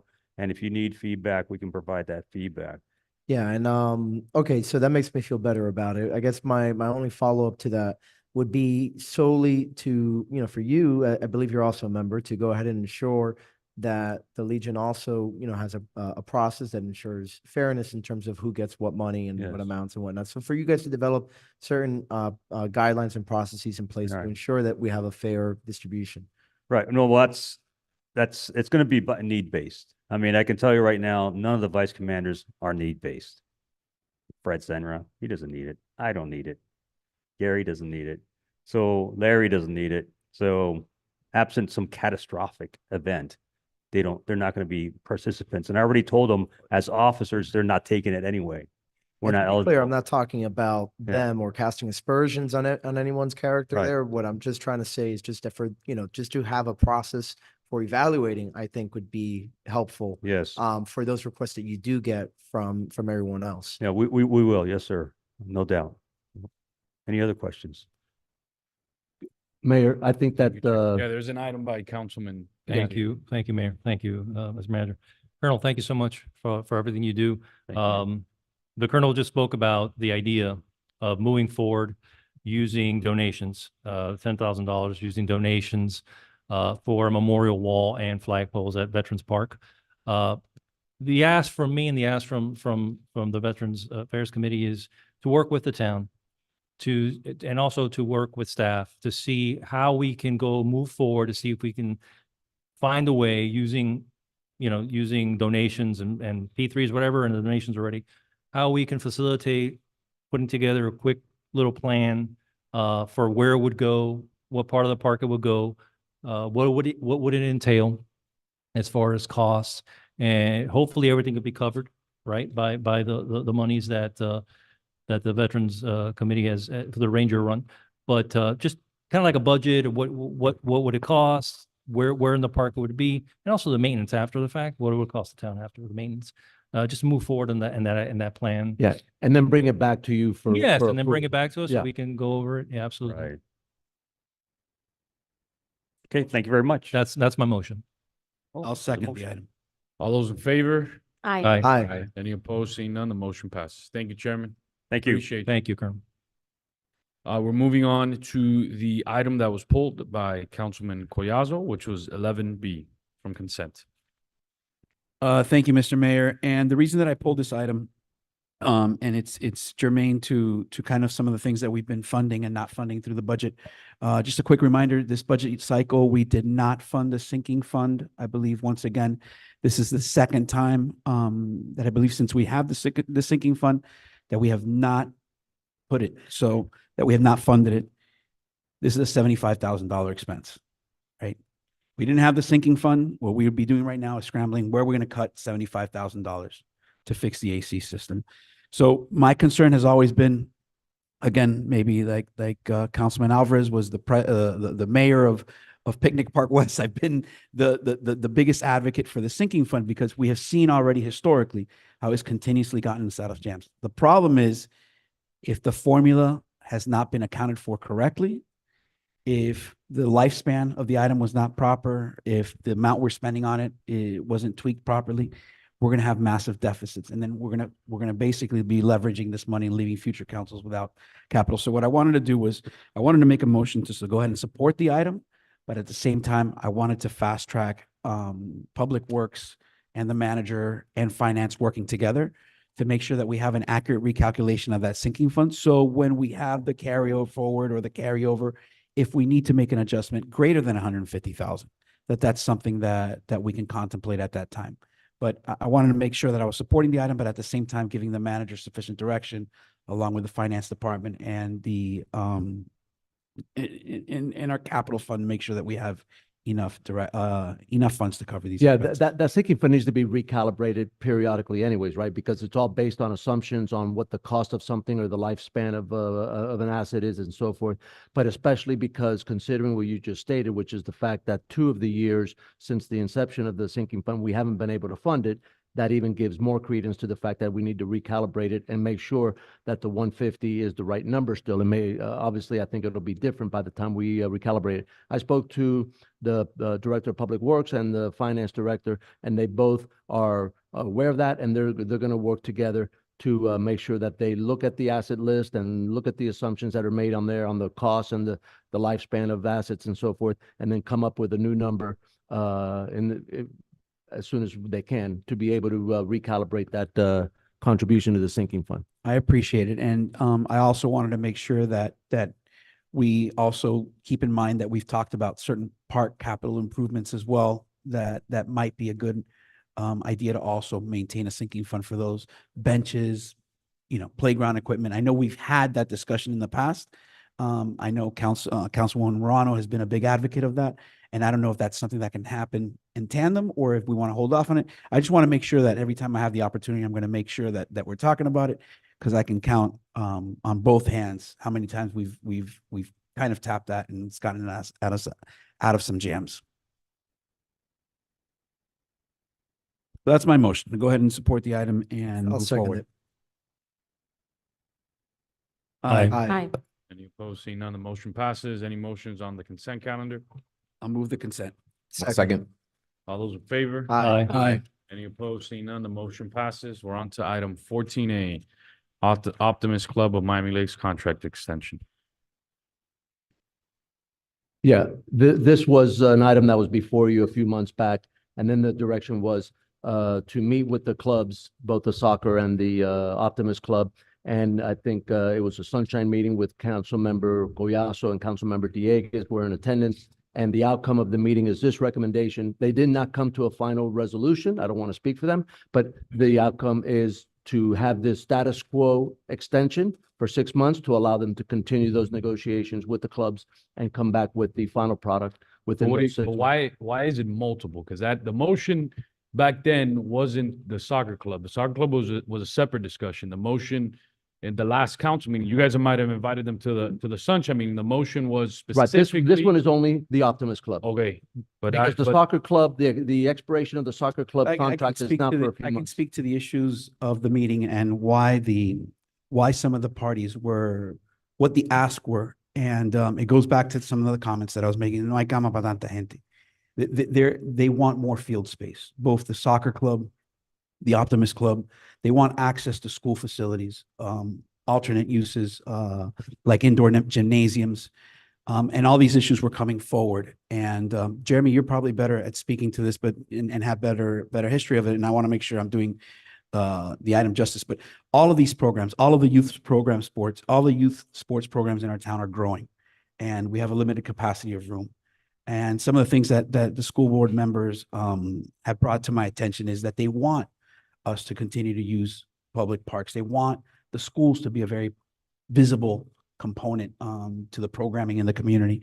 So that was one of the things that was added to the discussion.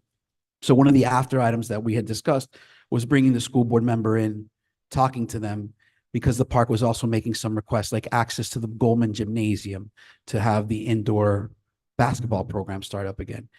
Seeing if there was other fields that were available to them so they can expand the programming for the travel without necessarily hurting the rec. And I think the soccer club kind of expressed that. We also talked about maybe like an inter-local agreement with maybe different parks in the area, like PSN Park, can that support some activity? So it was just a lot. And it seemed like all parties at the table said, hey, we want to kind of flesh this out with a little bit more time. But that was a quick snapshot of the meeting. And I don't know if you have anything else to add, but that's kind of my. Are there any motions on the table? Yes, I'll move it. Second, thank you, Director. Any further discussion? All those in favor? Aye. Aye. Aye. Any opposed? Seeing none, the motion passes unanimously. We're on to the Miami Lakes Hospital expansion. This is a quasi judicial hearing. Anyone from the public wishing to speak on this item, you may so now. You may speak on this item now. Seeing no one in for public comments, this hearing is closed. Mayor. Hold on, I have to read a Yes, bunch of stuff. okay. Yeah. I just want to make sure that we have all the quasi judicial Right. forms. I didn't get one, but I didn't speak to anybody on this. You have one on the dais, everybody did. I only got 3 back. Yeah, Just wanna make it was sure. here on the papers that were here on the side, but Yes, I can- I went ahead and filled mine out, Madam Clerk, and I don't have any Thank you, any yes. contact. I have from Councilmember Collazo, and I have the disclosure for Councilwoman Ruano and from Councilmember Garcia. But I'm missing the other 3. I haven't filled it out yet. I'll fill it out now, but I haven't had any contact with the applicant. Thank I also you. have not had any conversations with anyone. Thank you. All right, I'm gonna begin. Gina, you're done? Yeah, let's please proceed. Yeah. Please be advised that the following items on the board's agenda are quasi judicial in nature. An opportunity for persons to speak on each item will be made available after the applicant and staff have made their presentations on each item. All testimony, including public testimony and evidence, will be made under oath or affirmation. Additionally, each person who gives testimony may be subject to cross-examination. If you do not wish to be either cross-examined or sworn, your testimony will be given its due weight. The general public will not be permitted to cross-examine witnesses, but the public may request the board to ask questions of staff or witnesses on their behalf. Persons representing organizations must present evidence of their authority to speak for the organization. Any person presenting documents to the board should provide the town clerk with a minimum of 10 copies. Further details of the quasi-judicial procedure may be obtained from the clerk. Then I want you to do, the resolution is a resolution of the Town Council of the Town of Miami Lakes, Florida pursuant to subsection 13-305F1 of the Town of Miami Lakes Town Land Development Code, LDC, pursuant to 13-303 of the town's LDC, a conditional use to expand an existing hospital, and pursuant to section 13-304H of the town's LDC for site plan approval, all of which are provided at Exhibit A site plan for the property located on 14001 Northwest 82nd Avenue, as more particularly described at Exhibit B, bearing folio number 32-2022. 0400020, providing for incorporation of recitals, providing for findings, providing for violation of conditions, providing for appeal, and providing for an effective date. All right, council, you've all had your briefings, I'm sure. Susanna's going to give a very brief synopsis, but if you have questions, let's please start asking them. I believe we need to be sworn in. You need to be sworn in? Yes. Then go ahead. Please raise your right hand. Do you swear to say the truth and only the truth, so help you God? I do. Thank you. You may be seated. Susanna, also for the planning department.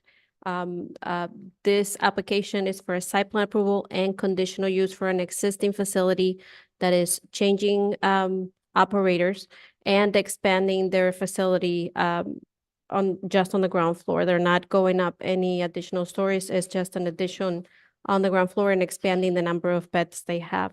The details are on in the staff report. And I'm just gonna get out of the way and answer any questions and entering the staff report into the record. I'm gonna invite the applicant to come in and say whatever he needs to provide and answer any questions as you need.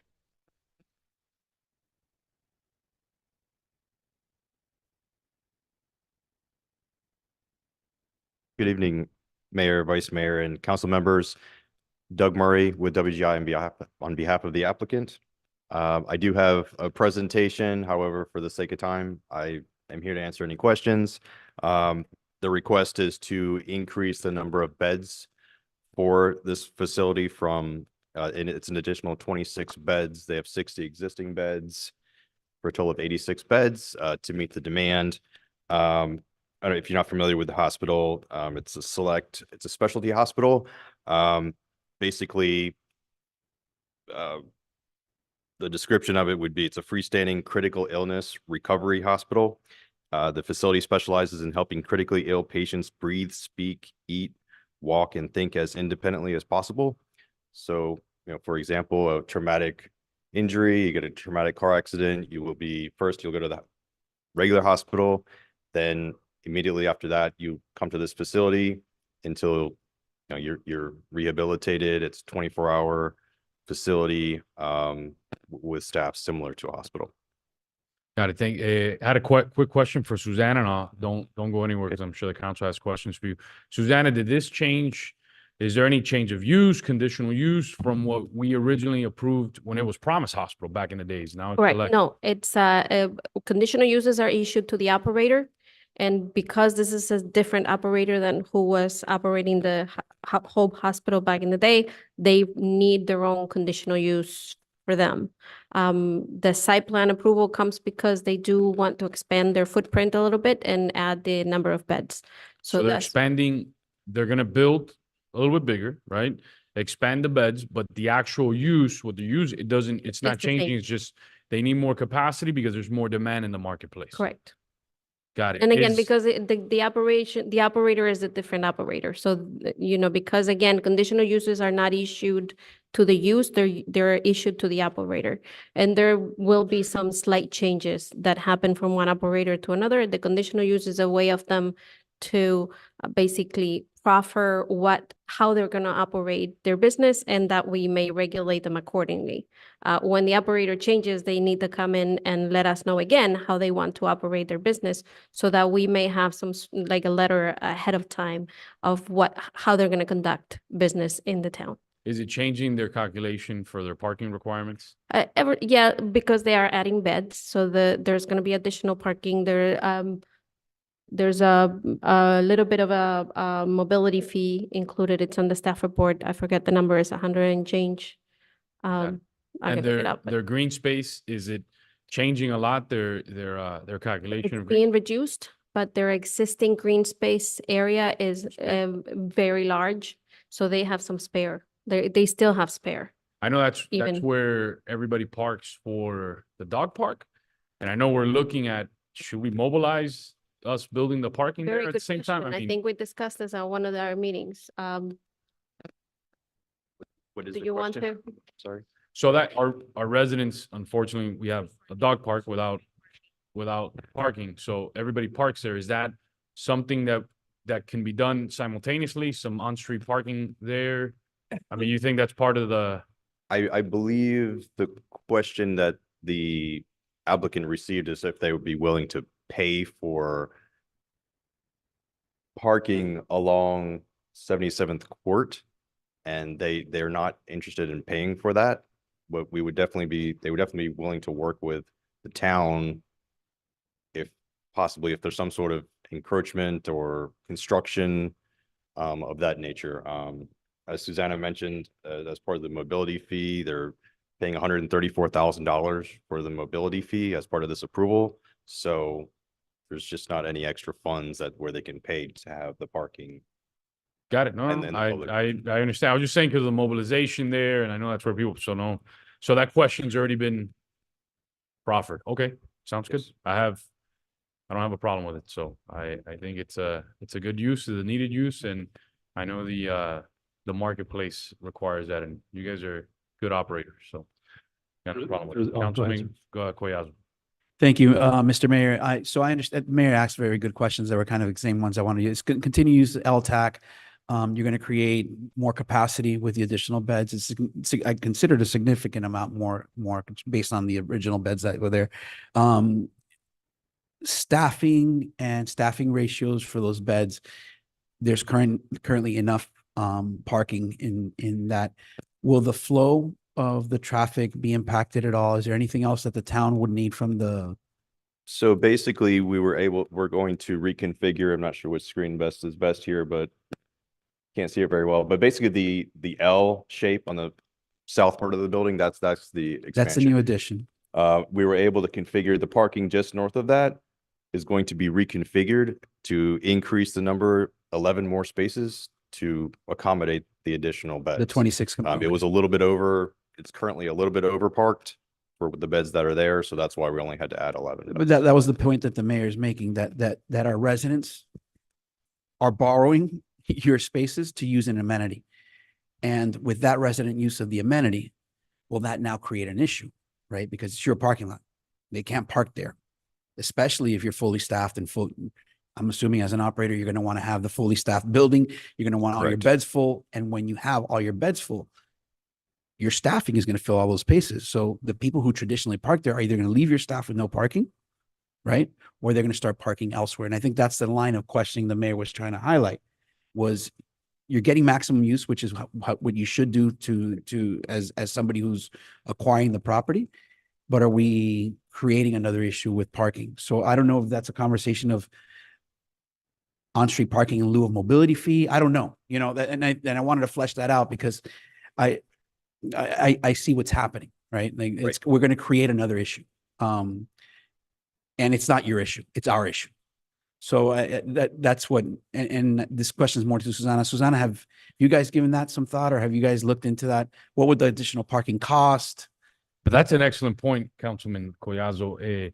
In lieu of mobility fee, building out that on-street Well, parking. that's why I'm going with. No, but that was excellent. I don't know if it's possible in the ordinance, but that's excellent. I'm trying to find out what's the cost and then it's something that maybe we can bring back as a future item. We discussed, and honestly, we discussed it, I think, on the last meeting we had. I didn't have an answer. He was gonna get back to the property owner to see if they were amenable to either doing the drawings or maybe doing part of it, or if we could come to some, like, just now that we're messing up the site, can we just clean it all up? And obviously the property owner has decided not to, so that's Because of the type of meeting, it's quasi judicial, and this is not your issue. This is our issue. Our residents are borrowing and that's, shouldn't have to pay for that. But those are the type of conversations that I'd like to have after this item. I'm assuming it's going to pass with you guys if that's a potential, because we're going to create an issue.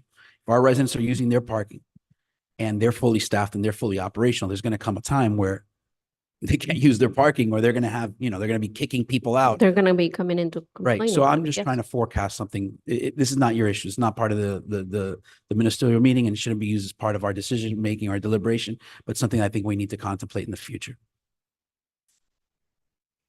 Any other questions at Councilman Milano? No, I wanted to let you know that I fully support the item. I had a family member at Select for some time, and there's usually a waiting list because there weren't enough beds, and it was sad to know that there were residents in need and couldn't get into a good facility. With regards to the question from Councilmember Collazo regarding the parking, I visited the facility multiple times during the day and at night, and there was always excess parking. So I don't know if there's separate parking for staff. Correct. I believe it's my understanding that from them that a lot of the cars just park on the street that are going to the dog park. Just park on the side of the street. But Yeah, which obviously, you guys I never don't want found that a either. parking issue when I visited. And honestly, it's just something we're definitely open to have the conversation, after this, because there's all kinds of questions of, if we're talking about parallel on-street parking, is there enough right away to accommodate that, or is it dedicating property, or on which side of the road? Maybe it could be Right. on the south side, and then it wouldn't. But it's a question of, do you have the space within the town's right away or not? It's just something that we didn't look at. Right, which, Or- like the council member said, that's a separate issue from what's being discussed Okay. today. But I wouldn't be concerned too much with the parking because there always seems to be an That's my excessive amount understanding, of yes. parking at that location. So thank you so much. Through the chair. Thank you for bringing this and expanding in our town. I've heard very good things about Select, so thank you so much. In fact, I was considering Select for my mother. We ended up going to Great. St. Catharines in Hialeah Gardens. So, not that we didn't like Select, but it was a faith decision for our family's part. Question, the green space you're taking over, how many shade trees are any shade trees being knocked down? Any oak trees? I do not have the number. I know we submitted a landscape plan. I don't have the exact number. I don't know if Susanna does. I would, if there's any, mature oak trees, I'd see if maybe the owner would be amenable to, transplant them to another. Right. Yeah, I same don't area. believe that we're encroaching on any trees. That actually the area that we're encroaching into is the detention area, which was oversized. So I So don't it's believe there was any, I don't believe Retention we're, for, okay, for flooding? right. Okay. But it was just an oversized area. We submitted the calculations to show that it was oversized. So that's what we're encroaching into. So I don't believe there was any, So that space where the parking lot ends and the building starts, kind of like that does the L to the left. Usually on the edges of parking, there's you plant trees. So, Understood. yeah. In the parking lot, okay. Yeah, so there's if there's one or two or three or four, I'd like to see if maybe be amenable to transplant them at, it will just add to the aesthetic as well. And, we're Tree City USA and we want to maintain that. So any cutting down of mature shade trees to me as a councilman is unacceptable if you can avoid it, right?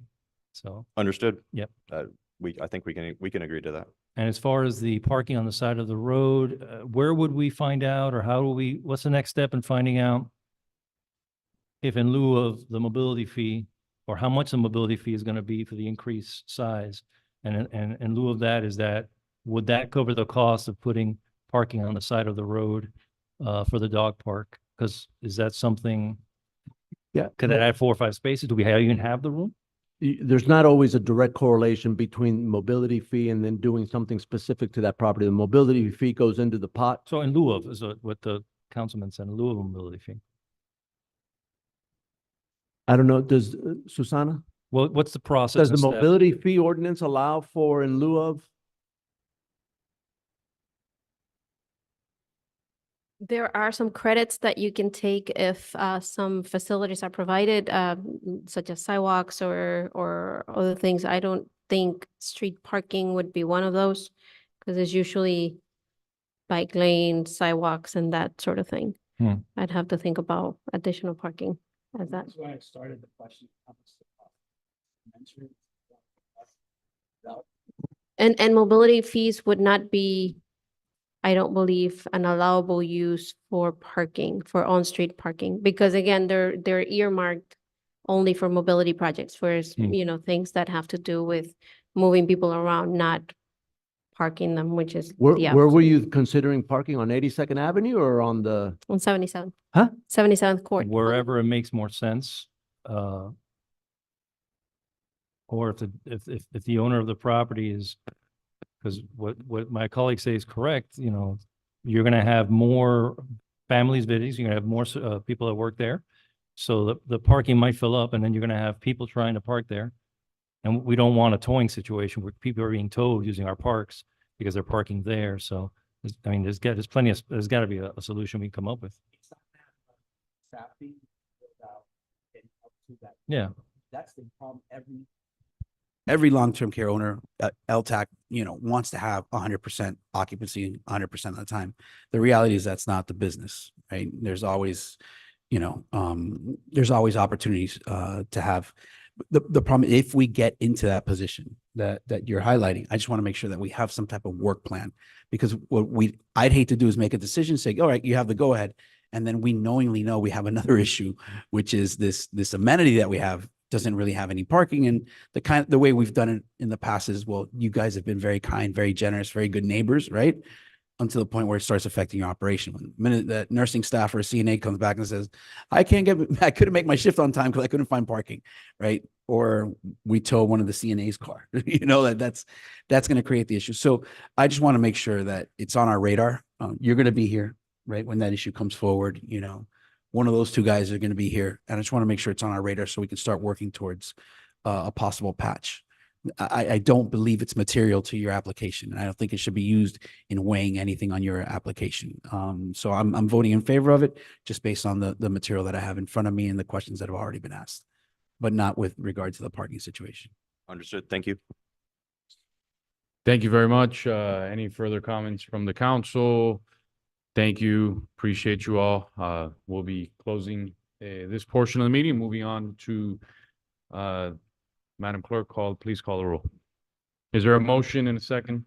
I'll motion it. I don't know if there was a second, but I'll motion the item in favor. I'll second. Madam Clerk, please call the roll.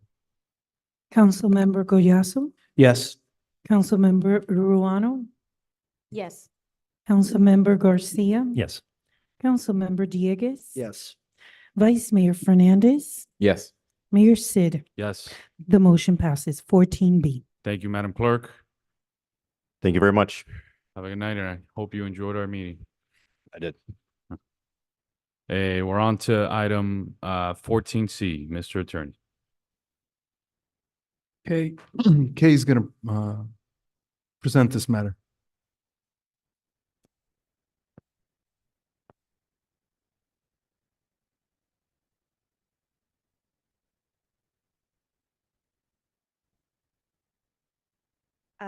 Good evening, Kay Grant, Finance Director.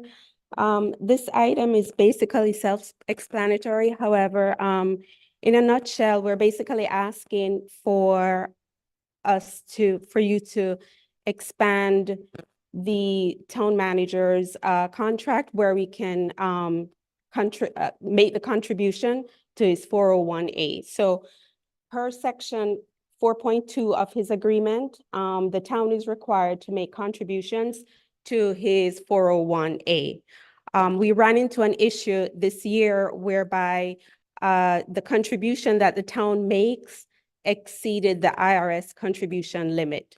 So right now, this is gonna continue and happen every year. This year, we had to withhold the amount that we pay for his contribution. We had to withhold it and wait until the new year to be able to make the contributions. And now we're asking that we also allow him or expand the contract for us to be able to make the contribution, not just to a 401A, but also to a 457 Plan B, which we already have. And that's it. Any questions? Yes, any motions on the table? Let's pick it into discussion. I'll move the item. I'll second it. Councilwoman. Just one quick question. This does not in any way, shape, or form change the structure of payments of the amount of. It doesn't change the structure. It doesn't change the amount. This is the exact amount that we would have contributed to the FRS. No increases at all. Thank you. Yes. Just want to put on the record why I'm a no vote on this. Again, it's missing the fiscal transparency required by our rules. And additionally, our residents carry an FRS a liability of $3.35 million per our CAFR. Last year, this type of agreement, all it does is it exacerbates the FRS liability that our residents carry, and it has the potential to carry to raise, unfortunately, the employee contribution that the rest of our staffers have to make. So I'll be a no vote on this item once again. I have a couple questions.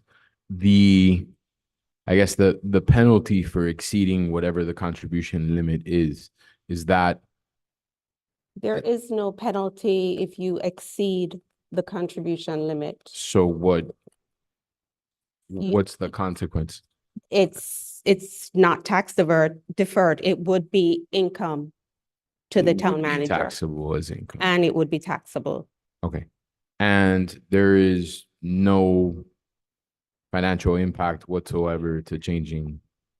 There is the only thing is Medicare tax. The town would have to pay Medicare tax if it goes into a 457B, which is 1.45%. Yeah. You had an estimate, Kay, right? of how- Yes, of $178. That's the total impact. Would you be willing to reimburse the town the $178? Well, my employment agreement stipulates that the town would make a contribution equal to a certain amount. And that's always been, the town's always abided by that. The only thing here is that it's now bumping up against this IRS limit. So I would not want to make that contribution. I don't believe that I should. I think the town has a commitment, based on the employment agreement to make a contribution. And the only issue here is that now the town's plan is bumping up against an IRS limit. And are you sure that it would not put in jeopardy the 401A if they were to exceed the limit that's set by the IRS? We could be in. No, because if you contribute more, Okay, it'd be taxable. it would be Got it, taxable. got it. And it would be taxable to the manager. Yes, it would be taxable to the manager. Right. So, I mean, the way that I'm seeing this is a move, for your convenience, right? So I'm willing to do it. I just don't want there to be a negative financial impact to the town by doing this, which, I don't have an issue making the, okay, good. Then I'm able to support it. Madam Clerk, please call the roll. Councilmember Ruano, Yes. Councilmember Diegues, Yes. Councilmember Collazo, Yes. Councilmember Garcia, Yes. Vice Mayor Fernandez, Yes. Mayor Sid. No. The motion passes. Item 14C. Thank you, Madam Clerk. We're moving on to the next item, which is item 15A. That would be my item, enhancement to the Northwest 67th Avenue entrance feature. Recently, we installed the entrance feature at 67th Avenue, entering or coming from Hialeah rather, and that was one of Vice Mayor Alvarez's final items during his time here. And while the sign, I think in terms of the structure itself is fine, when you pass by there, it clearly looks stone gray and it's very cold and lifeless and very anti-Miami Lakes in terms of our brand. I don't believe that it would be super expensive to go ahead and have the town go ahead and repaint it to a warmer color, whether it be a yellow in line with some of the other entrance features that we have, or just some other color that again is a bit has more life and is not lifeless. So it's very simple. So that would be my motion to go ahead and approve that. I'll second for discussion. I have a question. So I remember when we voted on the item, a rendering was provided with, the color scheme and what it would look like. Did you find an issue with it then, or maybe you visualized it differently than how you saw it in person? I did not expect it to be actually gray. I thought it was more schematics, as it were, kind of discussing the proportions and what it would look like in terms of the design, but not in terms of the color palette, I guess is the way to put it. I think it may, and whatever it is what it is at this point. But I think it did spell out the colors. I think we just have to be more mindful, when it's not the first time when we have things come before us and we don't, dive into all of the details. And then now we have buyer's remorse, and yeah, the cost of repainting it is minimal, but it's the cost of repainting something that, we shouldn't have had to do. Right. So I think we all need to be a little bit more prudent and exercise a little bit more foresight to prevent things like this from happening in the future. Look, I don't want to get into an extended back and forth, but these things happen. And we've heard the mayor, for example, also point out that we shouldn't be quibbling over minuscule stuff. Those are definitely signs of first world problems. Again, this is in line with what this council, everyone on here at some point or another has supported, in one capacity or another, where there has been a later change to something that did not need a change, for example. But, again, it's just simply a request. It either passes or it doesn't, and, it is what it is. Fair enough. Thank you. Through the chair and to the manager, I was under the impression, and maybe Jeremy could speak on this, that the material used was there that didn't need painting for a long time. Like it would take years and years for it to fade. Isn't that correct, or am I off base here? It's a kind of like a Jeremy, can you speak to that? not a plastic, but kind of something like that. It's not stone, right? Good evening, Mayor Council. Yes, it's a faux brick. It's not actual Yeah. concrete or stone. Sure. And it is built to, I don't remember the exact warranty on the paint side of things and how long the paint will last. But it is in concrete, and it's definitely something that should hold its integrity for a good amount of time though, as Yeah. far as the color. So eventually it is going to fade. So I mean, honestly, what I'd like to see is a second solar light there, because that one light is not doing it justice. Right? So a second solar light. But I'd be willing to paint it the color you decide after a little bit, depending on the cost. What would it cost to paint that? I mean, would we do it, or would the manufacturer have to do it?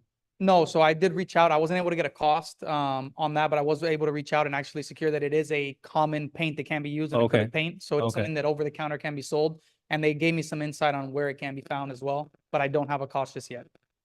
Yeah, I mean, Okay, if you can get us the cost, if it's insignificant, I understand, but I would kind of wait to see how long that lasts. We kind of know how, if we got our money, if we start painting it now, we maybe not know, but I'm not opposed to painting it, but I just think that right now the color is not the issue. It's the not enough lighting and also we did, when we did do the ribbon cutting, it was gloomy.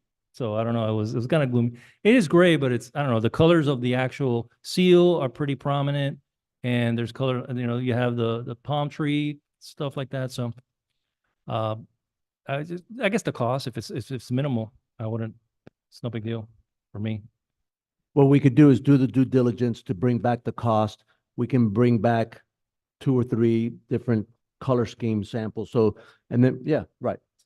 We'll bring it back and then you guys give us the final green light to go.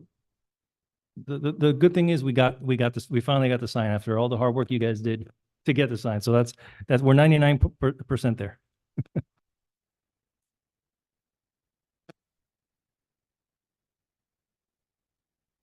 Hey, was there a second, a motion? So I guess the motion All right, would be to, Yeah, there's a motion and a oh, second. okay.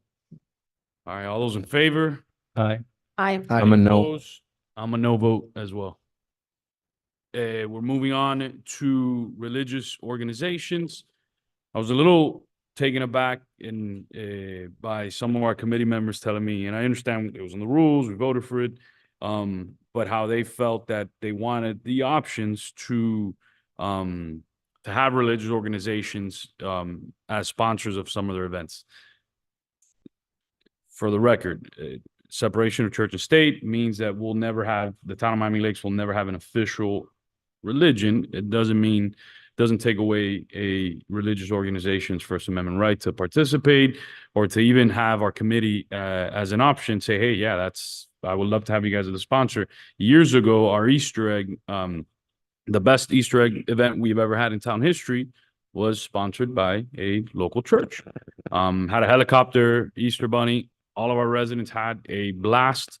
Unfortunately, they can't do it again because of the rules. So I just want to give our committees, who are the ones that pick and choose the sponsors, the capability of picking and choosing sponsors, whomever those committees would like to get a sponsorship from, and move forward, especially religious organizations. I feel that that's one rule that we got to go back and change and allow, if the Youth Activities Task Force or our Veterans Affairs Committee, whoever may be, allow them that opportunity to have religious organizations as sponsors, and for them to pick whichever ones they want to pick as sponsors. So my motion is to rescind that rule. I'll second it, and I have some discussion. Councilman Coelho.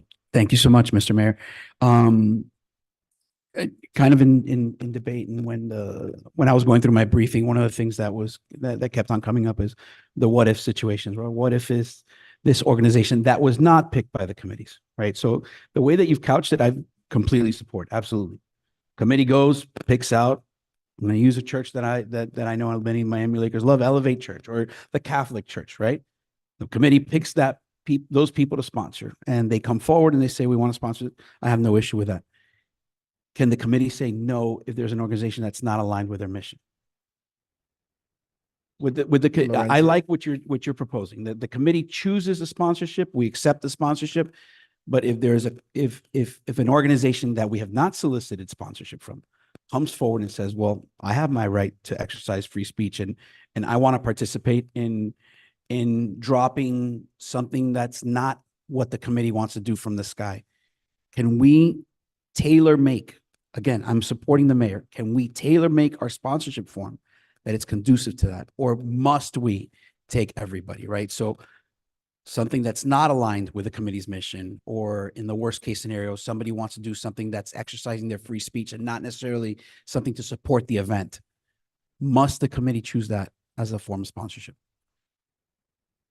To answer the question, the reason that we created this sponsorship ordinance was to give order as to how sponsors are picked, and so that there's a uniform process. We excluded certain organizations that we could find to be troublesome from that list. Not troublesome because they're trouble organizations, although in some cases they were. I think this came up with the renaming of FTX Arena at the time, and if memory serves me right. And so we wanted to just make sure that certain entities that were, concerning weren't named. When you're including a church or religion organization from participating, you have to then allow, if you're gonna allow one, you should allow others to participate. If you don't, that's what's called viewpoint discrimination. Okay, now you're not discriminating based on a certain criteria, you're basing on a certain viewpoint. And that's the danger in when you allow one particular type of organization, then you may exclude another type of organization. So that's a slippery slope. So I'm sorry. So then are the committees really then choosing their sponsorships? Because that terminology is what piqued my interest. Right. Because if a committee chooses an organization to be its sponsor, are they making a choice? There is the ordinance, which I don't have in front of me, that creates kind of the process of how an organization can become a town sponsor or a town sponsor event. If they follow those guidelines, then. But let's say they're the allowed. committee says, I don't want your money. Okay. I choose not to. Is that creating an issue? It can create an issue. It Yes. depends on the organization.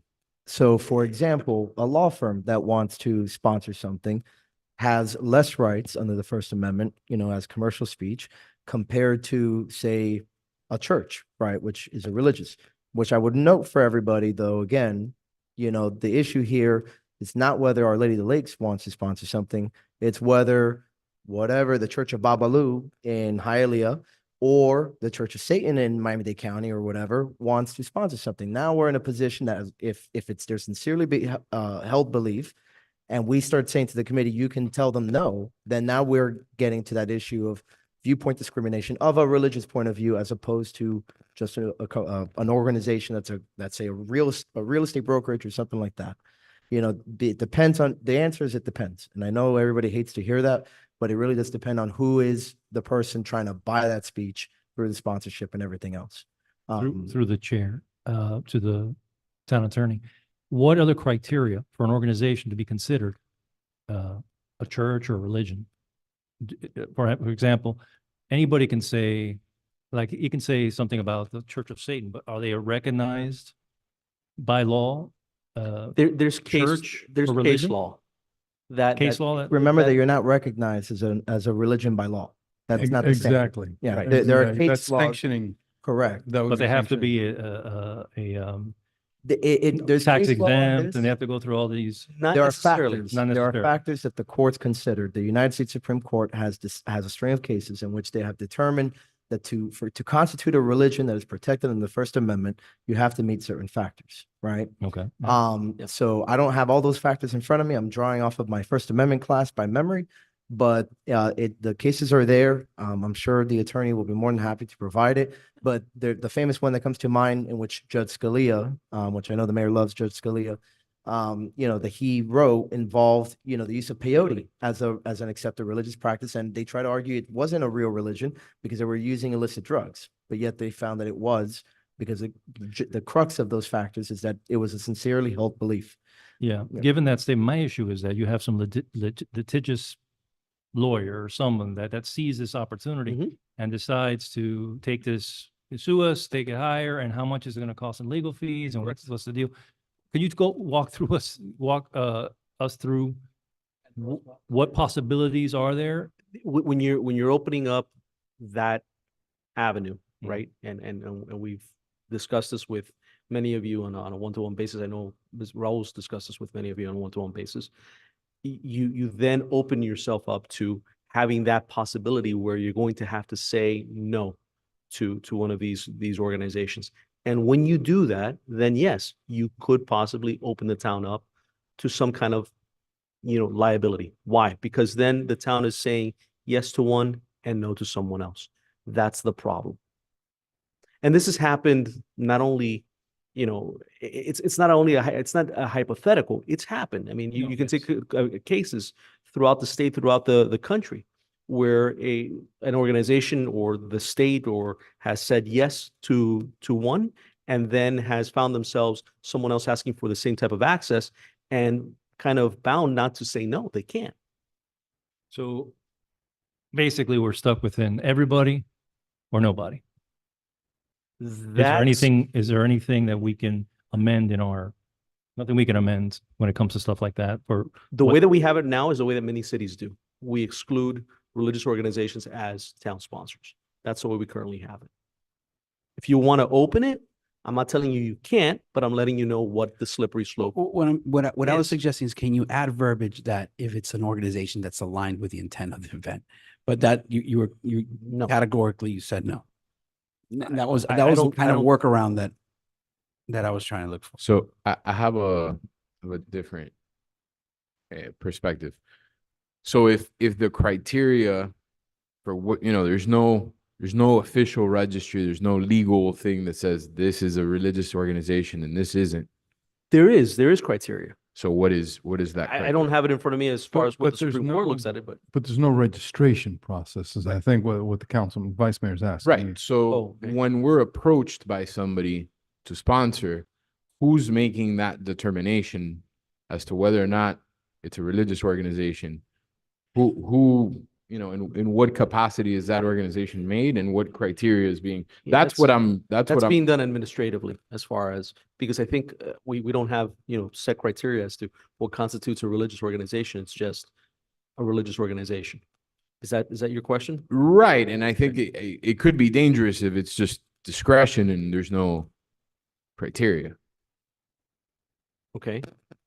Does the committee vote? I'm sorry. Like Both sides. in other words, right? It just sounds to me like on both sides we have a problem now. Right. No. I think we have a problem regardless. And so, like, at what point, for example, at what point does Baptist Health become a healthcare organization and not a religious organization? I mean, it's Who makes that determination and using what criteria? That's kind of what I'm getting to, right? Like, what objective criteria are we using to determine what is or is not a religious organization?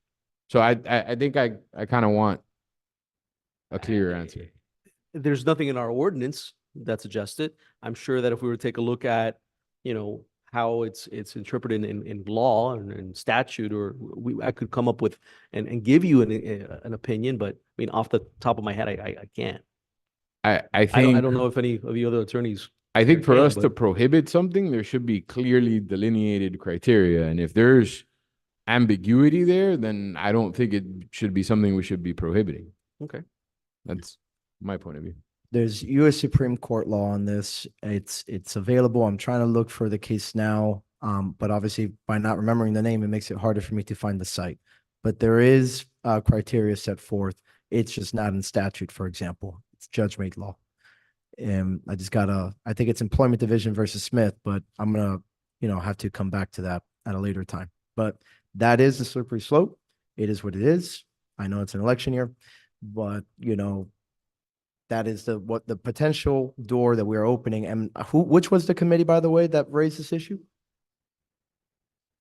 Youth activities? Well, I mean, if we want to let them go ahead and make that decision, I mean, by all means. All right, so there's a motion and a second. Further discussion, seeing none, yes.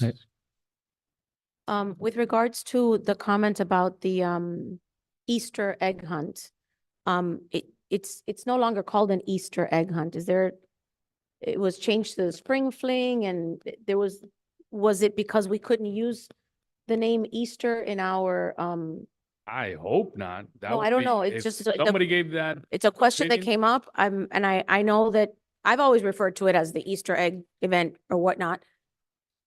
But do you know why it's not called the Miami Lakes Easter egg hunt? Why it's called the spring fling? Was it because it was a religious name or no? Not to. No. Okay, so I know. maybe they just changed it to make it more fun. I don't know. I don't I'm know. I think asking. I that's- don't know the history of it. So it's called both? Okay. Yeah. All right. Thank you.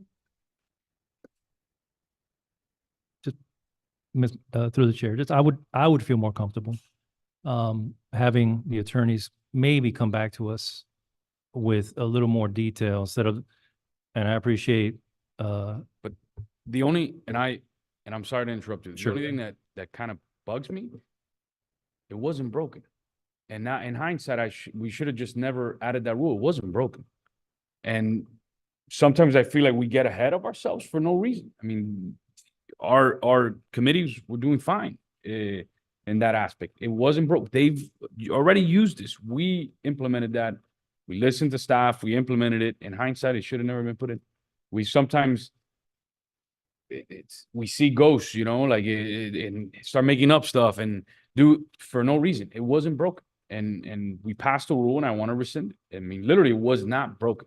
Now our attorney's going to give these opinions and all this, and it was so unnecessary. It's just further Speaking as bureaucracy. to whether it was unnecessary, I'm curious, is there a specific religious institution that approached Brian or that committee to sponsor an event?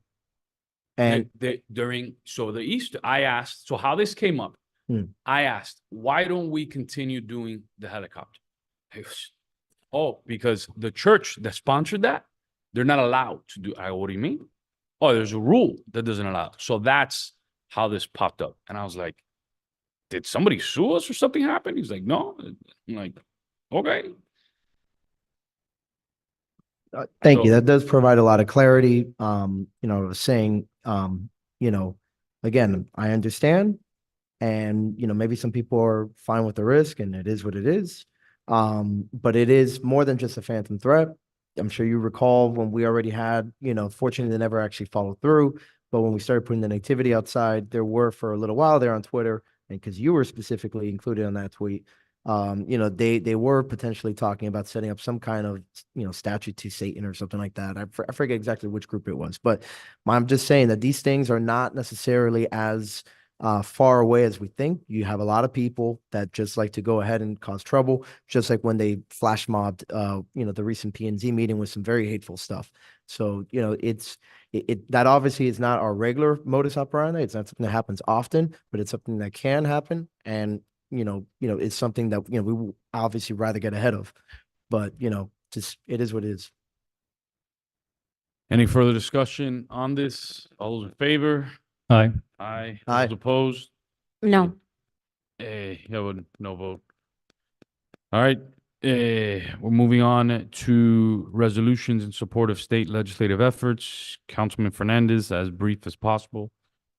Excellent. So you should have all been provided with a list of items, and this stems from the mayor and I's visit to Tallahassee, where we had the opportunity to meet with state legislators and not only tell them about what's important to us here in the town of Miami Lakes, but also listen to some of the other initiatives that they're working on statewide. And in speaking to them, there were several items that came up that I thought it would behoove the public interest in Miami Lakes to support. Those were the items here before you in the attachment. If you guys have any questions for the sake of time, if there's any that you want me to elaborate on, please feel free.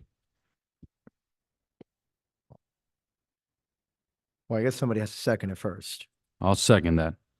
So my question then to the sponsor would be if you can please, because these are just bill summaries, but they obviously don't contain don't contain the legislative text, and it would be a lot to go over right now.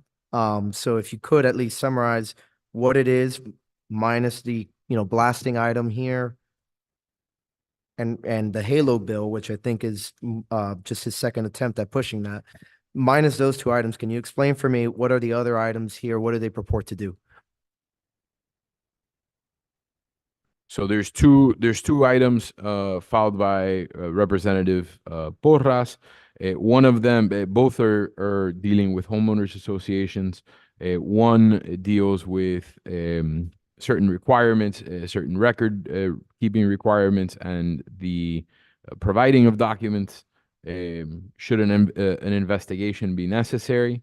The second item deals with keeping a homeowners association database, kind of similar to what Sunbiz looks like, where you can look up corporate records, kind of having something similar to that for HOAs, which I know, from our time in neighborhood improvement was always something we're always chasing after was, who is the contact for X, Y, or Z HOA. So I thought that one in particular would have instant benefit to the residents of the lakes. The Halo bill, you wanted explanation. You're good with that. You're good with the Halo, and you're good with the blasting. School district levies is sponsored in the House by Representative Garcia, essentially restricting the school boards to only being able to raise the assessment on properties fixed to that 10% cap. They're not restricted by that cap, and when you have growth beyond 10%, they're able to levy above that, right? And so, some of these the HOAs and taxes are two big things that impact the cost of living, in and over, what our municipal taxes are. They increase the cost of living for our residents. So any relief that can be provided in that respect, I think, is worthwhile. The Representative Barrero's item? Yes, so that one is Representative Borrero, and that one we spoke more with the state sponsor, with Ana Maria Rodriguez. But I'm sorry, the Senate sponsor. That one, obviously, inflation is also one of those things that's affecting our residents, and what this item aims to do is to create an alternate currency tied to gold. So essentially bringing back the gold standard, creating a state gold depository, and creating a currency backed by gold. Yeah, Inflation is obviously another one of those issues that's creeping into everybody's pocketbooks. So yeah, that's why it made it on my list. Did she elaborate on how this would impact that, since it would only be an alternative state currency? Yeah, I mean, so from the way that she explained it, it would essentially be a gold-backed cryptocurrency. So it would have a crypto. You don't want people walking around to, I don't know, Main Street with a brick of gold to buy some donuts, right? So it would create a cryptocurrency, but that's backed with bullion. Understood. Thank you.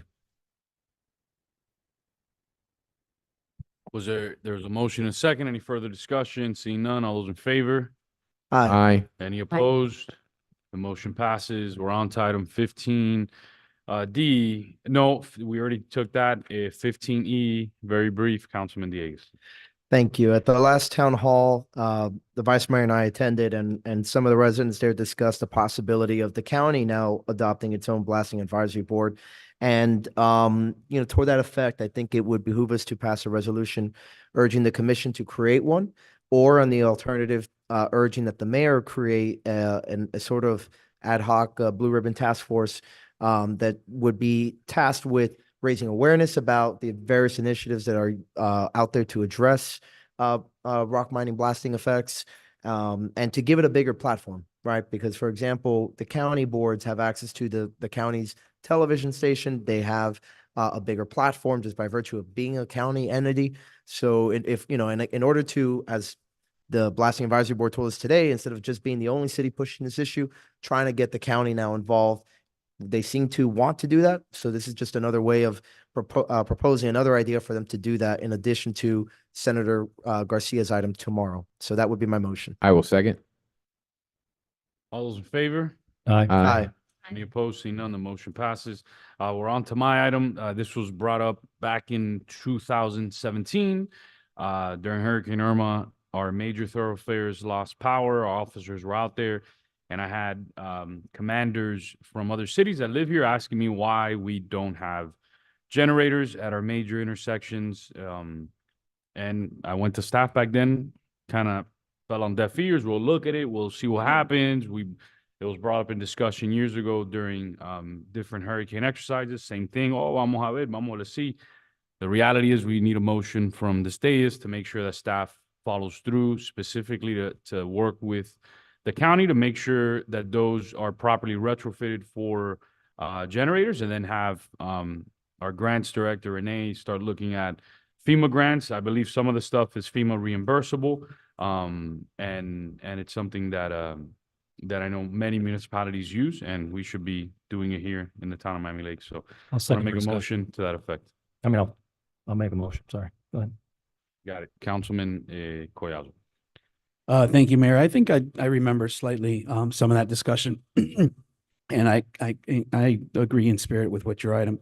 Some of the trepidation from staff that at least was highlighted to me during the meeting was securing the devices, making sure that they don't leave. What I told them, at least what I shared with the administration at that time was, I've seen them locked. But since that meeting that we had, and that you proposed that way back in the day, there's been significant advances in solar technology, battery packs that can be hoisted up in the air, that can be used in tandem with the lighting. So what I would ask you is to reconsider your item. I think it would be short-sighted of us to kind of consider this, generator type of technology. If we can look into battery packs, maybe with a solar panel, as a battery backup unit for intersection, if it exists, if it's existing out there, and maybe have that come back as a report, and we can take a look at both of those items before we make a decision. So I wanted to put that into the item as a form of an amendment, to see if that's a possibility and that technology can be leveraged. So that's my motion. Yeah, I'm fine with that, and I know that'll make Councilman Garcia excited. Some solar panels finally. Well, through the chair, it also. So I just want to make sure I was putting that motion. I don't know if it dies if it doesn't get a second. So I'll It's second it. No, I said it's Second. fine. Oh, okay, I'll perfect. incorporate it into the main Okay. motion. That's fine. All those in favor? Aye. Aye. Any opposed? Aye. Seeing none, it's incorporated in the main motion and good to go. Moving on to ballot referendum costs, brief, Councilman Fernandez. That is mine. So I reached out to the clerk and I requested to get an estimate of what it would cost to put ballot referendum type questions on the next election, kind of hoping that the next election would be, in August or November, but it will be sooner. So I'm gonna and there were some complications in getting that information from the elections department because we hadn't officially acted upon it, and so they did the stuff that they do. So I put the item on the agenda in the should they need that, but eventually at the 11th hour they did come back with the data that we requested, so there's really no need to discuss this any further. Thank you. Moving on to procurement ordinance. I was recently on a tour of Goodwill. Their new CEO is really dynamic, doing incredible things. I didn't even know that that's where they sew together the majority of the American flag, specifically those that get draped over the caskets of our men and women who are no longer with us.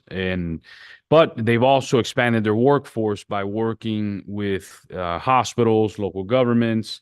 And one thing he said to me, he goes, "Look, Manny, something that's changed for us and has changed the life of people with disabilities is the private sector and the public sector changing their procurement practices and adding in their procurement certain points for businesses that hire adults with disabilities." He goes, "It's been a game changer for us." And I told him, "Look, I make a commitment to you.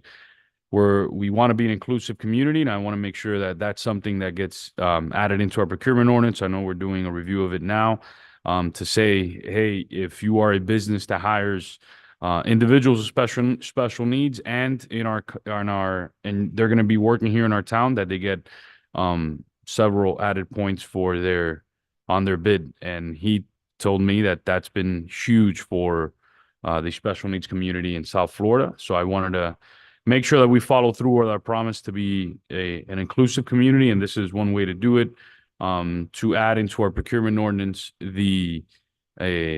our special needs community and give staff the leeway to bring it back to us in that format. I'll second.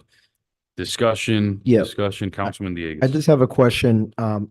So what you're proposing to put, is that just for all special needs population, or is there going to be a preference for special needs population in Miami Lakes? I may have missed that.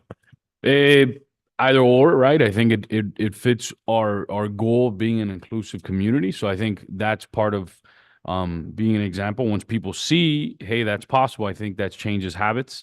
But I'm okay with whatever direction. But if there's a business that's outside of Miami Lakes and they hire adults with special needs and they're going to work here, I think that's working towards our goal, because now our committee can see that, contact that business, and now start placing people as well, right? Working with UMNSU card to help adults that are over 21 years old. UMNSU card was there at the meeting and they were like super excited by their partnership. I think it's that we great. created. Don't get me wrong. I just, again, I always want to give preference to our residents first to get first dibs.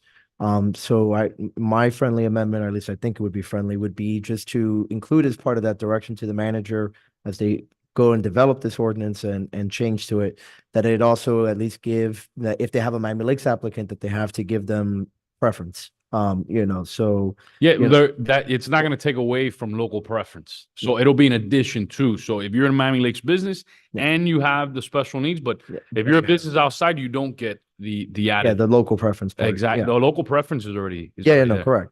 Well, I guess I just would like to see how SNAB can directly work with the town, for example, to try and, encourage those people that bid on it to take from a certain pool that maybe is Our primarily special needs local. community. So- Our special needs board can do that with. Yeah, so I guess I'll just, leave it to Ed to go ahead and speak to them about that, and I'll speak to Vivian and the rest of them about it. But yeah, I think this is a good idea. I'm in support. Any further discussion? All those in favor? Aye. Any opposed? Seeing none, the motion passes. We're on to item 15J. It needs a waiver of the rules. I'll waive the rules.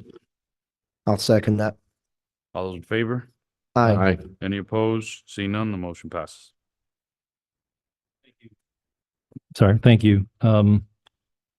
This item it's an ongoing effort for us, of course, to always try to keep our children safe. And I like to ask the town manager and town major and staff to research how school zone cameras can improve student safety and how the fines can be directed to increase student safety by adding additional crossing guards, police presence, or any additional areas of safety that can be improved around our schools.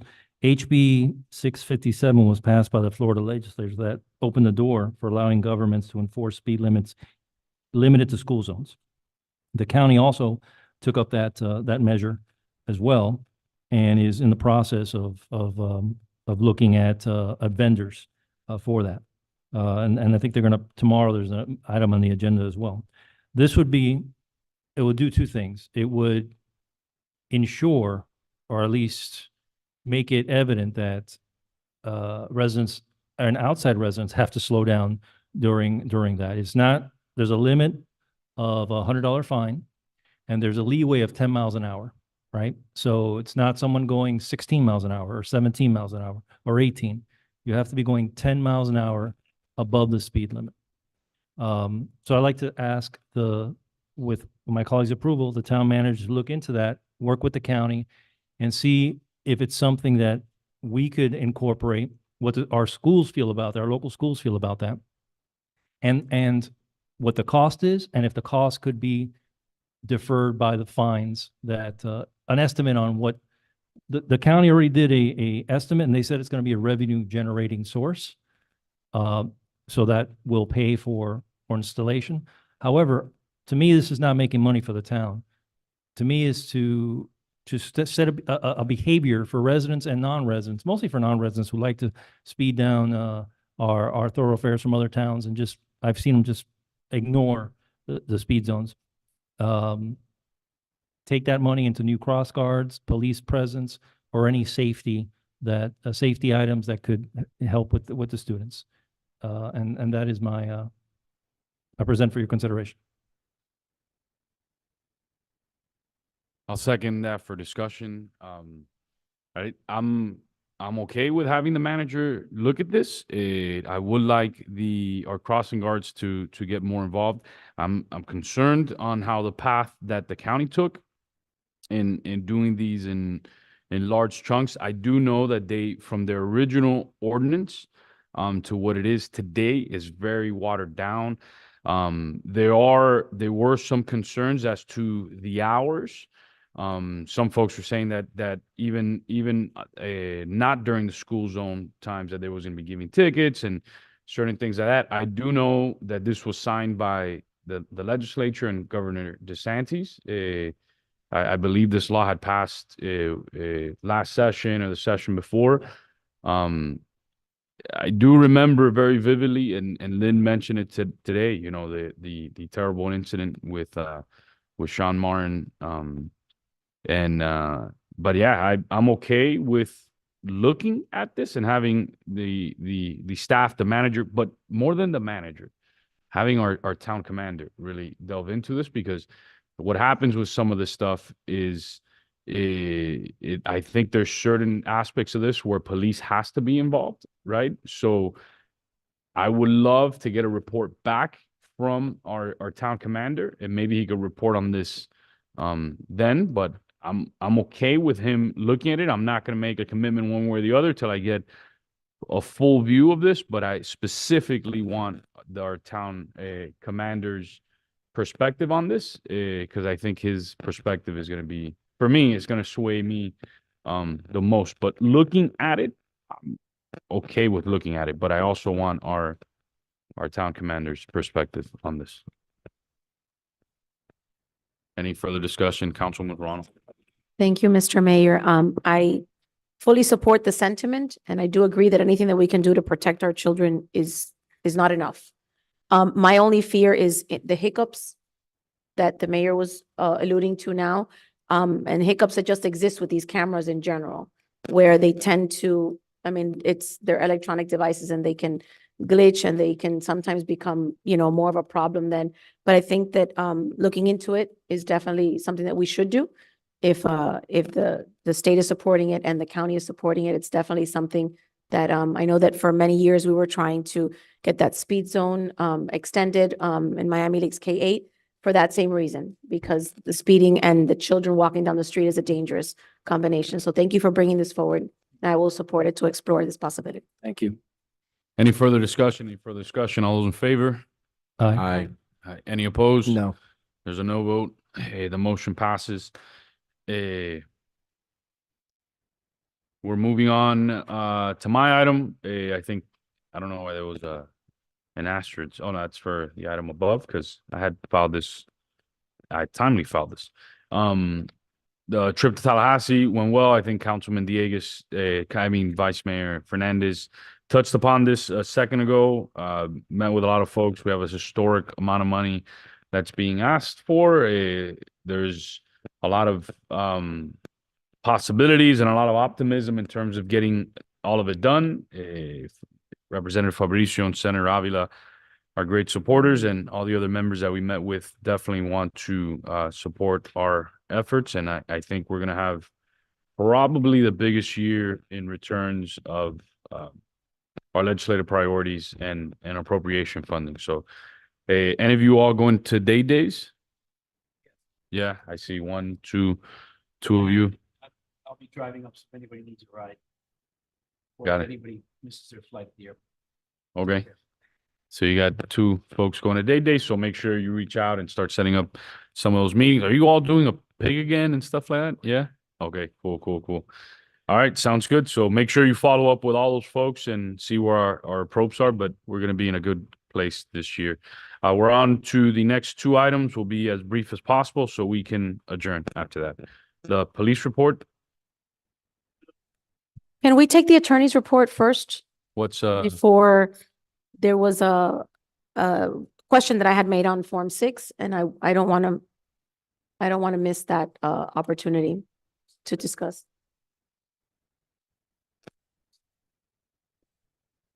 Either that or a motion to extend to I'll move to extend 15 minutes. 12. Second. all those in favor? Aye. Aye. Any opposed? I am a no. I want to get out of here. That's all. Go ahead. My apologies, Major. Do we want to take it back in order then if we have another 15? Go ahead, go ahead, go ahead, go ahead. My apologies. Let's go. Yes, Councilwoman, I know you had questions with regards to Form 6. Form 6, as many of you know, is a form that is a little bit more, it requires more information from you, more disclosure from you. It's not a new form per se. It's a form that's required of the governor, it's required of certain other elected officials, but now it's being required of all elected officials. And it does require disclosure of your finances. It's a lot more intrusive than Form 1. But I'm not sure if you have any particular questions. My question was whether we In- were going to. Hold on. Intrusive is to say the least of it. Intrusive is to say the least of it. You guys are now going to have to show your federal tax returns, disclose your jewelry over $1,000. I don't got any. Josh may have to, and we're waiting for clarification, disclose any clients that are over 5% of his law firm's revenues. This is out of hand. Heidi's firm, and it's up to you guys. And by the way, I'm not saying to do this. I can tell you right now. Right, so. If I were an elected official, the last thing I would do was disclose it. I would resign. It wouldn't be worth it to me to have, that type of stuff, people knowing what I have in my house or in a safe deposit box or anything like that. One thing is running for governor. I get it. Treasurer, whatever insurance official is. I'm just going to get straight to the bottom line. I don't know if it's going to hold muster. It very may well. I mean, it could. I don't know. Is everyone aware of the suit that is being possibly brought forth by? Heidi's firm, the White Weiss Sirota Sirota, firm, mhm. is trying to recruit 10 cities so far. Hold on one second. So far, So the reason why I wanted to bring this up is because Yeah. I wanted the town of Miami Lakes to join in. they have, okay, but are you guys still looking for cities? Yes, Miami Springs, Golden Beach, Indian Creek, all joined. North Bay Village and Western were voting tonight. 2 Palm Beach cities have agreed to join. They won't file unless there's 10 cities. They're asking 10K per city. And that covers not only the city, but the elected officials, should they elect to join. The elected officials for themselves don't need to join tonight. The 10K is for the trial level proceedings. I'm just trying to give you all the information so you have it to make a decision. It's not for any appeals. If an injunction is granted, is obtained, we can't guarantee that it would apply to electeds who don't join as plaintiffs. So the reason why I brought this up is because we have not in the past been subject to this level of disclosure. Changing the rules of the game mid-game to me is not okay. When we ran for office, this was not a form that we had to fill out. For me, it's not only a safety issue, disclosing everything that you own and everything that you have inside your home, but also an invasion of privacy. So it's not something that I particularly feel comfortable moving forward with. And I do think that aside from all of that, there has been a mass exodus of elected officials in the state of Florida. And moving forward, it may deter some very qualified candidates from filing to run. Because from this moment forward, in order for you to be a candidate to run, you have to present these forms along with your papers during the qualifying period. So I think it's important that, some of these laws that are passed, they have great intentions, but, the unintended consequences for those of us that are going to have to file this paperwork now are cumbersome, right? And I looked over it, I reviewed it. There's an enormous amount of intrusion into everything that you own that is valued at more than $1,000.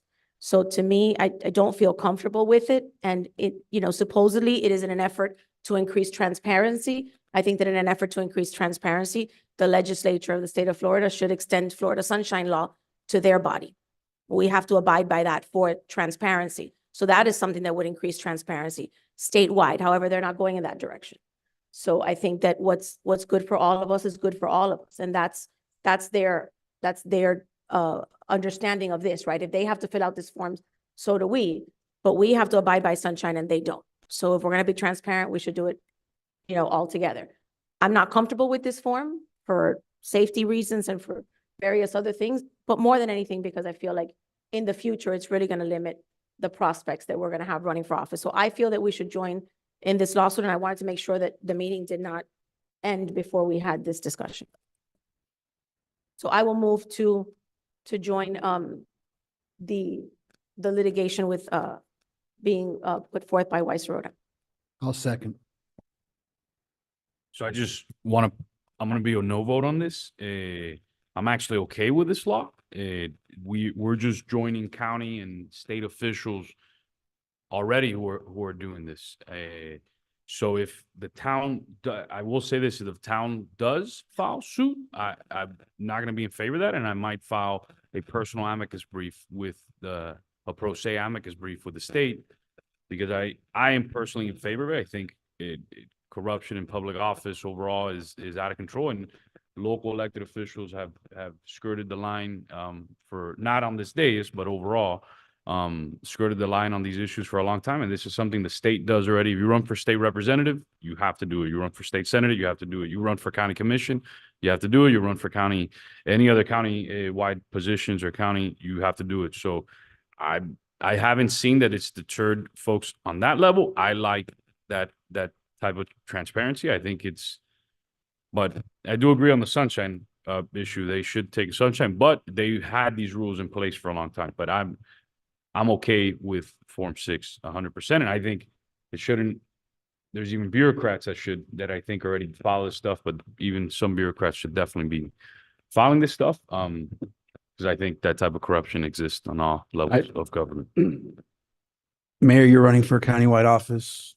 Marilyn and myself are no longer going to be here. You guys are going to have to live with this, right? So really, my seconding Marilyn's items is You have to live with it too. Well, You have to make the report. I'll file my report happily. Okay, I just want to make sure no one's under the wrong misconception. I want to make sure that the Yeah. people who are going to have to live with this long term, right? Mhm. Go ahead and have an opportunity to opine. What do you guys think? I don't have an issue with it. I read through it. I mean, it's some of it is just obnoxious accounting for, household goods over 1,000. I'm gonna have to dig through receipts and, go through my wife's Target purchases, but other That could be a while. yeah, other than that, I don't have any reservations. Yeah, similar to what he's pointed out, it is what it is. Obviously, there's going to be no shortage of people. A lot of the people that advocate for this stuff are actually campaigns, because they can, snip through everything and they can go ahead and make it very uncomfortable for you, right? But to the mayor's point, it hasn't, at least at the state level, and maybe it's just a perception that there's more power at the state than at the local level. It hasn't seemed to have deterred good candidates, people like Tom Fabricio and others. So I mean, look, I understand how invasive it is. I'm not so sure about the client list. At least I don't see those get disclosed with, or at least they're not discoverable as a public record. I don't believe. Okay, is that the standard? It's not on the website? Hmm. I'm sorry, there's things that are not on the website, because I went through and I looked at other financial disclosures. There's things that are not on the website, but they are required to be disclosed. So I don't know where they keep them or how you can access them. I asked the question and they're looking into it. They couldn't give me a 100% answer because it's not clear. It could go. That's what I thought, either so, because way. when you look at the filings, I've seen in some cases, not every cases, tax returns instead of in lieu of an actual statement, breaking down, on your own, what your net worth is. But, at any rate, I mean, and I don't think, I think it's particular to any business, if I remember correctly, but Well, you have to own the business. In other words, if you're an associate at a law firm, you don't have to disclose the law no, firm's obviously client. you don't have an but- equity interest. Right. Yeah. But look, you're going to run into the situation. It's very simple. I have clients who people do not want to know are my clients. They want privacy. They do not want to know that they have a lawyer, especially for friends or business associates of theirs, where they're coming to me for legal advice. But that's a decision for you guys. Look, I don't even know if the $10,000 is going to be good money. If you're throwing, good money after bad, I don't know if this is going to hold up. If it's holding up at the county and the state level, I don't know how get away from it applying at the local level, but it is intrusive. It is extremely intrusive. It really is. Yeah, I completely understand. And, maybe I'll have to revisit my ownership structure then, along those lines. But with that said, I appreciate Councilman Collazo, you giving us another chance to opine, and Councilman Morano, I completely understand where you're coming from. But as the mayor said, ultimately, this is kind of just bringing us in line with everybody else. I understand that especially in the town of Miami Lakes and other cities like Palmetto Bay, we don't deal with the budgets that city of Miami or the county or the state deal with, and that they obviously do tend to draw a double standard in many ways, not just on the Sunshine Law. I'm talking about even on and how campaigns are run. For example, state campaigns are allowed to carry forward up to $20,000 of money toward a reelection account. We can't do that locally. But, I digress. I'm going to get off my platform here and just say that I appreciate it, but no, thank you. Understood. Any further discussion? Any further discussion? All those in favor? I'm a yes. All those opposed? No. No. No, the motion fails. We're moving on to the next item, which is our police major's very brief report.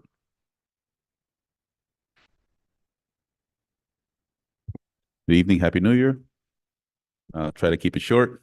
Just with the good news, we finished out the year very well with our response times. And one of the highlights I'd like to highlight is residential burglaries. We kept it to single digits. So we had real like all-time low residential burglaries. So that's good news. We did the Grinch Buster detail for the holidays. And that ended up very well with, we didn't have any crimes in any of the shopping centers. So we had no victims of crimes or vehicle burglaries or theft. So that ended up very well. We did the Jingle Ball Run in December. That ended up very well. The golf cart Christmas was a hit.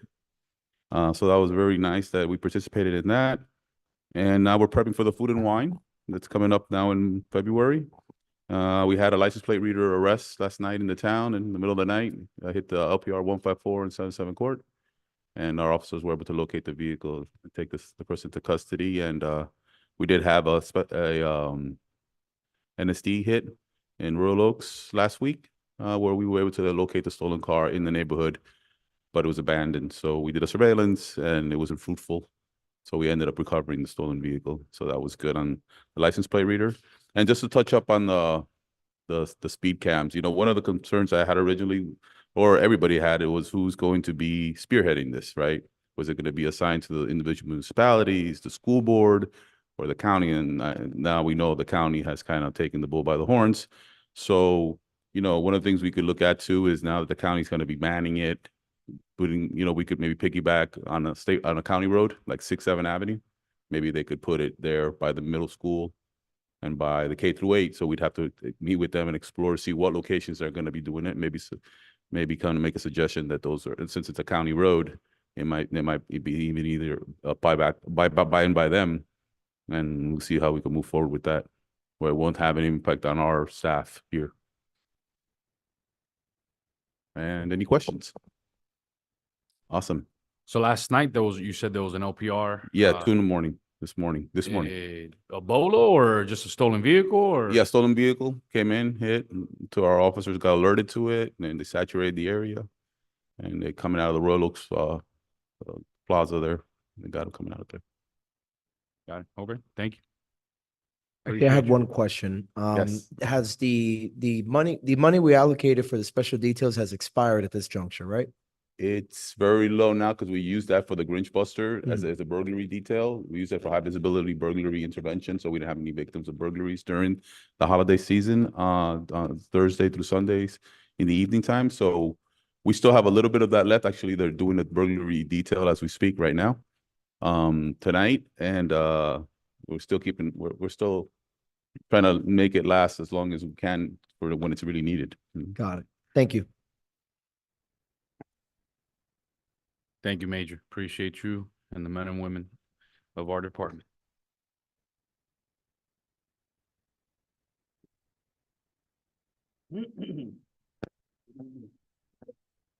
Mayor Council Omar Santos, Public Works Director.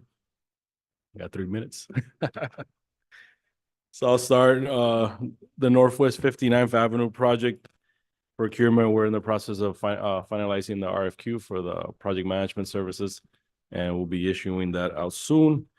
We've received some updates from MDOT, Miami-Dade Aviation, regarding the FAA justification report. We're expecting to get an update or a response from FAA by the end of the week, and we'll be providing that.